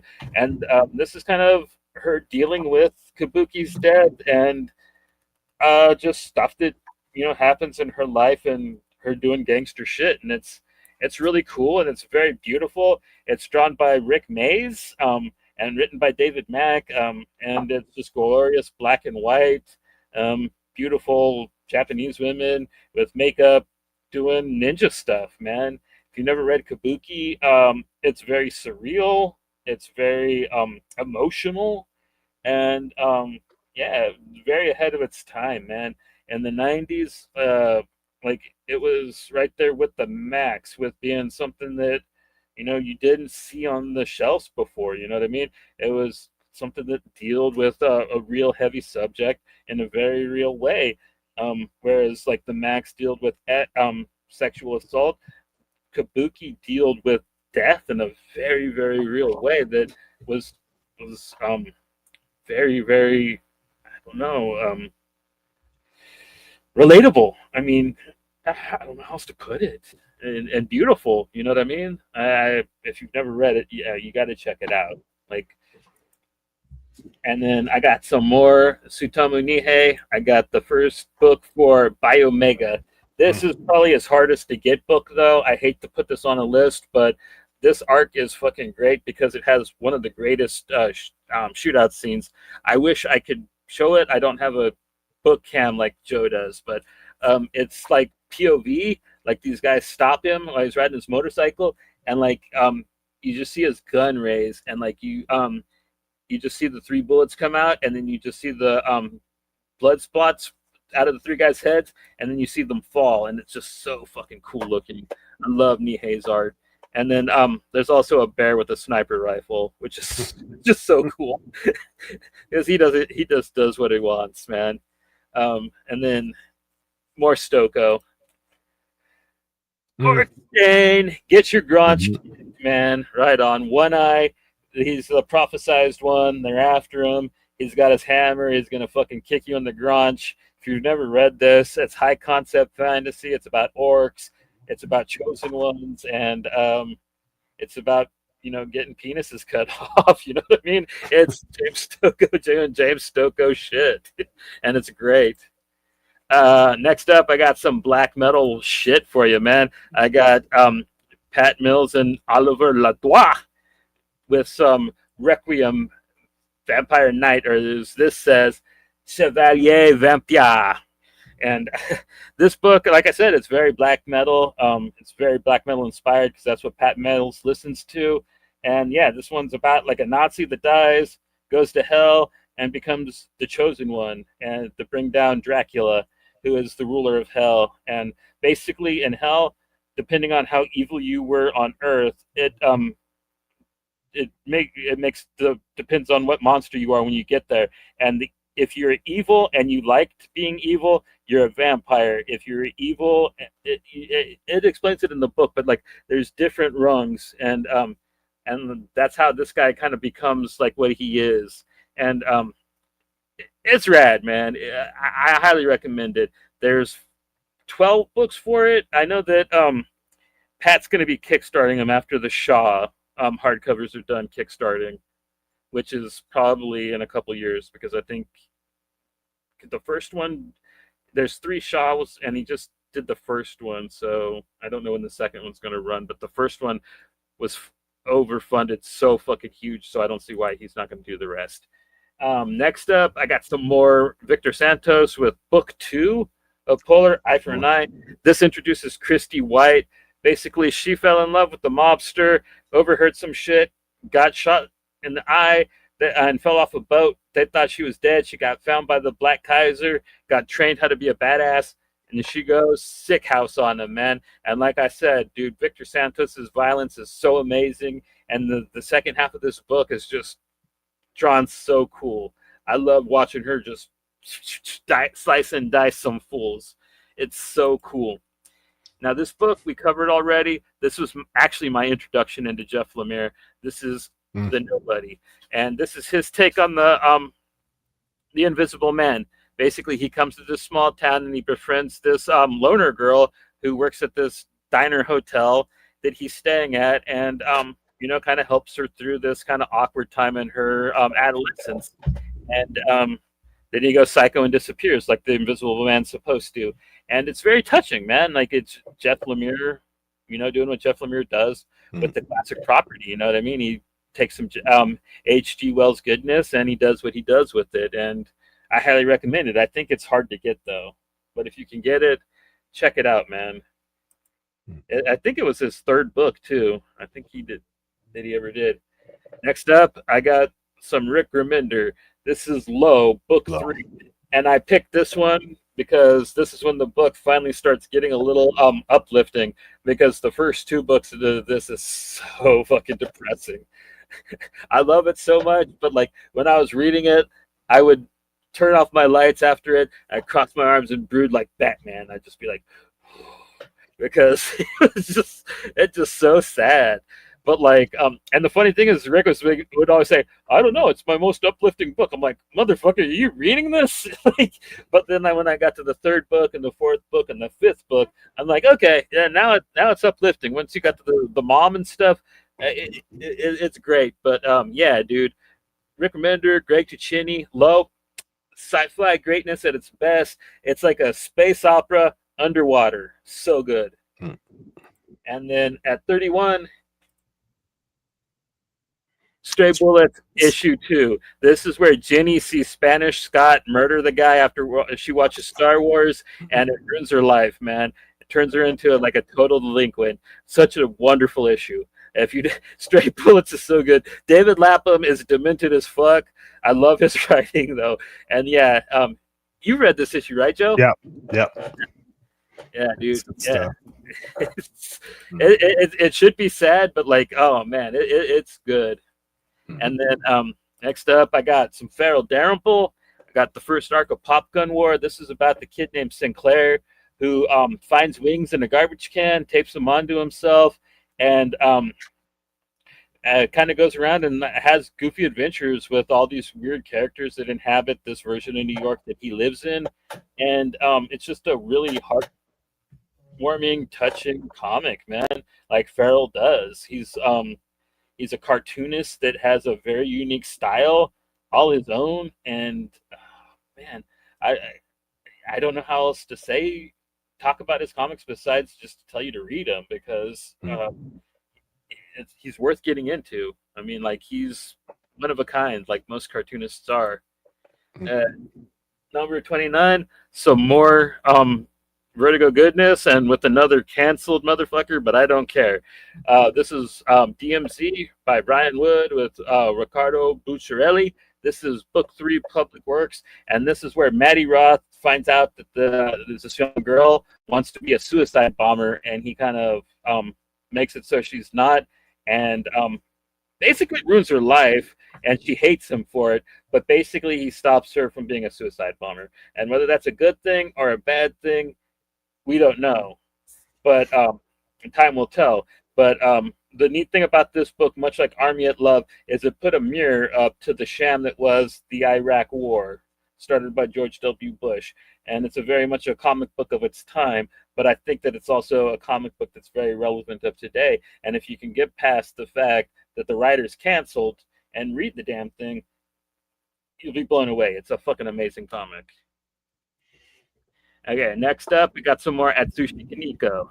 I got Bambi and her Pink Gun book 2. And I picked volume 2 because there's this scene, there's this arc where she's fighting this gang of big rigs, and she's got this weird little tiny car, and she's like kicking this, it's got this little portal that opens in the front, and she like kicks it open, and she's like shooting her like Desert Eagle at him. It's so gangster, man. This is it, I think. Yeah. That's the biker gang. That's after that, I think. Oh, there's super. That's cool. Where she's fighting with the cowboy lady and stuff. Yeah, that doesn't matter. You could just show. It's. So your car's upside down there. That might be what I was thinking of. Yeah.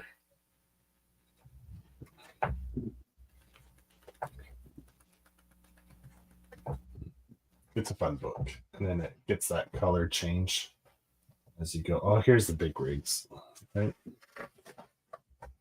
Yeah.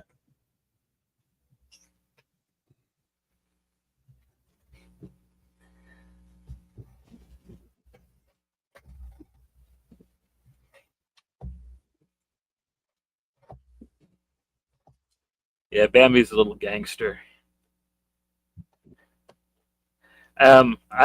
Unlike Joe, I've only got the first 2 books. Those are the only ones that are ever published in English, because America fucking sucks. We don't fucking get good manga over here. We only get shonen garbage like One Piece. And when she gets to the color, half the page is like. I love that. Gava King.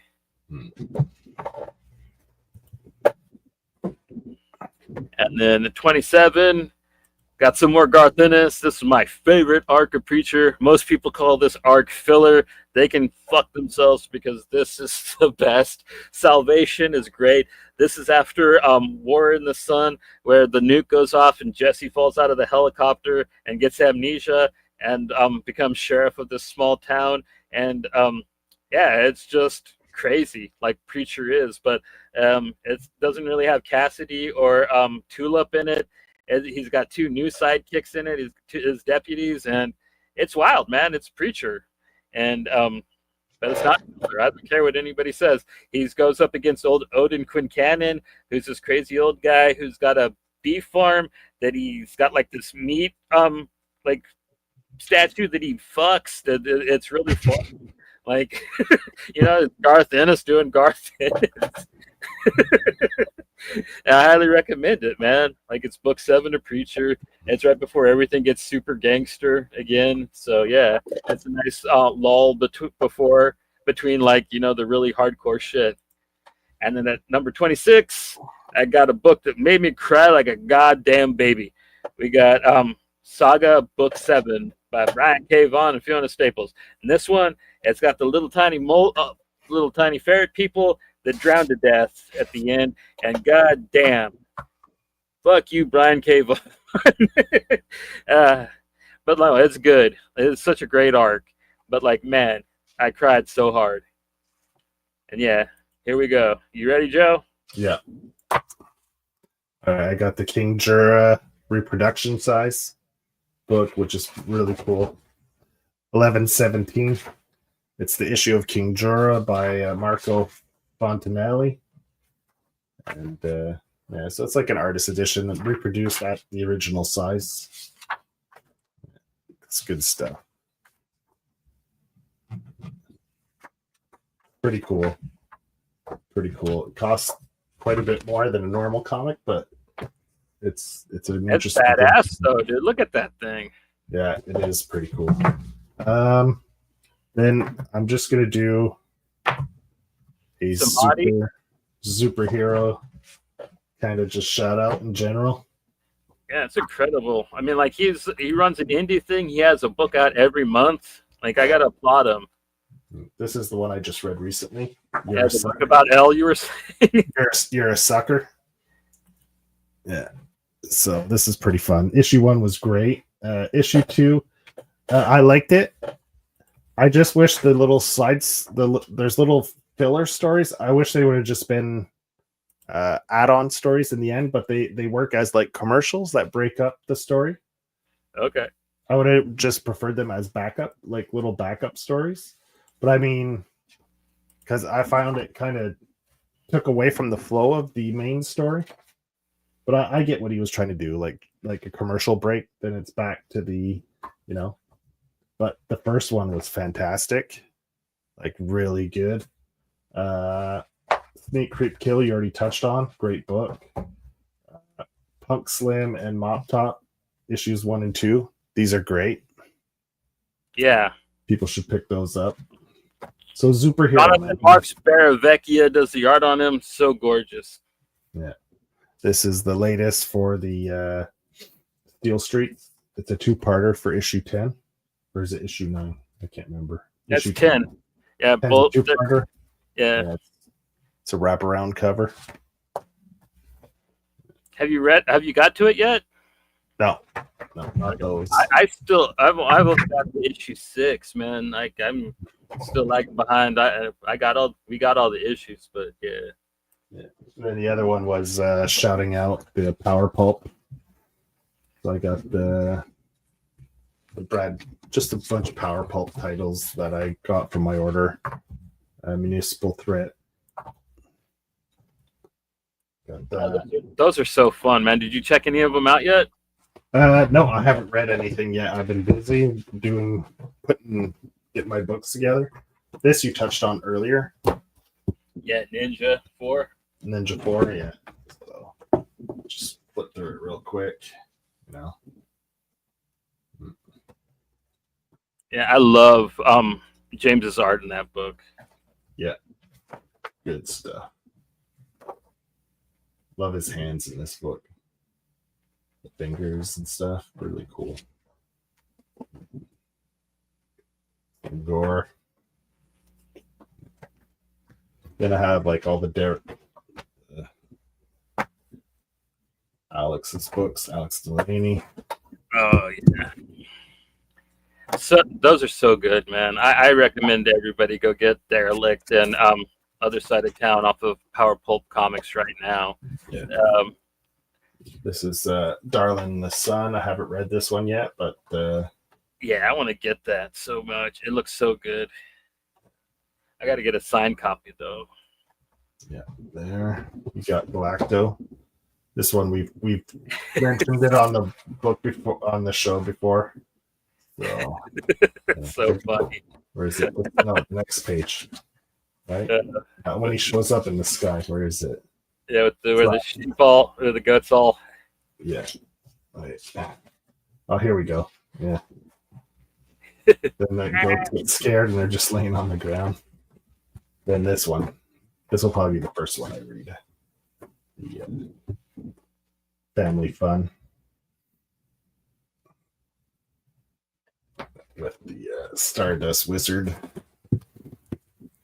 It's pretty much the Power Pulp. Yeah.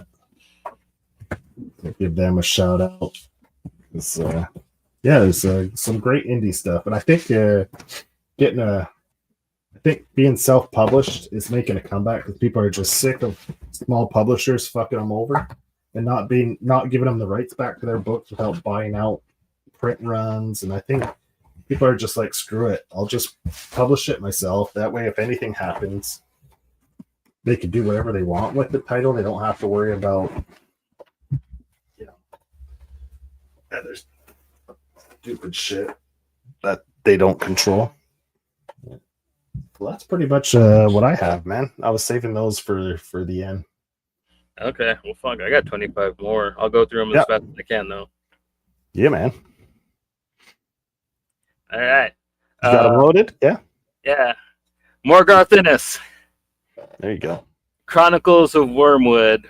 I can't find that. I've been trying to get it. I can't find it. Garth Ennis and Jason Burroughs. This one is about the Antichrist, but he doesn't want to be the Antichrist. He doesn't want to end the world. Neither does the reincarnation of Jesus. They go on a road trip to heaven and hell, and it's really funny. It's one of his funniest books. It's one of his most obscene books too, because Avatar didn't tell Ennis no. He got away with whatever he wanted there. So there's a guy with a dick nose. There's people with their heads up their asses. There's anything he wanted to do, he got away with in Wormwood. And Jason Burroughs drew it with glorious detail. He's a sick bastard. So yeah. Next up, like Joe pointed out, this is a book that was very important to me when I was a child too. It was my first indie comic that I ever read. I think it's the first indie comic most kids read, at least in our age bracket. My dad, he got me the first Ninja Turtles omnibus, like for my 9th birthday, and we hung out like at the Delta there in Antioch, California, and we read like a lot of it, and oh man, it was just so important to me. It was just so beautiful, and yeah, the artwork was great, and the fact that seeing that April O'Neil was black, was incredible because the cartoon and the movies, they never showed that, you know what I mean? But it always blew my mind, But like nowadays they do it all the time. Mm-hmm. But in the old cartoons and comics, or in the old cartoons and movies, it was like, next up, Arzak. Oh yeah, it's so beautiful, man. No words, just a dude flying around on his pterodactyl, peeking in on chicks, flying over giants. It is amazing. He's got a funny hat. Mobius, Jean Girard, I think I'm saying that right. Master, you know what I mean? I don't know what else to say. He's been spoken about for centuries at this point. Not really, but yeah, may he rest in peace, man. Like Mobius was one of the greats, undeniably. Next up, my last Satomu Nihei book. This is my favorite of his. This is the prequel to Blame. This is Noise. This is about how the Silicon Life and the safeguards were made, basically. And it's a really cool noir story set in a cyberpunk future. I highly recommend getting this one. It is super good. Nihei's art's a little sketchier in this one. It's really neat. Very beautiful. Definitely check it out. Next up, probably my favorite Canadian comic, Ed the Happy Clown by Chester Brown. This is about like a clown that gets tortured by midgets. There's a vampire chick that hangs out with him. It's just completely insane. His dick gets replaced by the head of Ronald Reagan. It's just a surreal masterpiece. God bless Canada, I guess, for Chester Brown. Yeah. The cover is hella messed up because it's actually like shows the end of the comic. Like, I don't know why they decided to do that, but it's funny at the same time. Yeah. Carrying on with very prestigious comics, kind of like Joe did with showing Black Hole. I have some Daniel Klaus with Like a Velvet Glove Cast in Iron. And this one, it's about a guy who goes to a porno theater and sees a movie with his missing ex-wife in it. So he goes and tries to find the production company that made the movie, and it's just this crazy adventure that he goes on where he meets a crazy fish girl and like this urban legend of like this giant weird thing. Like it's insane. A lot of people say that Ghost World is Klaus's best or Daniel Boring, but like a Velvet Glove Cast into Iron, definitely Klaus's best, man. It is just so wild. It definitely inspires my writing. Like I think it's almost a perfect book, in my opinion. At number 19, I got issue 22 of East to West. It's a silent issue. We covered it just recently. Spanky loved it because it had boobs in it. It's really good. At 18, we have Deadly Class. This is the I forget what issue number this is. This is the issue during the finals where the kid at the Tower Records is talking to the metalhead about the B-52s, which is funny. And then Marcos and Victor run in and murder everybody. It's pretty funny. Number 17, Pop. We got some Heavy Liquid. I love this book with all of my heart. If you never read it, get on it. Image just re-released it a couple years ago. I'm pretty sure it's easy to find. The art in it's beautiful. The story is noir, I guess you could say. It's a heist story at the same time. It's a story about a druggie at the same time. Like, it's hard to pin down, but like it is so good. Number 16, we already touched on this one. Sync. Yeah. Buzz, Bumblebee, Dildo. Number 15, Hellboy, Wake the Devil. This is the second arc of Hellboy. I particularly love this one. It's my favorite arc of Hellboy. There's a scene in it. Well, there's a whole storyline in it where Kraus brings von Strucker back to life, and von Strucker kind of hates all the rest of the Nazis, and it kind of ruins all the Nazis' plans. And like that's how they lose. It's really funny to me, and that's one of the reasons why I like that story arc a lot. Number 14 is the first arc of Kabuki, Circle of Blood. It is a beautiful revenge comic written and drawn by David Mack. Chef's Kisses. It was originally published by Caliber. Image now owns it. They've reprinted it several times. It's soft cover, hardcover, whatever you want cover. They have it. So, yeah, there's no excuse not to go get it right now. Number 13, the first book for Doro Hidoro. I love this series. Like, I could pick any book, but I picked this one in particular because I love the introduction of the characters Noi and Shin. Basically, like, Shin loves to like dismember like his victims and like put them in garbage bags, but he likes high quality ones. But Noi gets cheap ones, and like they're trying to carry them out, and they break, and like Shin makes her clean them all up. It's a really funny scene, and like that's kind of why I picked this one. It's a really funny introduction for the characters. Number 12 is my favorite arc of 100 Bullets, Hang Up on the Hang Low, and it's basically dude that finds out who his dad is, and his dad is like this OG, and it's kind of like the weird shit that they get into together.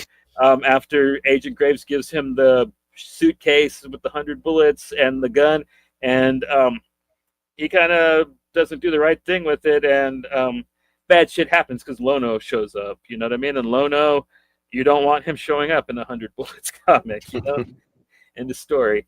Number 11, Madman Odyssey. This is the first graphic novel of his, and like I said about 100, like a Velvet Glove, Cast in Iron, and Heavy Liquid. It's a perfect book. You know what I mean? It's so great. He kind of wakes up, doesn't know who he is. He goes to Snap City. He meets the doctor. He meets Joe, his girlfriend. It's great.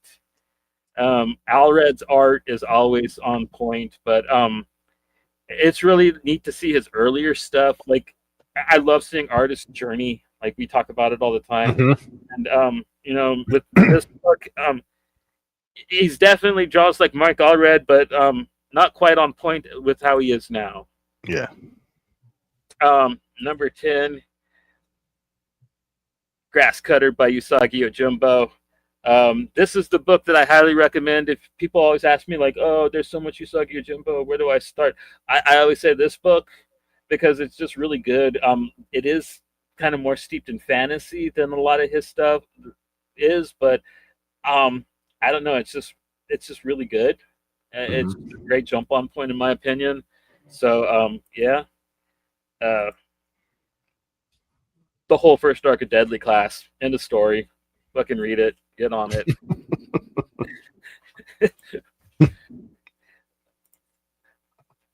The whole first arc of Transmetropolitan. It's 3 issues long. It's very very good. It's about Spider Jerusalem coming back to the city, and basically the cops cracking down on anybody they don't like. It's very very relatable to what's going on right now, actually. So it's the perfect time to read it. I know the writer is canceled, but read it for Derek Robertson's fucking art, because this is probably his best work, maybe. I mean, yeah, it's good. He really shines here. I mean, he's done other really good art like The Boys and Happy, but I don't think any of that looks as good as his work here in the story. Number 7, some more Feral. This is It Will All Hurt. This is the introduction of my favorite, Robot Todd. This book is so good. It's kind of like Da Vinci's, but better.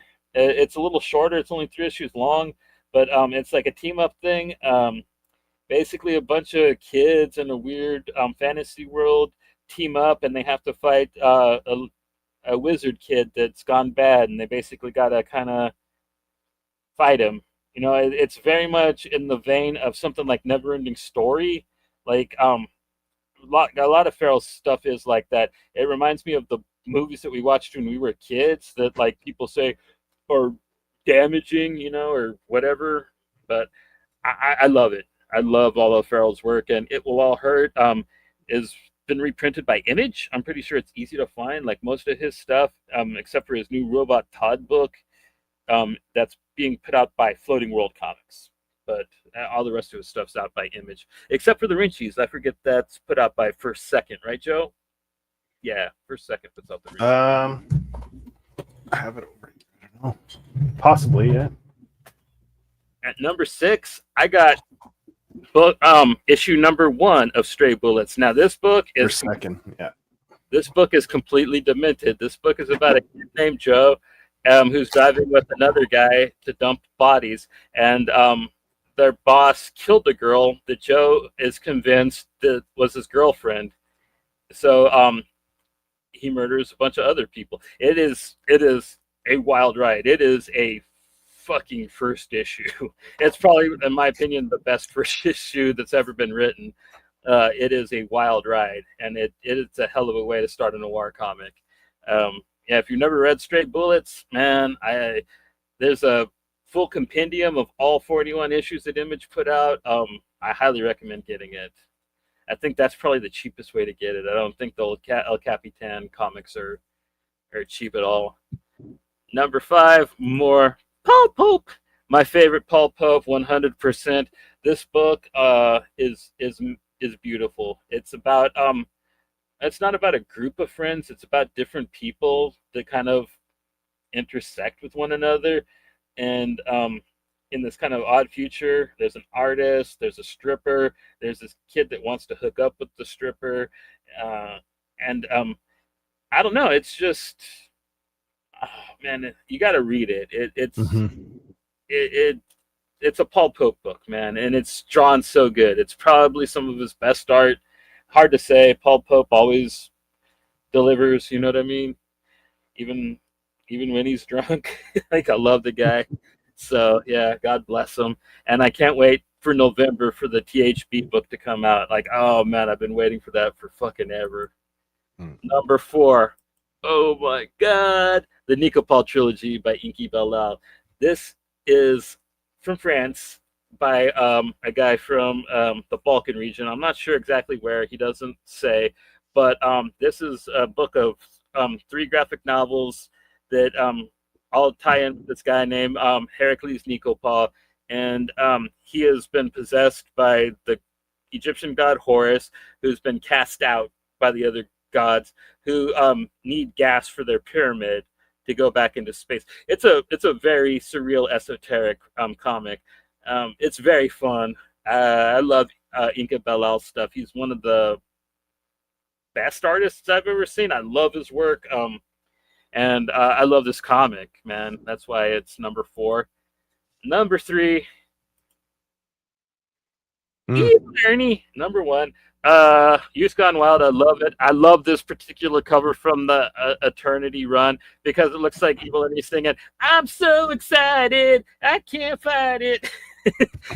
And this book's very important to me. It's weird. It kind of got me into outlaw comics in a way.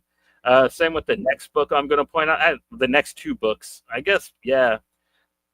My top 3 are all like outlaw books in my opinion. So yeah. Number 2, anybody that knows me knew this was going to be The Crow. Yeah. Enough said, right? Everybody knows. And then number 1, Usagi Jumbo, number 93. I'm probably going to get deeper into this when I do my up close comic book DNA, but this is a book where Usagi Yojimbo and Tomo, who is kind of his love interest, have a tea ceremony, but it's also about them hiding their feelings for one another, because basically he is going away, far away, and he's not going to see her for a long time, and she is going to be, her lord is sending her to marry some guy, so she wants to tell him, but she's duty bound not to. So, oh man, it's like an unrequited love story that but like the form of because this story is being told while it's also explaining how the Japanese tea ceremony works. It's very neat. It's going to be my comic book form that I'm going to get deeper into and show panels for when we go deeper into the comic book DNA, the deep dive when we do that. But yeah, that's my 150, and we did it. We did it. It's I can't believe you sat here for 4.5 hours, Joe, without having to shit. I knew it was going to be long. So. You went beforehand, or did you bring a bucket? You sitting on a bucket? No, it depends what I eat for supper, I guess. Depends, huh? You're wearing that? Yeah, exactly. Yeah. Right on. So, wow. Yeah. I knew it was going to be a bit of a marathon, so. Wow, yeah. Well, it was your idea to 150, so yeah. Yeah, well, I figured 300. I mean, whatever. I didn't think it would go this long. I thought it would be about 2.5 hours. Wow. I don't know. I mean, we touch on everything a little bit, so yeah. Figured 300. I figured as much, Well, yeah. So we're going to be resuming kind of a normal schedule. On the 24th, we got Elliot Wright. He's going to be coming back on. We're going to be talking about his Kickstarter for Hellbound #3. Then we're going to have Joel Van Der Knapp. He's going to be on to talk about his book, Fortress. And then we're going to have Raymar Bronson on to talk about Ghostman and the Pickle Detective and his Batman bootleg, The Reminder.